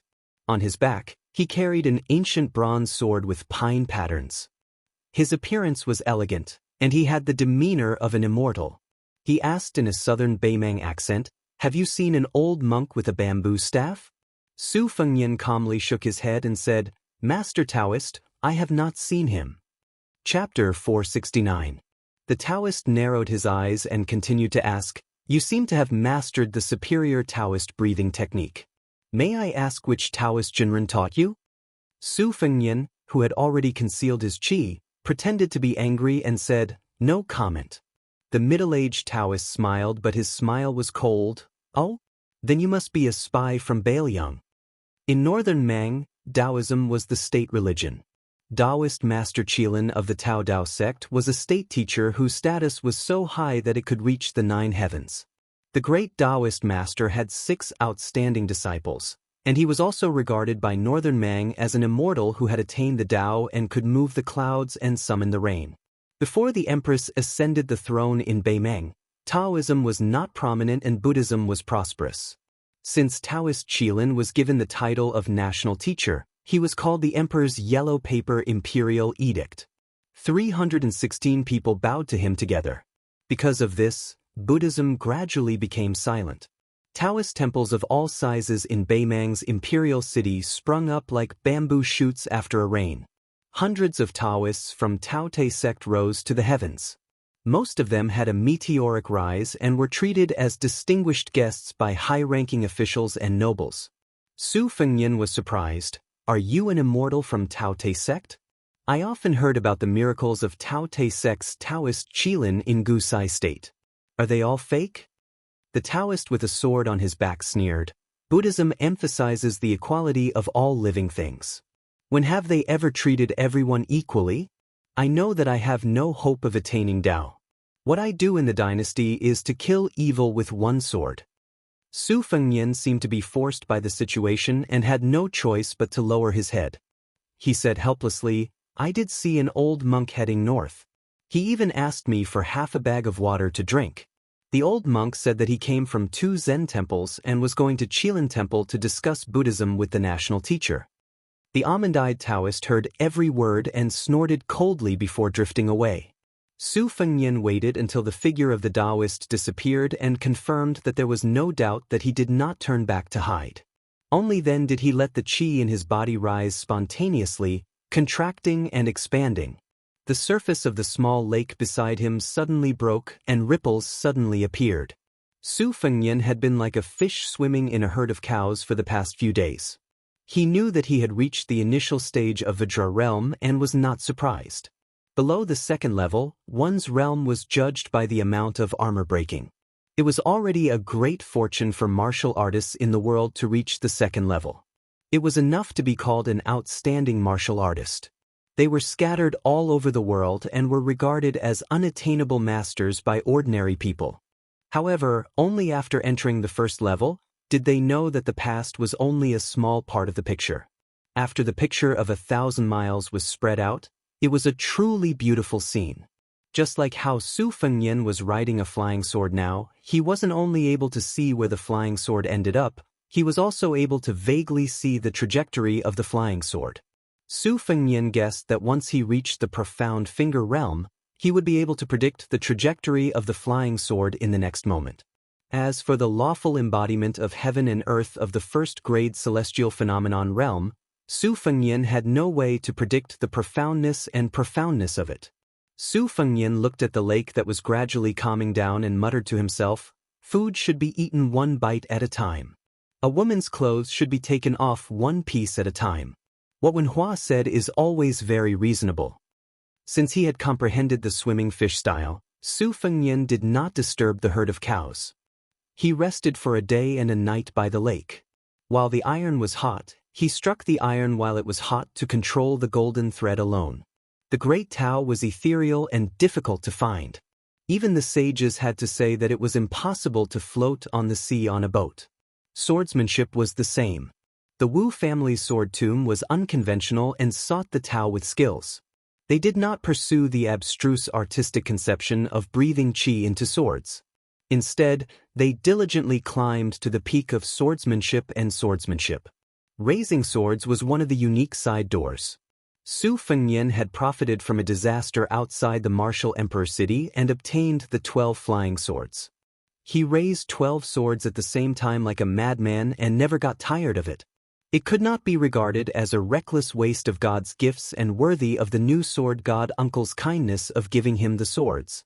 As for when he could ride the sword and take the head, Su Fengnian had nothing to do and was secretly happy for a while. He did not dare to have extravagant hopes of accomplishing it in one go. The old abbot, the holy monk Long Shu, praised him for his extraordinary talent. Su Fengnian did not belittle himself nor did he dare to be arrogant. He just laughed it off because there was no reason for His Royal Highness to be arrogant and conceited in front of Li Chungang and Bai Hu's beautiful faces. Su Fengyan walked slowly along the lake. The qi in his body was complicated at first, circulating according to the sword qi rolling on the dragon wall.